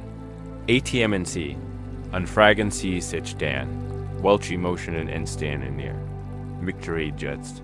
Was bringt das Verhalten dieser Person in meiner Welt? Gibt es hier etwas, das mir bekannt vorkommt? Ein Muster aus meiner Vergangenheit oder einen Teil von mir, den ich vielleicht ruhen. Dies Selbstbringen ist entscheidend. Sie versuchen nicht, die andere Person zu reparieren. Sie versuchen, sich selbst durch ihre Reflexion besser zu verstehen. Die Freiheit, die sich aus der Auseinandersetzung im Beziehungen als Spiegel erwächst, ist transformativ. Sie führt sie aus dem Kreislauf von Schuldzuweisungen und Reaktive heraus.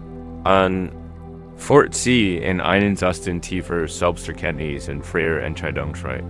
Sie beginnen zu verstehen, das will der Herausforderung, denen sie in Beziehungen begegnen, in Wirklichkeit Gelegenheiten zur Heilung und Integration von Teilen ihrer selbst sind. Sie werden vergleich weniger von anderen abhängig. Weil sie erkennen, dass ihr innerer Frieden etwas ist, das sie unabhängig von ihren Umständen kultivieren. Ihre Beziehungen werden reicher, authentischer und tiefer bedeutungsvoll, weil sie bewusst und nicht unbewusst gestalten. Das bedeutet nicht, dass alle Beziehungen perfekt harmonisch verlaufen.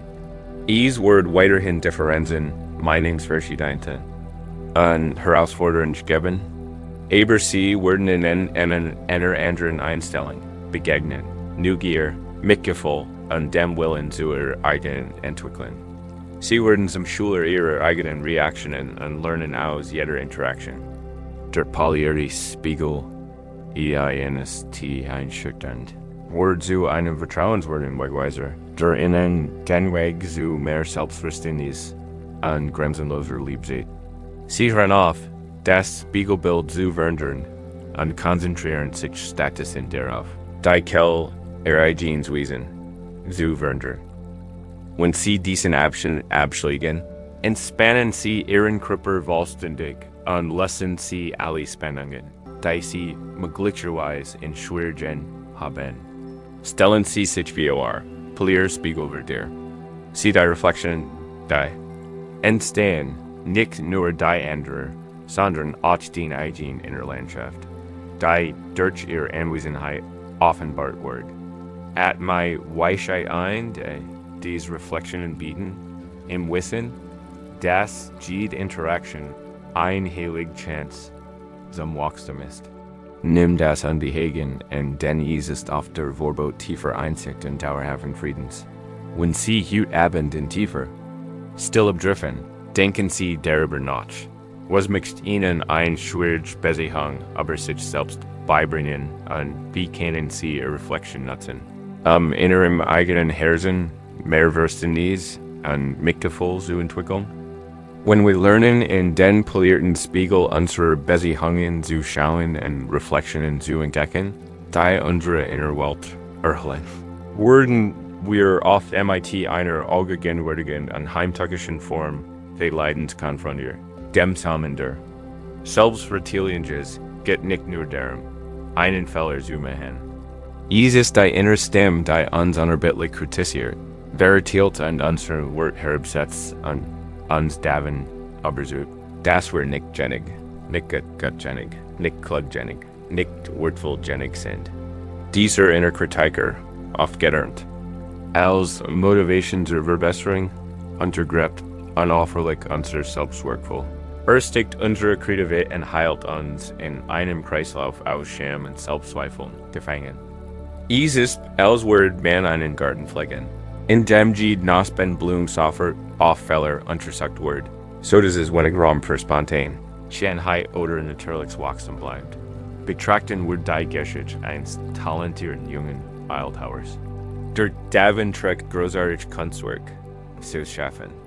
Zu Beginn seiner Karriere widmet sich mit Lebenselle einer komplexen Marmorstatue und arbeitet monatelang mit grüblischer Sorgfalt daran. Kurz wie Fertigstellung entdeckt jedig einen winzigen, kaum ornamentierten Riss in einer Handerstatue, voran war es ein eklatanter Makel, ein katastrophaler Fehler, der das Gesamtwerk ruiniert. Es sah nur den Riss und glatt. Wurde all sein Mühe sein können zu nichten. Begann die Statue zu werken und sah sie als Symbol seines Versagens. Versteckt sie in einer staubigen Ecke seines Ateliers und weigert sich, sie auszustellen. War aber sucht sie sei wortlos und ein Beweis seiner Unzulänglichkeit als Künstler. Die Scham aber dieses fehlerhafte Werk trugen jahrelang mit Cherem und Lizu, das ist sein Willen später in Erfolg überschat Jahrzehnte. Später übergeht in ein Kunstsammler, der direkt über das verborgen Frühwerk des Bildhauers hört, die vergessene Statue zu bergen. Als der Bildhauer sie weiterstrebend entgalt, kutscht der Sammler auf, nicht enttäuscht, sondern bewundert. Sieht auf genau den Riss, der den Bildhauer gequält hat. Sie, rief aus. Dieser Riss Gold eingeschickt. Gold von der Reihe der Marmors. Seinen inhärenten Eigenschaften und der Beharrlichkeit des Bildhauers. mit seiner natürlichen Mastering zu arbeiten. Mindert die Schönheit nicht, sondern verliert Charakter. Match sie einzigartig. Ein Zeugnis von Authentizität und Widerstand für der Bildhauer betrachtet sein Werk. Zum ersten Mal seit Jahren wirklich, nicht durch die Strange Linz seines eigenen Urteils, sondern in einen kennenden Augen eins anderen. Es sah keinen Fehler, sondern ein Zettel jeder einziger Gerechtigkeit, ein Zeichen seiner Authentizität. Ihm wurde klar, dass sein Selbsturteil weitaus schädlicher gewesen war als jeder Riss im Marmor. In diesem Moment durchströmte ein Tiefwurm, ein Verstand, das sein unermüdlich Streben nach makelloser Perfektion in blind gemacht hat für die exquisite, unvollkommene Schönheit, die so in seiner Kunst, als auch in selbst bereits vorhanden war. Die Statue, einst ein Teil der Schande, wurde zum Symbol seiner Ries. Ein Dornet Rose, wunderschön in seiner einzigartigen Blut. mit Dornen LLEM. Die Ries dieses Bildhauers, mit seinem Fehlerhafer, brandschuldigt. Oft tiefgreifend ist die Allgegenwärtigkeit von Selbstbertigung. Wir übertreiben oft unsere vermeintlichen Unvollkommenheiten im Lassen zu, dass sie unsere immensen Stärken und unseren inneren Wert überschreiten. Die buddhistische Lehre ist eine direkte Einladung zur Kultivierung.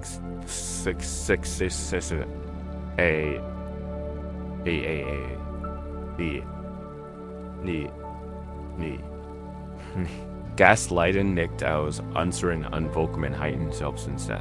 Sondernaus, unser scharfen Kritik an. So wie wir, anderen nicht gevoel, Karuna, entgegenbringen, sind wir aufgerufen, und selbst deshalb wie grenzenlos gut und Verstenus entgegenzubringen, unsere Menschlichkeit, unsere Kampfe in unseren inneren Wort und Wirken, undichtet unsere vermeintlichen Fehler. Dies Energie ist das Gegenteil der kritischen Stimmen, dort behutsam den Samen unseres wahren Selbst, und lasten Anna. Angst wie ständiger Kritik erblühen.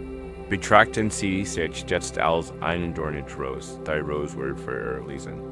Schönheit, ihr Sortenblütenblüher und ihren berauschenden Duft gefährt. Sie hat 8 Dornen. Dies Dornen sind kein Makel. Sie sind ein natürlicher Teil ihres Wesens, eine Form des Schatzes, ein Südnis ihrer wilden Natur. Wird sich die Rose ständig selbst für ihr Dornen beurteilen und sich wünschen. Sie rein in der Blume an sie, wird sie ihre Gene, Schönheit schmälern und sich selbst daran hindern, weil sie blunden. Auch wir haben unsere Dornen, unsere Macken, unsere Fehler in der Vergangenheit, unsere Probleme, unsere vermeintlichen Unvollkommenheiten. Die sind keine Grund für Selbstverteilung. Sie sind Teil unserer authentischen, komplexen und wunderschönen menschlichen Natur. Wenn wir uns unerbittlich auf dies Dornen konzentrieren und sie wegwünschen, verändern wir die Wahlblut unseres eigenen, einzigartigen Wesens. Zui RLEBEN dot, wo in ihrem Leben spüren sie den steckenden Schmerz der Selbstverteilung. Liedies in ihrem Aussehen und der ständigen Kritik und vermeintlichen Fehler. Liedies in ihrer Intelligenz oder ihren Fähigkeiten. Und dem Glauben, nicht klug oder figgenig zu sein. Vielleicht Liedies in ihren emotionalen Reaktionen. Und der Selbstverteilung für was? Traurigkeit oder Angst. Oder es könnten vergangene Handlungen sein. Das Wiederholen von Fehlern und das Abstempeln als schlecht oder unwürdig. Dieser Innerkritiker ist unerbittlich und spricht oft auf ein Wiesemaitiens, die wir von anderen Menschen niemals tolerieren würden. Sein Stimme, so heimtückisch sie auch sein mag, entspringt oft einem welgeliebten Versig. Und zu schützen und zu motivieren, besser zu werden. Doch sein Methoden sind letztlich destruktiv. Das durch Selbstverteilung Leid ruht von der Tief verresulten Überzeugungen. Gas unser Wort in Bedingungen genug ist. Gas wir uns Liebe, Anerkennung oder Glück verdienen müssen, indem wir perfekt sind, Fehler vermeiden oder ständig nach einem ungleichen Ideal streben. Dies führt zu einem Kreislauf aus Selbstverleugnung und endlosem Streben. Die Lehre der inneren Gut führt zu einer radikalen Wahrheit. Unser Wort ist eingeboren, bedingungslos und unveränderlich. Muss nicht verdient werden. Ist einfaches One, wir diese Wahrheit benutzen. Beginnt die Macht der selbstkritischen Stimme zu schwinden und der Same inneren Friedens kann endlich Wurzeln schlagen. Den inneren Kritiker herauszufordern und den Kiem der Selbstakzeptanz zu umgehen. Beginnen Sie einfach, damit die Stimme des Urteils bemerken, wenn es auftaucht. Kampfe nicht dagegen und Bursig nicht. Es gilt zum Schweigen zu bringen, denn das verlief ihm oft mehr macht. Nimm es Statusen als Juris Phänomen gar, wie ein Vorbeisehens Gurgusch. Da ist das Urteil aber mein Aussehen. Ich höre den Kritiker sagen, ich sehe nicht Gott genug. Da ist es bloß wahrnehmen, ohne sich darauf einzulassen, schafft ein wenig Distanz. Dann kannst du dich bewusst für ein freundlich Reaktion entscheiden.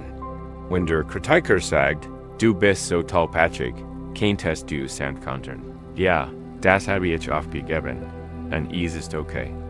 Ich bin immer noch ein feiger und wortvoller Mensch, oder? Wenn es ein Gefühl der Unsohngleichheit ist, kannst du die Hand aufs Herz legen und dir selbst eine Stillbotschaft übermitteln. Ich gebe mein Bestes. Ich bin Jenig. B. Dieser Praxis geht es darum, Active Vergering ihres inneren Dialogs jarling, hat der Kritiker via leicht freehand, Jets bringen, Sie bues ein neues Stem ein, die Stem de Mickfuls, de Verständnisses under Akzeptanz. So wie der Bildhauer lernt, den Riss als Charakter und nicht als Makel zu sein, können Sie beginnen, ihr Dornen nicht als zu verbergend Unvollkommenheiten zu sein, sondern als einziger Respekt ihres Wesens, die zu ihrer Stärke, ihre Widerstandsfähigkeit und ihre Wahrheit beiträgen. Geist sind die Teil ihrer Geschichte, die sie einzigartig machen und innen ermöglichen. Sich mit anderen zu verbinden, die ebenfalls Schwierigkeiten erlebt haben, die Befreiung, die durch die Kultivierung von Selbstakzeptanz erwächst, ist wie ein geschlossener Nasp, die sich endlich zu einer lebendigen Blut entfaltet. Die ständige Anspannung des Strebens elges sich auf und wird durch ein tiefes Gefühl der Leichtigkeit und des inneren Friedens ersetzt. Ihre Energie, die zur von Selbstkritik verbraucht wurde, wird frei für Akt Kreativität, Freudiges. Engagement im Leben und authentische Verbindungen zu anderen. Sie hört auf, so dringend nach externer Bestätigung zu setzen, weil ihr Innerkel Gewurzoberfläche, das ermöglicht ihnen, Metier, Grahams Selbstvertrauen in die Welt zu treten, nicht aus Arroganz, sondern aus einem ruhigen, unerschütterlichen Wissen ihren eigenen Wort. Das bedeutet nicht, dass sie aufhören zu wachsen oder nach positiven Veränderungen zu streben. Selbstakzeptanz ist keine Selbstzufriedenheit. Sie ist der fruchtbare Boden, aus dem Wachstum entspringt. Wenn Sie sich so akzeptieren, wie Sie sind, können Sie Bereich, in denen Sie wachsen können, besser.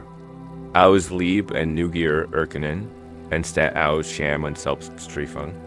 Sie sind wie die Rose. Sie akzeptieren so ihre Schönheit als Otter, Dornenwall und Ganzen wissen, das bei ihrem Gedicht beiträgt. So können Sie ihr Walls Potenzial entfalten und einen einzigartigen Duft in die Welt verströmen. Unberührt vom kritischen Blick. Zum Abschluss dieses Abschnitts nennen Sie Ihrem Körper ein Tief Entspannung.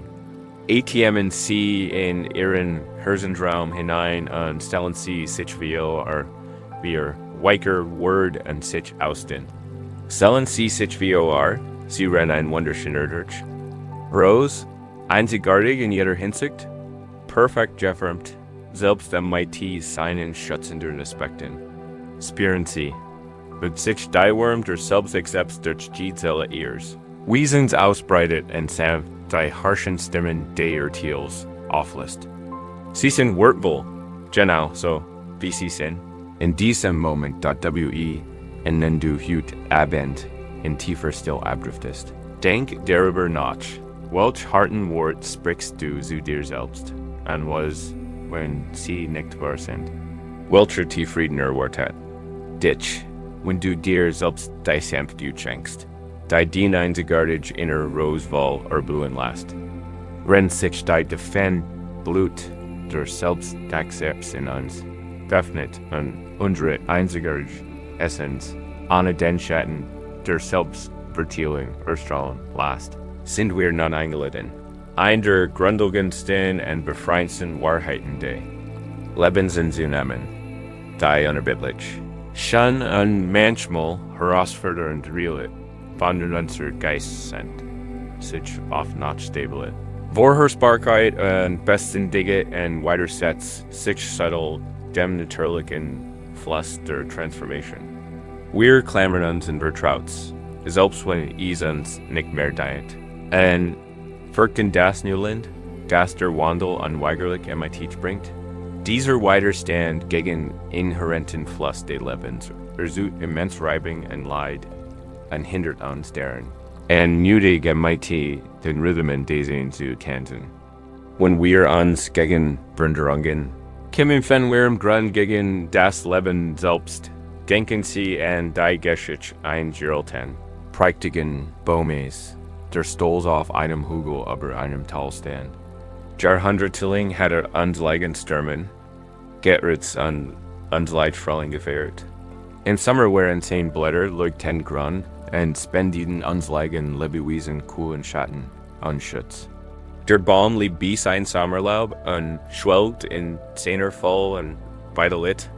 Versicht, jedes einzelne Blatt, jeden Hotch von Grün, festzuhalten, aus Angst vor der unvermeidlichen Veränderung. Als der Herbst nahte und die ersten goldenen und purpurnen Erschenen rett sich ein Lies Angst in ihm. Versagt, so weitersten, presst sein Blätter fester gegen den frischen Wind und sendet sich nach der Wurm des Sommers dat Dief die Natur. In ihrer unendlichen Weisheit setzt ihren sanften, unerbittlichen Kreislauf fort. Die Blätter lasten sich eins nach dem anderen, und ihre Farben vertieften sich zu vorigen Tonen, bevor sie niedrig zu Boden schwanden. Der Baum sonnig's weiter streben gab schläglich auf und wurde süd durch den Heit seines eigenen Fallens. Als der Winter herinbrach, stand der Baum kahl und scheinbar verlassen da in seinem stillen Schlaf sammelte Kraft und zog Lebensenergie nach innen. Verzweifelt nicht in seiner scheinbaren Leer, vertraut dem Kreislauf. Und dann, wie durch ein Wunder, mit dem Einzug des Frühlings, erscheinen winzig Knospen, die sich wieder zu frischen, leuchtenden grünen Blättern entfalteten, neu geboren aus ebenen Zweigen, die Vorgänger abgeworfen hatten. Der Baum verstand nicht intellektuell, sondern durch sein Innerstes. Dass sein Leben, seine Kraft, sein Innerstes Wesen nicht darin lag, sich in ein einzelnen Gerechtigkeit zu klammern, sondern die Gegenstands der Wilderung, passt sich Mihilis, jedem natürlichen Übergang und Ost. Das Würfel und Loslassen wesentlich Voraussetzungen für Wachstum und Erneuerung sind. Der Gerechtigkeit dieses alten Baumes veranschaulicht auf wunderbar Weise unsere Beziehung zum Wandel. Wir sind auf wieder Baum, der in seinen Sommerbildern festhält und sich den natürlichen und notwendigen Rändern des Lebens weitersetzt.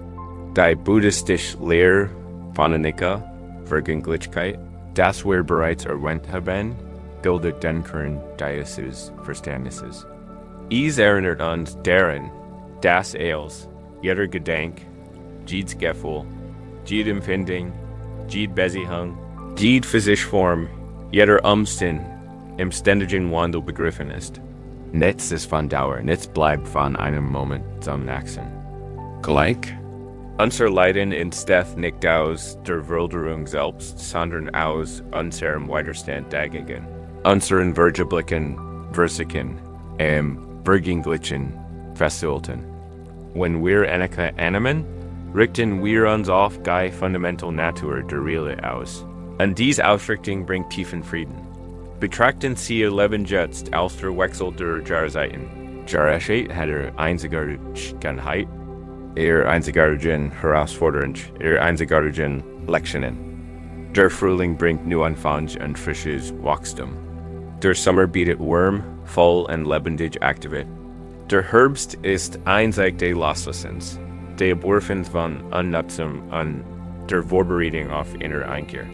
Der Winter bringt Still, Ruhe und das Sammeln innerer Ressourcen. Werden wir uns dem Winter weitersetzen und uns einen endlosen Sommer wünschen, werden wir die Tiefweisheit und die notwendige Ruhe verpassen, die der Winter bietet. Werden wir uns dem abwurfen, der Herbst dies weitersetzen, werden wir das neue Wachstum des Frühlings verhindern. So ist es auch in unserem Leben. Jede Phase, jeder Übergang, jede Wilderung hat ihren eigenen Wert und Zweck, unser Widerstand gegen ein Bestand. Gerechtigkeit unseres Lebens hindert uns daran, ihr Gabenwahl zu erleben und voller Anmut. In Dynax-Überzeugung, in ihren Lebens spüren sie diesen Widerstand gegen den Wechsel der Gerechtigkeit. Ist dies ein beruflicher Wechsel, bei dem sie in einer alten Rolle festhalten, selbst wenn sich neue Möglichkeiten bieten? Ist dies die natürliche Alterung ihres Körpers? Der sich seiner Weisheit weitersetzt und sich nach einer Regentung sehnt, ist ein Veränderliche Beziehungsdinge, die sich nicht anpasst. Wie erlegt ist ein Veränderliche Lebenssituation. Ein Veränderliche Finanzielle Situation, gegen die Sie ankämpfen, anstatt ihr Potenzial zu nutzen. Dieser Widerstand ergibt uns inner Unruhe und hält uns in einer Vergangenheit gefangen, die nicht mehr existiert und hindert uns daran, die lebende Realität der Augenblicks wirklich zu leben. Der Tieffrieden, der entsteht, wenn wir den Tanz der Veränderung annehmen, wurzelt in unserer Fähigkeit, flexibel und hingewiesen darum, wie der Baum zu sein, seine Blätter fallen zu lassen, wenn die Zeit gekommen ist, und darauf zu vertrauen, das neues Leben zu. Seiner perfekten Zeit erwachen wird, das bedeutet nicht, den Erlebnissen des Lebens gegenüber passiv oder gleichgültig zu werden. Wir trauern immer noch, Verlust, wir spüren immer noch die Tarike des Ends. Wir treffen immer noch Entscheidungen anzupassen. Aber wir tun dies mit einer grundlegenden Akzeptanz der Vergänglichkeit. Im Wissen, dass jeden den Kiem eins Neuanfangs in sich trägt und geht. Herausforderung ein Chance zum Wachstum, bietet, dat sich auf den Tanz der Veränderung einzustellen.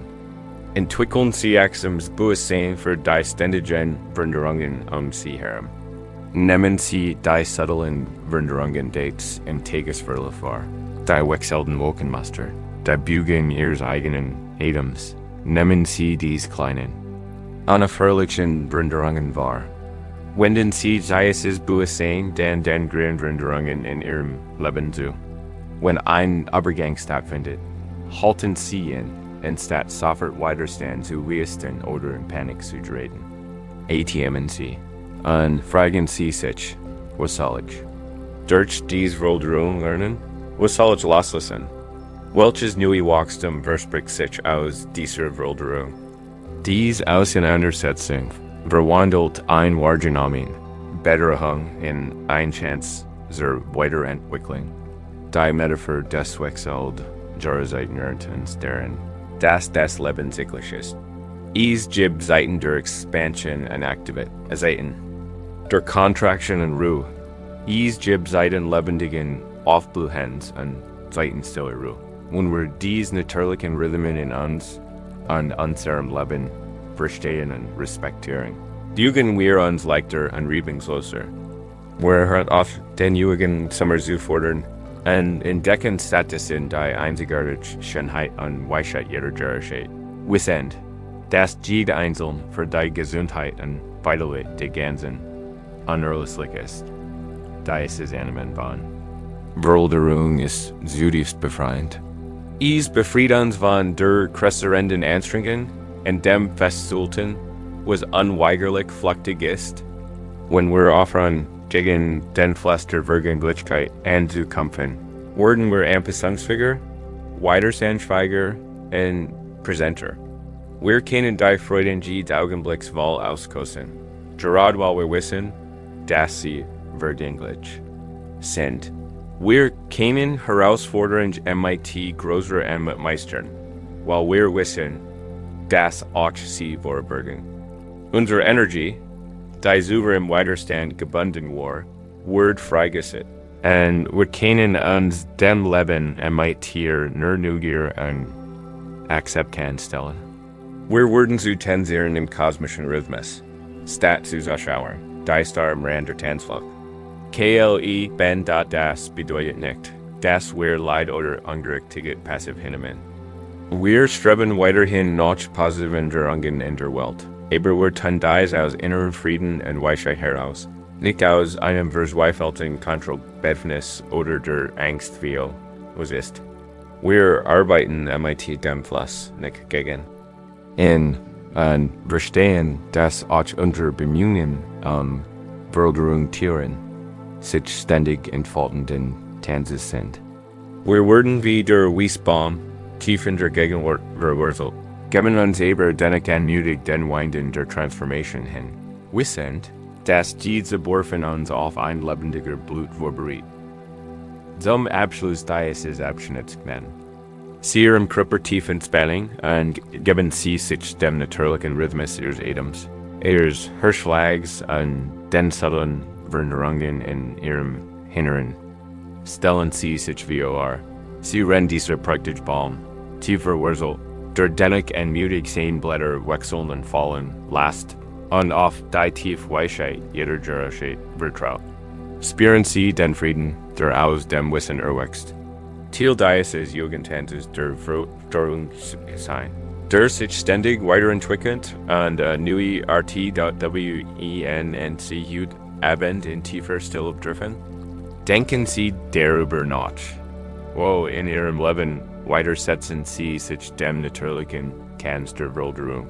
Und welch grenzenlos Weisheit und welches lebendig neue Wachstum erwarten Sie, wenn Sie sich mit den wechselnden Gerechtigkeiten in Ihrer Existenz treiben lassen. Wenn wir lernen, MIT den unerfreulichen Rhythmus des Wandels zu tanzen und die Gerechtigkeit unseres Lebens zu akzeptieren, entdecken wir eine bemerkenswerte Fähigkeit zur Akzeptanz in uns. Aus diesem fruchtbaren Boden der Akzeptanz erwächst ganz natürlich ein tief und grenzenlos Qual, die Quelle des Mitgefühls dies, ist nicht nur ein flüchtiges Gefühl des Mitleids, sondern ein tiefes, empathisches Verständnis des Leidens, begleitet von dem aufrichtigen Wunsch, dass alle Lebewesen uns eingeschlossen, frei von Schursein beginnen. In einer Welt, die auch von Spaltung und Konflikten geprägt ist die Entwicklung von Mitgefühl nicht nur ein Ideal. Es ist eine Lebenswirtschaftspraxis, die unsere Herzen verwandelt, unsere Beziehungen heilt und letztlich unser eigenes Leiden lindert. Indem Sie uns für die gemeinsame menschliche Erfahrung pfeffern, betrachten wir die Geschichte eines kleinen, abgelegenen Dorfs in einem großen Fluss, das oft mit der reale, unvorhersehbaren Beschleunigung konfrontiert. Or Einjahresfekt ein besonderes Verheerend Flut durch das Tal. Zerstört User schwemmt Erntenweg und Liesville Dorfbewohner in Verzweiflung zurück. Unmittelbar danach lag ein tiefes Gefühl der Hilflosigkeit in der Luft. Die Familie, Betrauer ihrer individuellen Verlust und fühlt sich in ihrer Trauer allein gelassen.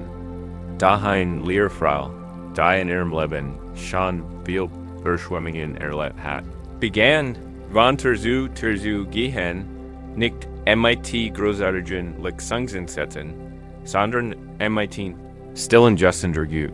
Sie teilte wenigen Essensrest, half, ein Saracens Fischernetz zu flicken, oder sei einfach in stiller Solidarität den die Eels verloren hatten, i.e. ihre kleinen Täten. Geboren aus einem tiefen Verständnis für das gemeinsame Leid, begannen sich im Dorf auszubreiten. Ein Mann, der hingabsah, erinnert sich daran, wie sein Nachbar im einst geholfen hat. Begann, Trümmer vom Weg seines Nachbarn zu räumen. Eine Frau, deren Kinder vom Tessen getröstet worden waren, begann, die Wunden anderer Kinder zu versorgen. Allmählich begannen die Dorfbewohner, über individuelle Trauer hinauszublicken und das Leid in den Augen ihrer Nachbarn zu erkennen. Sie erkannten, dass ihr eigener Schmerz nicht einzigartig war, sondern Teil eines kollektiven Kampfs.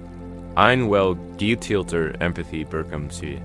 Sie begannen zusammenzuarbeiten, nicht aus Verpflichtung, sondern aus dem aufrichtigen Wunsch, das Leid zu lindern, das sie ineinander spiegelten. Sie legten ihre knappen Ressourcen zusammen, resulten Geschichten von Verlust und Widerstandskraft und begannen langsam und mühsam, ihr Leben wieder aufzubauen, nicht als isolierte Einheiten, sondern als Gemeinschaft. Vereint durch ein starkes, empathisches Band, der Fluss der Zerstörungsgebirgkeit, lehrt sie auch die Stärke ihrer gemeinsamen Menschlichkeit und offenbart.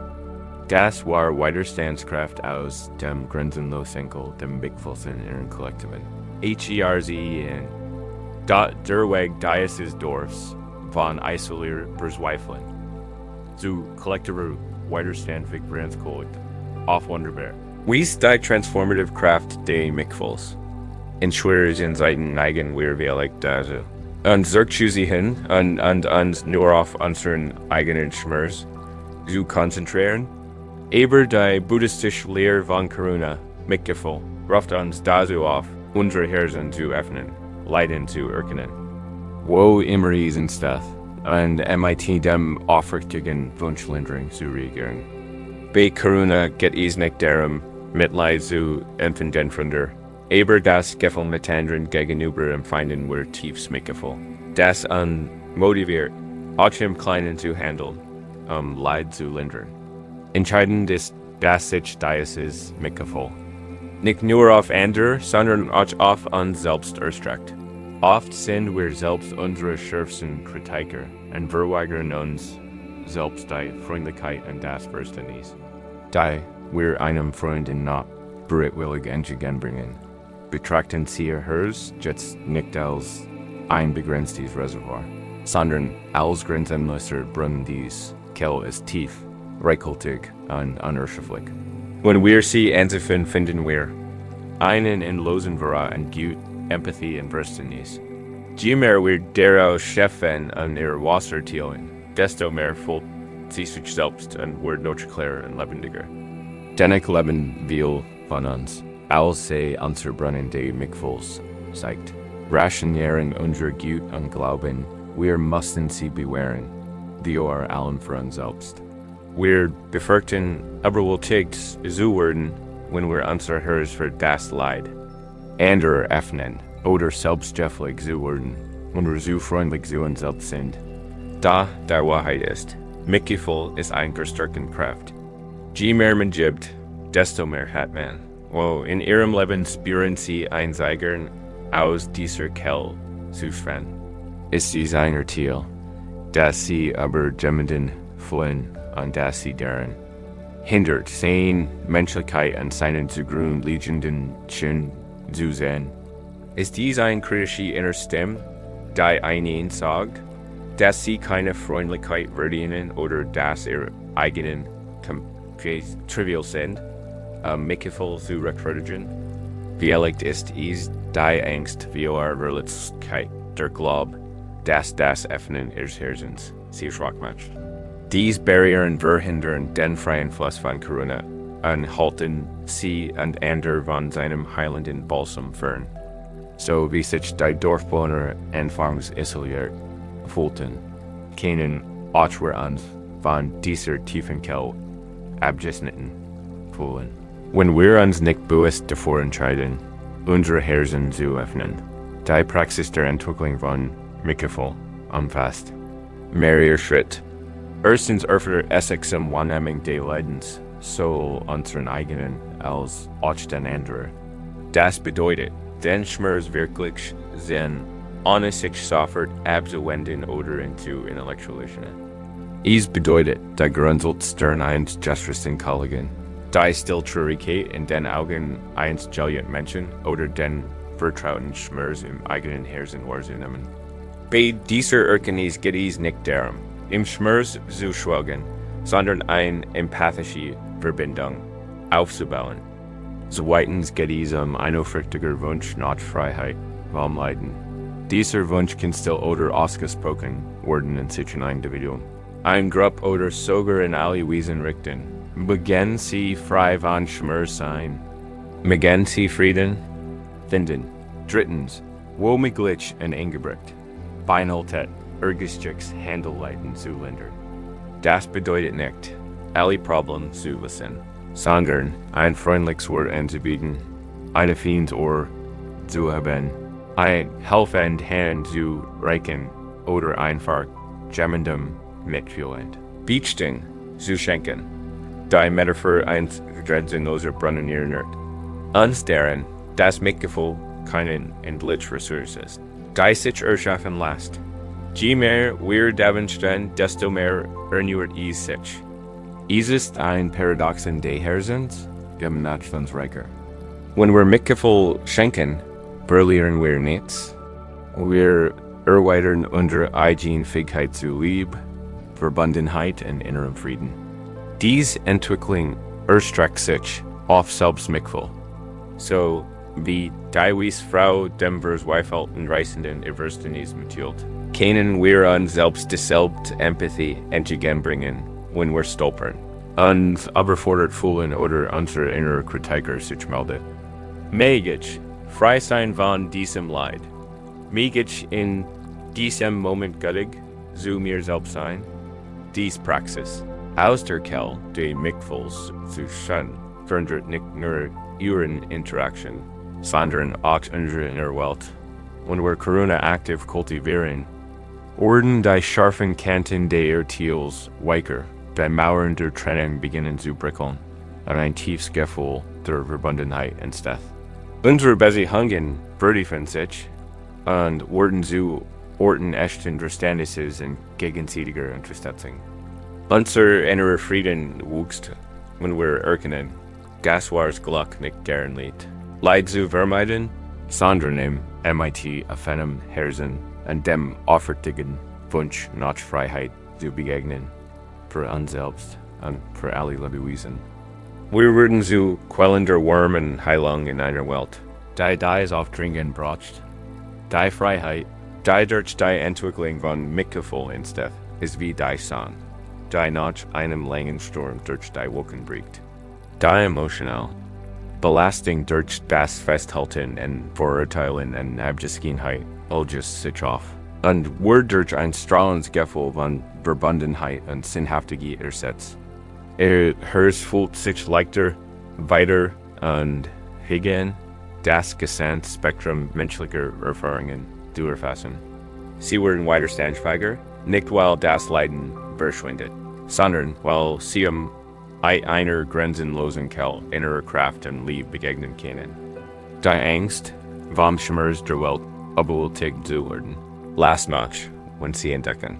Das Mitgefühl, ein Tiefquell, der stark und nicht der schwach ist, das bedeutet nicht, sich zum Vorabtreter zu machen oder Schätzes verhalten. Zu ermöglichen, wahres Mitgefühl erfordert auch Weisheit und Urteilsvermögen. Manchmal ist es am mitfühlendsten, klare Grenzen zu setzen, Nein sagen oder einfach nur den Weg eines anderen zu beobachten, ohne anzugreifen.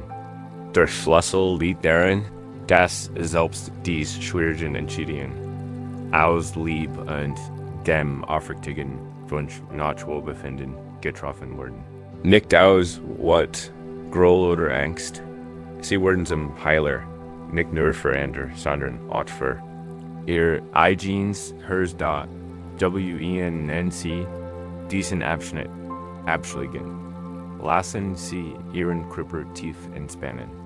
Atmen Sie in Ihren Herzensraum und stellen Sie sich vor, das grenzenlose Brunnen, erfüllt vom reinen, klaren Wasser des Mitgefühls.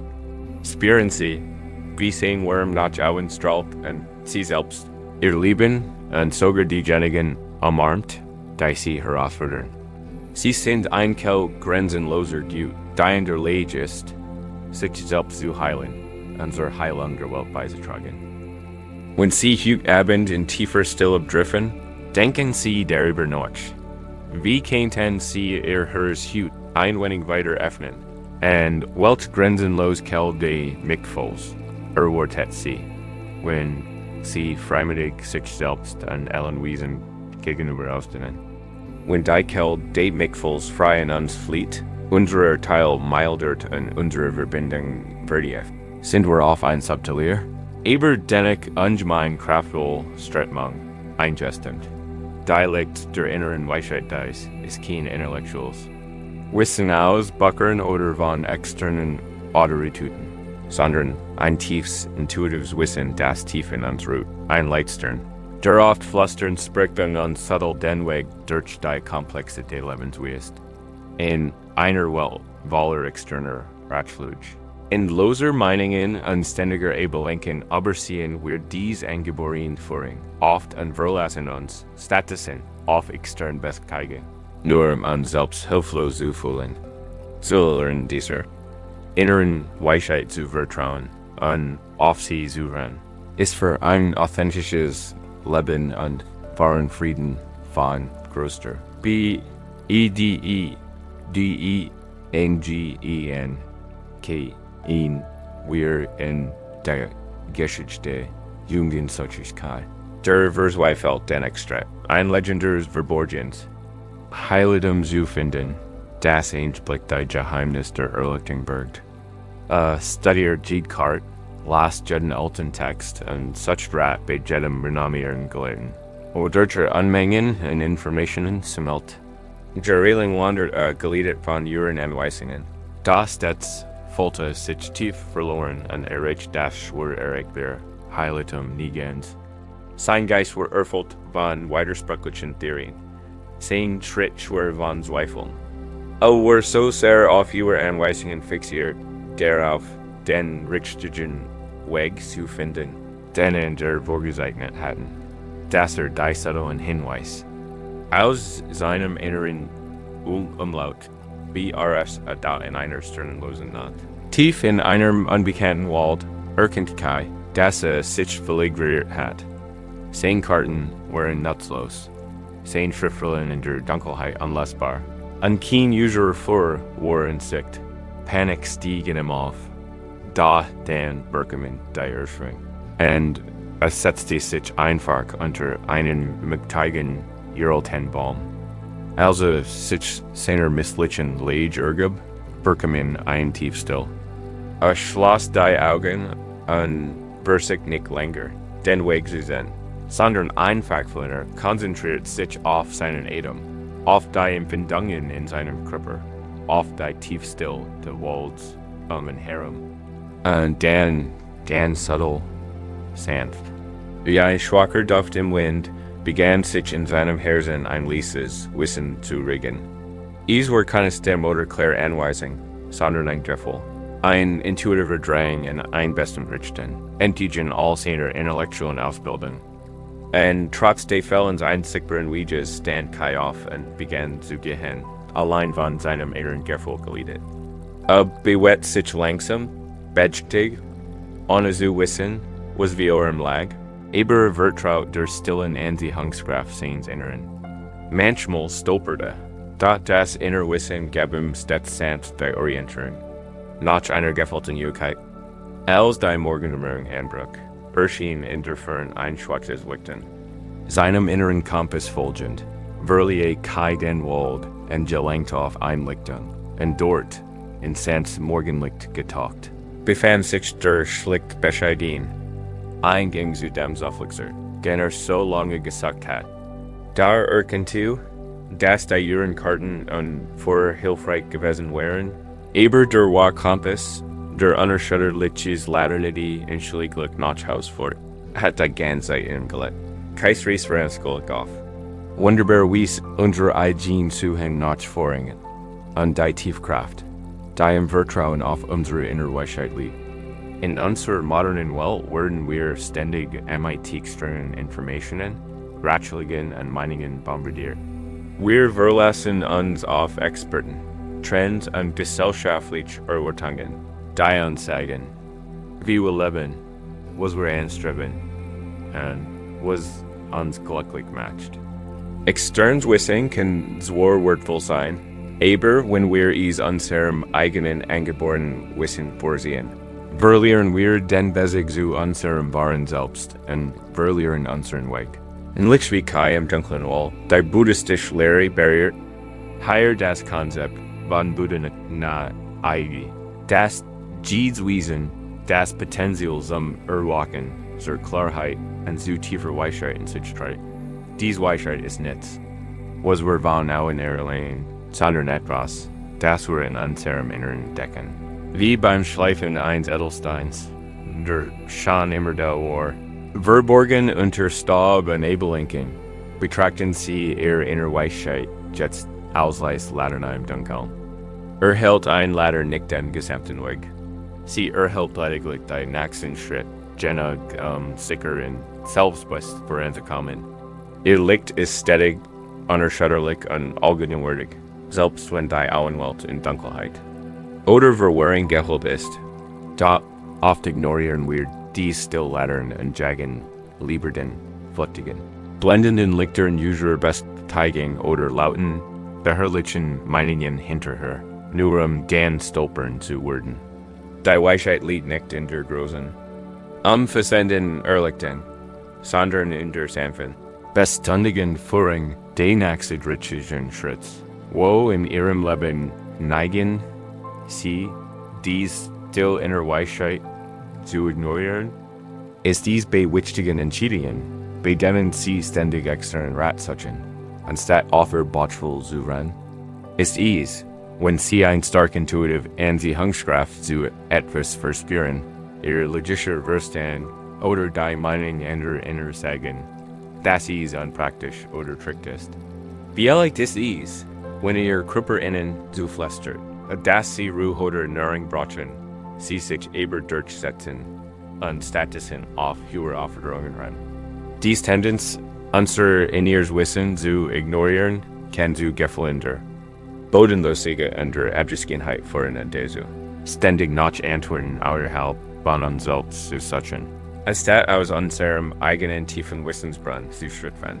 Die Praxis, Zugang zu innerer Weisheit zu erhalten, beginnt mighty still und tiefs Zuren kultivieren so, wie Kai seinen Geistbergungen auf die subtlen Empfindungen hören müssen auch Raum schaffen, damit unsere Innerstimme gehört werden kann. Dazu gehört pausieren, halten Sie einen Moment in, bevor Sie eine Entscheidung treffen oder auf eine Situation reagieren, einschalten, schließen Sie die Augen. Wenn es angenehm ist und konzentrieren Sie sich auf Ihren Körper und Ihren Atem. Stellen Sie Ihre inneren Weisheit ein, frage, nicht intellektuell, sondern aus tiefstem Herzen. Was ist in dieser Situation wirklich richtig für mich? Oder was brauche ich jetzt wirklich? Hören, dann lässt das Bedürfnis nach einer sofortigen, klaren Antwort los. Statusen auf subtle Empfindungen, ein leises Sehen, ein Gefühl der Ausdehnung oder Kontraktion in deinem Körper. Ein Sandswissen, das einfachen Stephanlogische Erklärung. Dies ist die Sprache der inneren Weisheit. Die Metaphor eines Lernen-Ebitant. Das innere Weisheit nicht laut oder auffällig ist. Sie schreit nicht. Sie flüstert. Sie spendet. Nur das Tix liegt für den nächsten Schritt, nicht für die Gesamtreise. Das lehrt uns Geduld und Vertrauen. Wir müssen nicht alle Antworten in vorauskennen. Wir müssen einfach dem Licht vertrauen, das uns Schritt für Schritt gegeben wird. Das bedeutet auch zu verstehen, dass der Weg, den unsere innere Weisheit uns offenbart, aus externer Sicht, vielleicht nicht immer der einfachste oder logischste ist, aber für uns immer der authentischste. Für unser Bewehren Stimmung MIT unter Waren Natur. Unser buddhistischen eine Tiwa, da die Freiheit, die sich aus dem Vertrauen auf die eigene innere Weisheit erwächst, ist tiefgreifend. Es ist, also man einer schädlichen Kompass im Herzen findet. Die Angst wie auch externe Bestkeiten schwindet und wird durch ein tiefes Gefühl von Selbstvertrauen und innerer Sicherheit ersetzt. Entscheidungen werden klarer und authentischer, weil sie auf tiefstem Wissen beruhen und nicht nur auf diesem Druck oder logischer Analyse. Ihr Handeln richtet sich stärker nach ihren Worten aus. Was zu einem Leben MIT man sinnhaftig fort. Sie fühlen sich geerdeter. MIT selbst verbundener und weniger von den ständig wechselnden Meinungen anderer beeinflusst. Das bedeutet nicht, externe Informationen zu ignorieren oder Rat einzuholen. Externe Weisheit kann ungemein wertvoll sein, da, wenn sie sich von ihrer inneren Stimme leiten lassen, werden externe Informationen zu einem nützlichen Werkzeug, das sie mit ihrem inneren Wissen erbeugen, und nicht zu einer joltigen Autorität. Sie integrieren externe Perspektiven mit ihrer inneren Wahrheit schaffen, so ihren eigenen Weg. Sie werden zu ihrem eigenen zu verlassen. Wegweiser und navigieren selbstbewusst und souverän durch das Leben, selbst durch Seiten tiefer Unsicherheit. Wenn sie diesen Abschnitt abschlägen, lassen sie ihren Körper Tiefenspannen und in die Silber sinken. Stellen Sie sich vor, lies Laternei, deinem Herzen ist seimlich sanft. Aber ständig immer präsent und lebendig. Atmen dieses Licht hinein und lass sie sich ausbreiten, damit es dienen Weg Schritt für Schritt erhält. Vertrau darauf, dass du all die Weisheiten dir kriegst, die du brauchst, die in sie hüt, abend in tiefer Stille griffen. Denken Sie darüber nach, welch still Weisheit Wortet in innen darauf. Gehört zu werden und wie können Sie sich Ihr Innerladern? Kammern und Zulassen, dass samst Licht in den Weg ist? Wenn die still Ladern der inneren Weisheit unseren Weg erleuchtet und entit sankem Wissen durch die Unjewigkeit. Für werden wir zu einer grundlegenden Praxis geführt, die jeder wahren Befreiung zugrunde liegt. Der tiefen Kunst des Loslandsdies ist kein passives Aufgeben, sondern ein aktives, bewusstes Loslassen von Dingen, die uns nicht mehr gärten. Sehen es groll, einschränkend Überzeugungen, materielle Bindungen, Vergingen Identitäten oder auch die subtle Sehnsuchts, die den keinen anders sein, als sie sind. Oft klammern wir uns aus Gewohnheit, Angst oder einem trügerischen Sicherheitsvoll, und dies nicht. Doch in Wahrheit sind sie ein Schwerlast, die uns gern hindert, meitigt. Unbeschwerlich und wahre Freiheit voranzuschreiten. Dies Kunst des Loslassens zu erlernen, ist wie das Abstreifen alter Hautschikten, wodurch unser wahres, unbeschwertes Selbst zum Vorschein kommt. Denken wir in die Geschichte eines alten Bergführers. Der Versehnlichkeit beacon war, tückisch Gipfel und Wildnis Beswingen. Arias stets MIT einer kleinen, aber entschlossenen Gruppe und trug selbst auf den einfachsten Wegen scheinbar viel zu viel Gepäck auf dem Rücken. Ging langsamer als die anderen. Sein Atem ging oft schwer, und Schweiperlin standen. Ständig auf der Stern, sein Schüler boten ihm Hilfe, daher schüttelt stets den Kopf und murmelte etwas von Notwendigkeit und was ich das bigger brauch. Sein Rucksack wird nicht nur meditischen Werkzeugen gefüllt, sondern auch imitieren Stücken vergangene Reisen. Alten Karten, die nicht mehr benutzte, abgenutzten Ausrüstungsgegenstands, die vielleicht irgendwann reparieren. Word und sogar kleinen Steinen, die von verschiedenen denkwürdigen Gipfeln aufgesammelt hat. Dies Gegenstände repräsentierten seine Erfahrungen, gaben ihm Sicherheit. Da in Wirklichkeit wurden sie zu einer zunehmenden Belastung.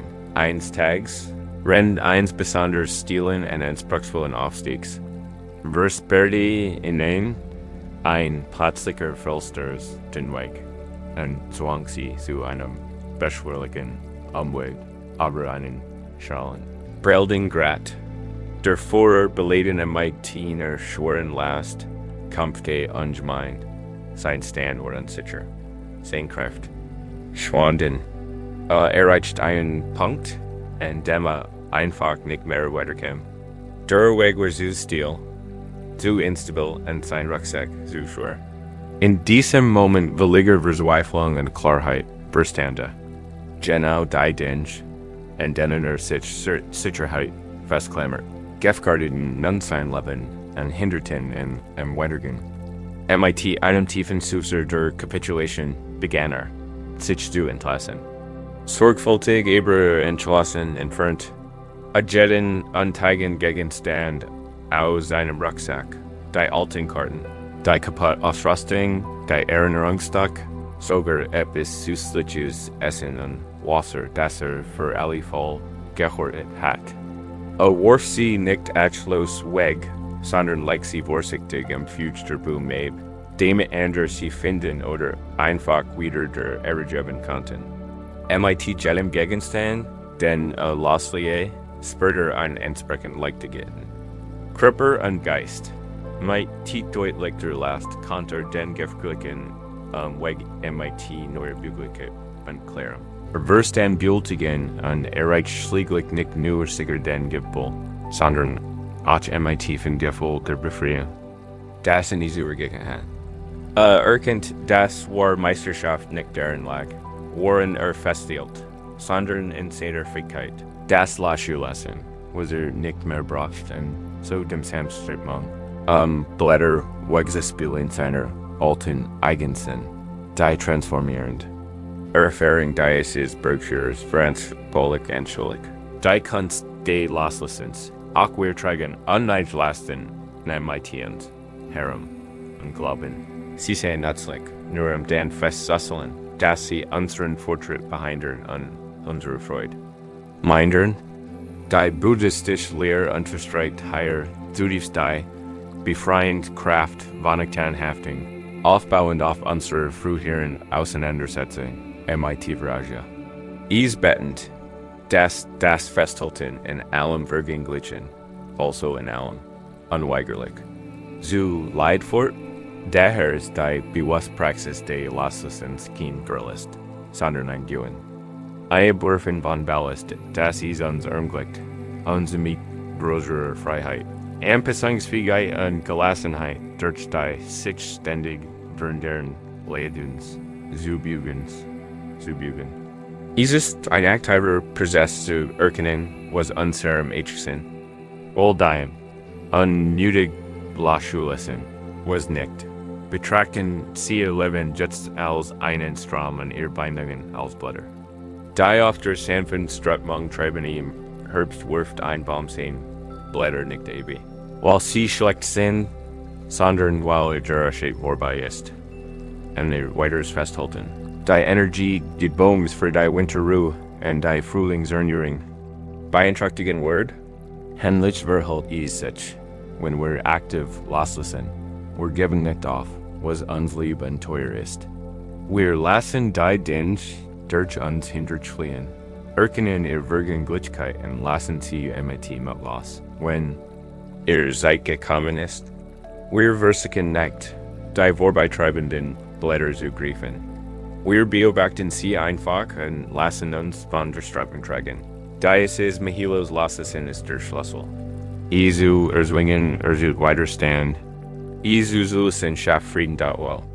In deinem Leben klammerst du dich mit geballter Faust fest, aber dir eine feine Hand besser nutzen wird. Ist es ein vergangener Misserfolg, wenn du immer wieder durchgibst und dich weigerst, die Scham loszulassen? Ein Besihang, dazu. Und der du dennoch festgelst und dich davon abhältst, neue Bindungen inzugen? Vielleicht ist es ein bestens Selbstbild oder ein Identity, die nicht mehr passt. Aber du fürchtest dich davor, dich in die Unjewigkeit zu begeben, wo du werden wirst. Es kann ein Material Besitztümer sein, die dienen Raum und dienen. Gedanken blockieren oder sogar Eiden und Meinungen, die du hartnäckig würdigst und die dich am Lernen und Wachsen hindern.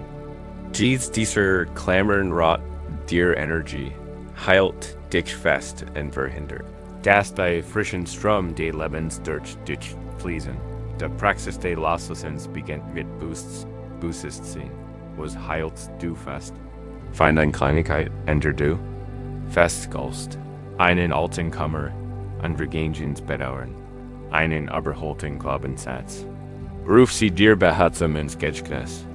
GFN Dan, wenn du möchtest, den Hand oder stell dir wie Ohr, wie den hers weicher und größer wird.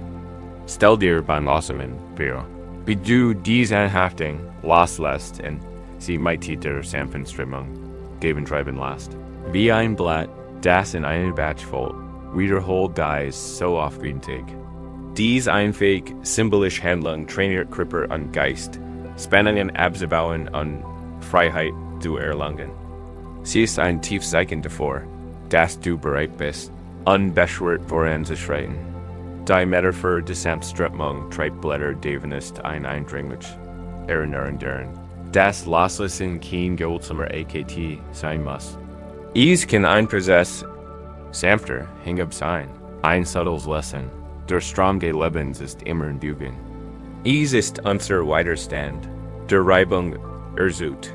Wenn wir uns diesem Strom anschlagen und erkennen, Das manch Dinge, der you besten sind, weiter zu fliehen. Finden wir tiefen Frieden. Das bedeutet nicht, passiv zu werden, sondern wies zu handeln und zu wissen. One man fesselten und one man loslassen. One man streben und one man aufgeben. Soll die Freiheit, die sich aus der wahren Meisterung der Kunst des Loslassens. Geht ist unwirklich. Es ist, als Word man in einem Mormontag einen schweren Mantel ebligen und das Sonnenlicht direkt auf der Haut spüren. Die Last vergangener Burden ilges sich auf und wird durch ein außergewöhnlich Leichtigkeit. Daseins ersetzt. Energie wird freigesetzt und sie können den gegenwärtigen Moment MIT größer Vitalität und Freude erleben. Ihr Geist wird klarer und weniger von Anteigen, Sorgen und Grübelei. Sie werden widerstandsfähiger, da sie wissen, dass sie selbst bei Veränderungen oder Verlusten die innere Kraft besitzen, sich anzupassen, loszulassen und MIT den unvorhersehbaren Strömung des Lebens weiterzufliehen. Ihr Reis wird zu einem mahalosen Tanzstadt, zu einem beschwerlichen Marsch. Das bedeutet nicht, dass das Leben eine Herausforderung oder Momente der Trauer sein wird. Loslassen bedeutet nicht, Schmerz zu vermeiden, sondern unsere Besichung zu verändern. Wenn wir loslassen können, widerstand Schmerz last oft not. Und wir können in MIT größer Anmut durchleben und 10 Lektionen lernen, an uns von einem Böseren zu lassen. Wir werden wie der Wiesberg für der taktisches Gelne bietet, weil wir nur das Wesentlich mitnehmen und den Ballast zurücklassen, der uns einst zurückhielt. Wir werden wahrhaft frei und bereit für alles, was der Nieuwe uns bietet, dazu Abschluss dieses Abschnitts entspannen Sie Ihren Körper tief und geben Sie sich der Unterstützung eurer Innen hin. Stellen Sie sich wie Sie stehen in einem Fliehenden. Batch und lassen samt alle Lasten los und gönnen Sie festhalten. Gedenken, Sorgen, Anhaftungen. Beobachten Sie, wie Sie Muhilos de AAO und sich wie Ben da und MTE Stritmung wie Blätter. Die vom Wasser getrogen werden spüren Sie die Tiefleichtige, die den Raum erfüllt. Denn Sie einst ein Namen der WE in Sie heute Abend in tiefer Stille driften. Denken Sie darüber nach, Ohren halten Sie fest. Gasberei ist losgelassen zu. Und welches Strahlengefühl grenzenloser Freiheit erwartet Sie, wenn Sie sich der sanften Strömung des Loslassens hingeben? Wenn die Kunst des Loslassens unterlässt, zu erleichtern beginnt an uns erlaubt.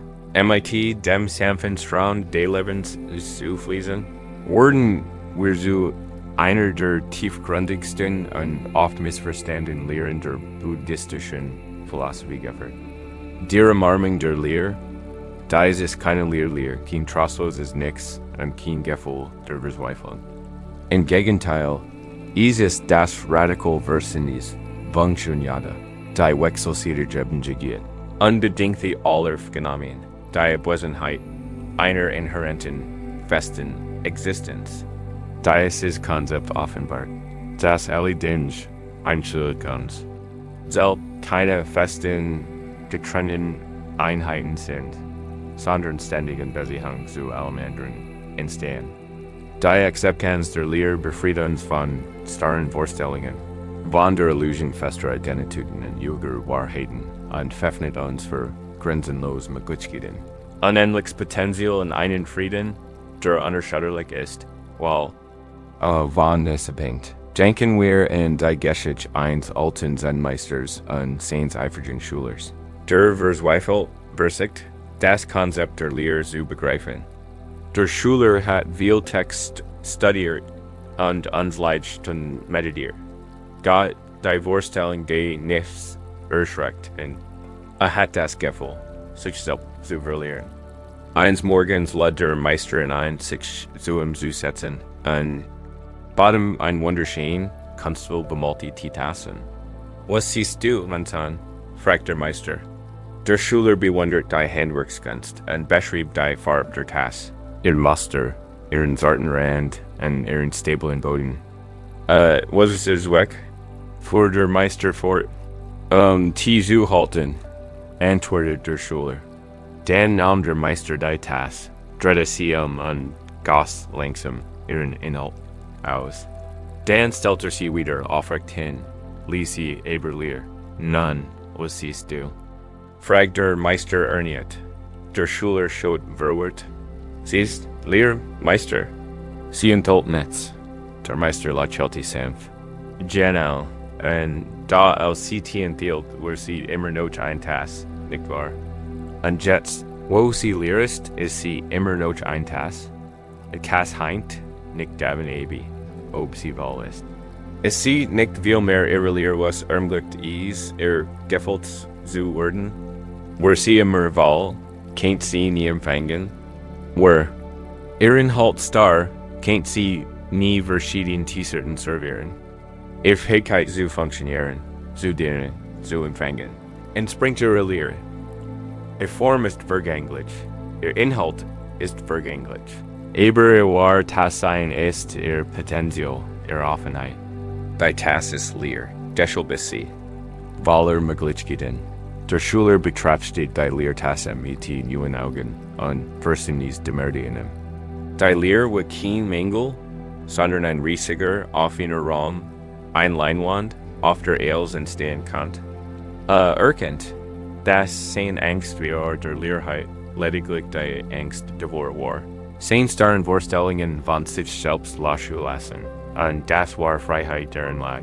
Sein eigenes grenzenloses Potenzial zu umarmen, wie ein weiter, offener Himmel, die Geschichte von der leeren Tasse. Es eindrücklich die Akzeptanz der Leer. Unser Verstand strebte sich auf gegen dieses Konzept. While wir leer, mit Besenheit, mit leergleich sitzen. Dafür der Meister offenbart, ist die Leer der Tasse eigentlich Fähigkeit zu sein. Shunyata lehrt, dass allen Phänomenen einschlägt unser Gedenken, Emotionen und sogar unseres Selbstgefühls ein inhärent, unabhängig Existenzfeld. Sie sind leer von einer festen, unveränderlichen Essenz. Sie entstehen in Abhängigkeit von unseren Ursachen und Bedingungen, sind vergänglich und verändern sich ständig. Wenn wir in der Vorstellung fester, getrennter, Dinge oder eins beständigen Selbst festhalten, ersuchen wir Leid. Gen dies Festigkeit ist eine Illusion. Die Akzeptanz der Leer bedeutet, dies darin Konzeptualisierung loszulassen und uns zu erlauben, die Realität so wahrzunehmen, wie sie wirklich ist, fließend, vernetzt und voller grenzenlosem Potenzial. Betrachten Sie sich jetzt als ein weiter, offener Himmel. Der Himmel enthält Wolken, Wegel, Stern und Sonnenschein. Bergt alle Phänomene, Word aber durch keines davon definiert. Die Wolken kommen und gehen, die Wegel fliegen vorbei, die Sterne toben und zerstreuen sich, da der Himmel selbst bleibt. Ist offen, grenzenlos und unveränderlich in seiner Fähigkeit, alles zu beherbergen. Dennoch identifizieren wir. Und oft mit den vorbeisehenden Wolken unserer Gedanken und Gefühl und Glauben wir sind. Schirm, oder sind wir blicken in die Sonne und vergessen dabei, dass wir der Ried auf den Raum sind, der uns einfach nur beobachtet. Unsere Angst wie der Leer ist oft die Angst davor. Zu erkennen, dass unsere Vertrauen festen Identitäten nicht fest sind und dass die Ried unserer wahren Natur reveal unverändert ist. Als wir es vorgestellt, die in dat wo in ihrem Leben strüben sie sich gegen dies Leer. Ist dies das der Festhalten in einem bestimmten Glaubenssystem, unfähig, alternative Perspektiven zu berücksichtigen? Die Angst, ihr Identität zu verlieren, wenn sie bestimmte Rollen, Etiketten oder Leidenschaften loslassen. First, ein Unbehagen in der Still, das Bedürfnis. Jeden Moment MIT aktiviert oder Ablenkung zu vollen, die Angst wie der weekday bloßen Seins. Vielleicht ist ein tief Angst wie Tod oder Verlust. Die aus dem Glauben entspringt, sei fest und bestwendig. Und Auffassung bedeutet daher ein absolutes End. Dies Widerstand entspringen unter tief verurteilten menschlichen. Nie Gang, Notch, Gleichheit und festen Formen zu briefen. Selbst wenn die Reale ihnen ständig widerspricht. Beter Praxis. Die Lehre zu akzeptieren, geht es nicht darum, nichts zu werden, sondern radikal offen. Es geht darum, unsere festen Vorstellungen darüber loszulassen, was Dinge sind in ihr Lot. Einfach sie entstehen und vergehen. Es geht darum, die Konstrukt Natur unserer Wahrnehmungen zu erkennen und uns von ihren Beschränkungen zu befreien. So wie die Lehre Tasvaler Potenzial ist, öffnen wir uns. Wenn wir die Lehre unserer starren Vorstellungen annehmen, für unendlich Möglichkeiten, dazu gehört auch die Lehre des Selbst, die uns von der Last der Egos, der Selbstverteilung und der Illusion der Trennung befreit. Wir sind kein festes Wesen, sondern ein dynamischer, sich ständig entfaltender Prozess. During der gesamten Existenz verbunden ist die Umarmung der Lehre, einzuleden, kultivieren exams Bewusstsein. Der Wirklichkeit in jedem Moment, darauf, wie Gedanken entstehen und vergehen, die Emotionen sich verändern und verändern, wie körperliche Empfindungen auftauchen und verschwinden. Erkennen, dass es kein festes, unveränderliches Du gibt, das in Festel. Es gibt nur das Bewusstsein, das entstehen und vergehen beobachtet. Dann beginnt bewusst, die starren Vorstellungen zu hinterfragen. Wenn du eine feste Meinung hast, kannst du kurz über deren Gegenteil nachdenken. Wenn du dich stark mit einer Rolle identifizierst, kannst du dir vorstellen, ohne sie zu leben. Nicht dich selbst zu schmollen, sondern dein Selbstverständnis zu erweitern. Da ist es behutsam, hinterfragen lockert die Starrheit deins. Geists, die Metaphor von ein weiter, auf einer Himmel kraftvoll lietet ans Heier. Der Himmel hält die Wolken nicht fest. Lass sie vorbeisehen. Berthielt die Stirn nicht, hält sie in sich. Ist stets offen und weit, unabhängig von dem, was in ihm erscheint. Wenn wir uns mit dieser Welt unseres eigenen Bewusstseins identifizieren, statt mit den flüchtigen Phänomenen, die deren erscheinen, finden wir tiefen Frieden. Dieser Frieden ist nicht von ihren Bedingungen abhängig, denn entspringt der unbedingten Natur unseres eigenen Seins. Es ist der Frieden, zu wissen, dass man selbst der Researchbelter ist, nicht nur dessen flüchtiger Inhalt. Die Freiheit, die aus der Akzeptanz der Lehre erwächst, ist die ultimative Befreiung. Es ist, als würde man aus einem selbst auferlegten Gefängnis fester Vorstellungen ausbrechen und ein grenzenloses Affeinsfeld betreten. Die Angst, auf ein bestimmt Art und Weise sein zu müssen oder in bestimmter Gewissen festzuhalten. Elges sich auf ein Wort durch ein tiefes Gefühl, der leichtige und radikalen Akzeptanz ersetzt.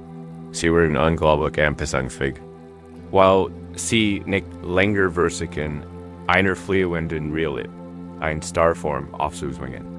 Im Mitgefühl vertieft sich, wenn sie die gemeinsam voneinander abhängige Natur aller Wesen erkennen. Kreative Blut auf, rennt sich der Weitraum der Möglichkeiten in innen veröffnet. Sie entdecken einen Frieden, der wahrhaft, unerschütterlich ist, weil aus dem Verständnis der fundamentalen Natur der Realität selbst erwächst. Das bedeutet nicht, nihilistisch zu werden oder uns vom Leben zu lassen. Im Gegenteil, die Akzeptanz der Lehre ermöglicht dies uns dem Leben waller und authentischer zu stellen. Mit weniger Anspruch und mehr Liebe, wenn wir verstehen, das Netz festet. Schätzen wir jeden Augenblick tiefer und erkennen sehen. Kostbar, vergängliche Schönheit. Wir werden spielerischer, neugieriger und haben weniger Angst vor Fehlern, weil wir wissen, dass unser Wort nicht von Perfektion abhängt. Die Lehrtaste die in dem Tiefwohl und ganz, weil sie offen ist. Nicht verhüllt ist sich, wenn wir unsere eigene Lehre akzeptieren, und wir werden wahrhaft erfüllt vom Potenzial del Sie diesen Abschnitt abschlägen. Entspannen Sie Ihren Körper tief und geben Sie alle Wirbelbänden Spannungen auf. Stellen Sie sich Ihren Geist so vorfister, auf Ihrer Himmel grenzenlos und frei. Spür die in dir, das grenzenlos Potenzial, den tiefen Frieden, der aus dem Wissen entsteht, nicht durch Fesseln oder Identitäten eingeschränkt. So sei, du bist weit, du bist offen, du bist frei. Wenn Sie heute Abend in tiefer Stille driften, denken Sie darüber nach. Was war, wenn die Lehre, die Sie führten, in Wirklichkeit grenzenlos Möglichkeiten, Ren und welcher Tieffrieden Sie erwartet. Wenn Sie den weiten, offenen Himmel Ihrer eigenen wahren Natur annehmen, wenn wir durch die grenzenlose Umarmung der Lehre reisen und die fließend, miteinander verbundene Natur allerdings verstehen, gelingen wir am Höhepunkt unserer Erkundung. Der Blut einserwärts Herz ist das ultimative Geschenk. Die Tieferkenntnis, das wahre Frieden, dauerhaft Zufriedenheit und Befreiung nicht durch nach externen Leistungen oder dem Erlangen bestimmter Voraussetzungen liegen, sondern in der einfachen, aber tiefgreifenden Handlung mit auf einem Bewusstsein und grenzenlosem Mitgefühl zu leben. Dies ist die Integration aller Lehren, Lasten loslassen, dem unbekannten Vertrauen, Bedauern und einem, Freundlichkeit kultivieren, in angelic Erfahrung der Präsenz. In der jeder Moment zu einer Gelegenheit für Frieden und Tief, Verbundenheit wird, betrachten wir die Geschichte einer Person namens Alara, die ihr Leben lang nach Frieden sucht. Sie war in Fernländer gereist, hat bei vielen Lehren studiert. Groß Weisheit ein die often bemerkenswert hoher Erfolg. Zielt, daher still unrebliebener. Sie glaubt, Frieden sei ein Ziel, ein endgültiger Zustand, den sie erkennen wird. Sobald sie genigen wissen, genigen Erfolg oder genigen Freiheit man Leid angesammelheit. Sie sah Frieden als etwas Getrenntes von ihrer Gegenwärtigen. Erfahrung, immer nach euer halb ihrer Reichweite, als einen Preis, den zu gewinnen galt. Sie strebt ständig nach dem Ding, dass endlich das Gefühl von vollständiger geben wird. Sexeller. Gibt von ihrer unermüdlichen Suche in einem kleinen, jünglichen Teig. In deren Nähe ihres Hauses und Biobatch die endloses Blumen body, der im Schlamm unter der Wasseroberfläche verwurzelt war, infiltriert langsam und geduldig sein mäkellichen Blutenblutter, unberührt von den trüben Tiefen, aus denen Herberging, Stretnik Notchgenheit, oder einfach sie brüglich sich nicht der anderen Blumen. Sie blut einfach, sie wehrt sich nicht gegen den Schaum. Sie verwandelten in Nahrung. Als Alara still Mahilos Vollkommenheit betrachtete, bekam sie ein Tieferkenntnis. Frieden war kein Fernsufer, das sie zu erkennen galt. Es war das Wasser selbst, in dem sie sah. Glück war kein Preis, den sie zu gewinnen galt. Es war das still entfalten der Lotus. Weisheit bedeutet nicht, mehr anzufangen. Es ging darum, das Verlangen nach mehr loszulassen und die Vollkommenheit, in dem zu sein, was bereits war. Sie wussten, dass die ja dazu den Boden bereitet hatten. Aber das war Erwachen, kam durch den einfachen EKG der Gegenwart, MIT. Was ist, hier und jetzt, in diesem allglücklichen Moment. Sie erkennt, dass der Schlamm ihres Lebens, ihre Unvollkommenheiten, ihr Kampfe, ihr Momente des Schmerzes keine Hindernis für den Frieden waren, sondern die Nahrung, aus der ihr eigenen Erwachen erblühen kann. Ihr einst, Rulos ist hers, fault sich nun, white, ruhig und tief, verbunden mit der Mahelosen, entfaltung des Lebens. Sie erkennt, das ist bei der Ries nicht darum ging, Erlichtung zu finden, sondern aus, der Wachs hers war immer schauen in der Hand. Tief darauf. Entthalt zu werden, da ELA als tief Einsicht in den Schlamm blahenden Lotus, fast die Essenz des Wachs hers der Weg. Denn wir jut haben gemeinsam gegen den Sinn, or ein Weg de Almglitchen in Torrens, de Borfens unsichtbare Lasten, illusorischer Kontrollen, fester Bindungen, und de Lerns unseres Geists. Nun Gellingen Wirser Integration dieser Erkenntnis, dem Verständnis, das wahre Frieden in der unmittelbaren Erfahrung des gegenwärtigen Augenblicks liegt. Gehalten im Rahmen buddhistischer Lehren wie die beiden Wahrheiten und der Axtweg, Fad nicht als starres Dogma, sondern als praktische Anleitung für ein Leben frei von Leid und voller Weisheit und Mitgefühl. Die erste Edelwahrheit offenbart das Leid. Die zweite seiner Sache, Anhaftung, Verlangen. Die dritte sein Offern, Nirvana, Befreiung. Und die vierte den Weg zum Offern, der Axtweg Fad. Ein Leben mit erwachtem Herzen bedeutet. Wahrheiten zu verkörpern und zu erkennen. Das selbst inmitten der unvermeidlichen Herausforderungen des Lebens ein Tiefquell des Friedens in der Klarheit in uns stets zugänglich ist da der ELLENC. Eigens hers jetzt als ein Lotusblut im schlammigen Wasser, der Schlamm steht für die Herausforderung. Die Kampfe, die Unvollkommenheiten, das alltägliche Chaos des Lebens. Der Lotus mit seinen reinen Mechalischen Blutenblüten repräsentiert, ihr Innewan Bundenatu, ihr Higkeit zu Reinheit, Weisheit und Mitgefühl.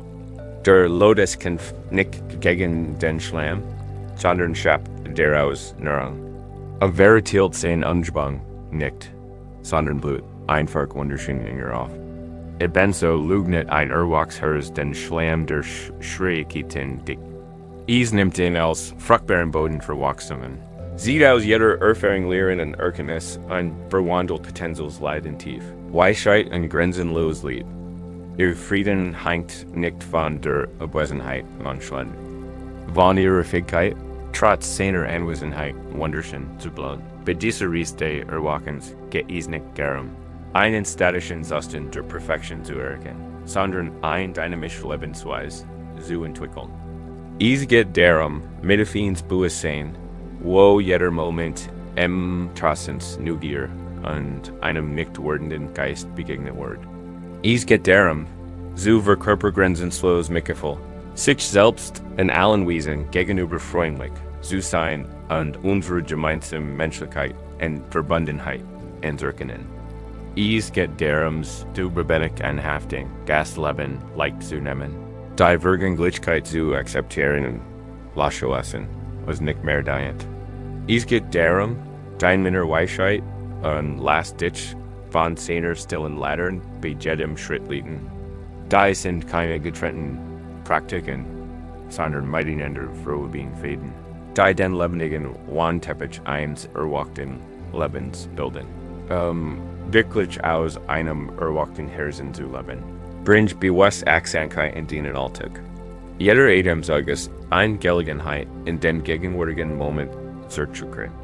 Jede Interaktion ist ein Chance, Mitgefühl zu üben und andere als Spiegelbilder zu sein. Jede Herausforderung ist eine Lektion im Loslassen und Vertrauen. In den Tanz der Wilderung, es geht nicht Großgesten. Es geht die kleinen, beständigen Entscheidungen, die wir in jedem Moment treffen. In die Gegenwart zurückzukehren, Freundlichkeit zu lillen, unseren Griff zu lockern und auf, unsere innere Weisheit zu brennen. Es geht darum, das Heilig im Alltäglichen zu erkennen und Befreiung mit deren zu finden, die Realität zu überwinden. Sondern sie voll und ganz anzunehmen, der Frieden, der einem erwachten Herzen entspringt, ist einzigartig. Ist unabhängig, Von Uhren Umständen, denneren springt einer inneren Kell, Geistes zugänglich ist. Ist widerstandsfähig und kann Freud und Leid MIT ausgeglichem Geist begegnen. Ist umfassend und umarmt das ganze Leben. MIT, Liebevollem Bewusstsein. Ihr Leben verwandelt sich vom ständigen Streben nach Glück in einen fortwährenden Ausdruck des Friedens. Sie werden wie der Lotus in der Realität verwurzelt, da Erbuhend im Mihilis der Anmut und Strahlenschönheit und Ruhe in die Welt sie heramaus. Dies Ries de Erwachen des Kindend, sondern ein Fortwand. Entfalten. Dies werden noch immer neue Lektionen zu lernen, neue Ebenen zu entdecken und neue Möglichkeiten geben, den Mitgefühl und den Weisheit zu vertiefen. Da jetzt trägst du einen inneren Kompass und richtungsweise liegt in ein Herz, das selbst durch die schwierigsten Herausforderungen des Lebens den Weg nach herausfindet. Du bist ein lebendiger Beweis davor, dass Frieden nicht gefunden, sondern offenbart wird. Und zwar durch die mutige und mitfühlende Praxis der Präsenz. Genau die Kämpfe, die einst den Frieden zu behindern schienen, wurden nun zum fruchtbaren Boden aus dem den tiefstes Wachstum, INT, es PRANGT.ZUM, Abschluss unserer gemeinsamen Zeit, hüt abendlasting in Krüpper, vollkommen entspannen, und gib dich der tiefen Still hin. Die dich am Jet, atmen tief durch und spür, wie sich den Hers MIT sam neuen Gefühl von Frieden und Verständnis weitet. Stell dir wie Lotusblut und schleimigen Wasser, deinem eigenen Wesen entfalten sich sein Blutenblur in stiller Willkommenheit und Strahlenlicht in Ruhehaus. Dies ist den Erwachsers, allgegenwärtig stets bereit, dich zu führen. Hüt Abend hast du zugehört, nachgedacht und dich sanft dem Flüstern deiner eigenen tiefen Weisheit zugewandt. Morgen möchtest du beginnen, mighty dem Gelernten zu leben. Und dies ist Erwachsers in die Lebendigkeit, dens Watchen Lebens zu tragen. Möchtest du mighty dit wandeln, verwurzelt im Mitgefühl und offen für den grenzenlosen Tanz der Existenz. Möchtest du immer daran denken, dass der Frieden, den du suchst, nicht draugen, sondern tief in deinem Inneren liegt.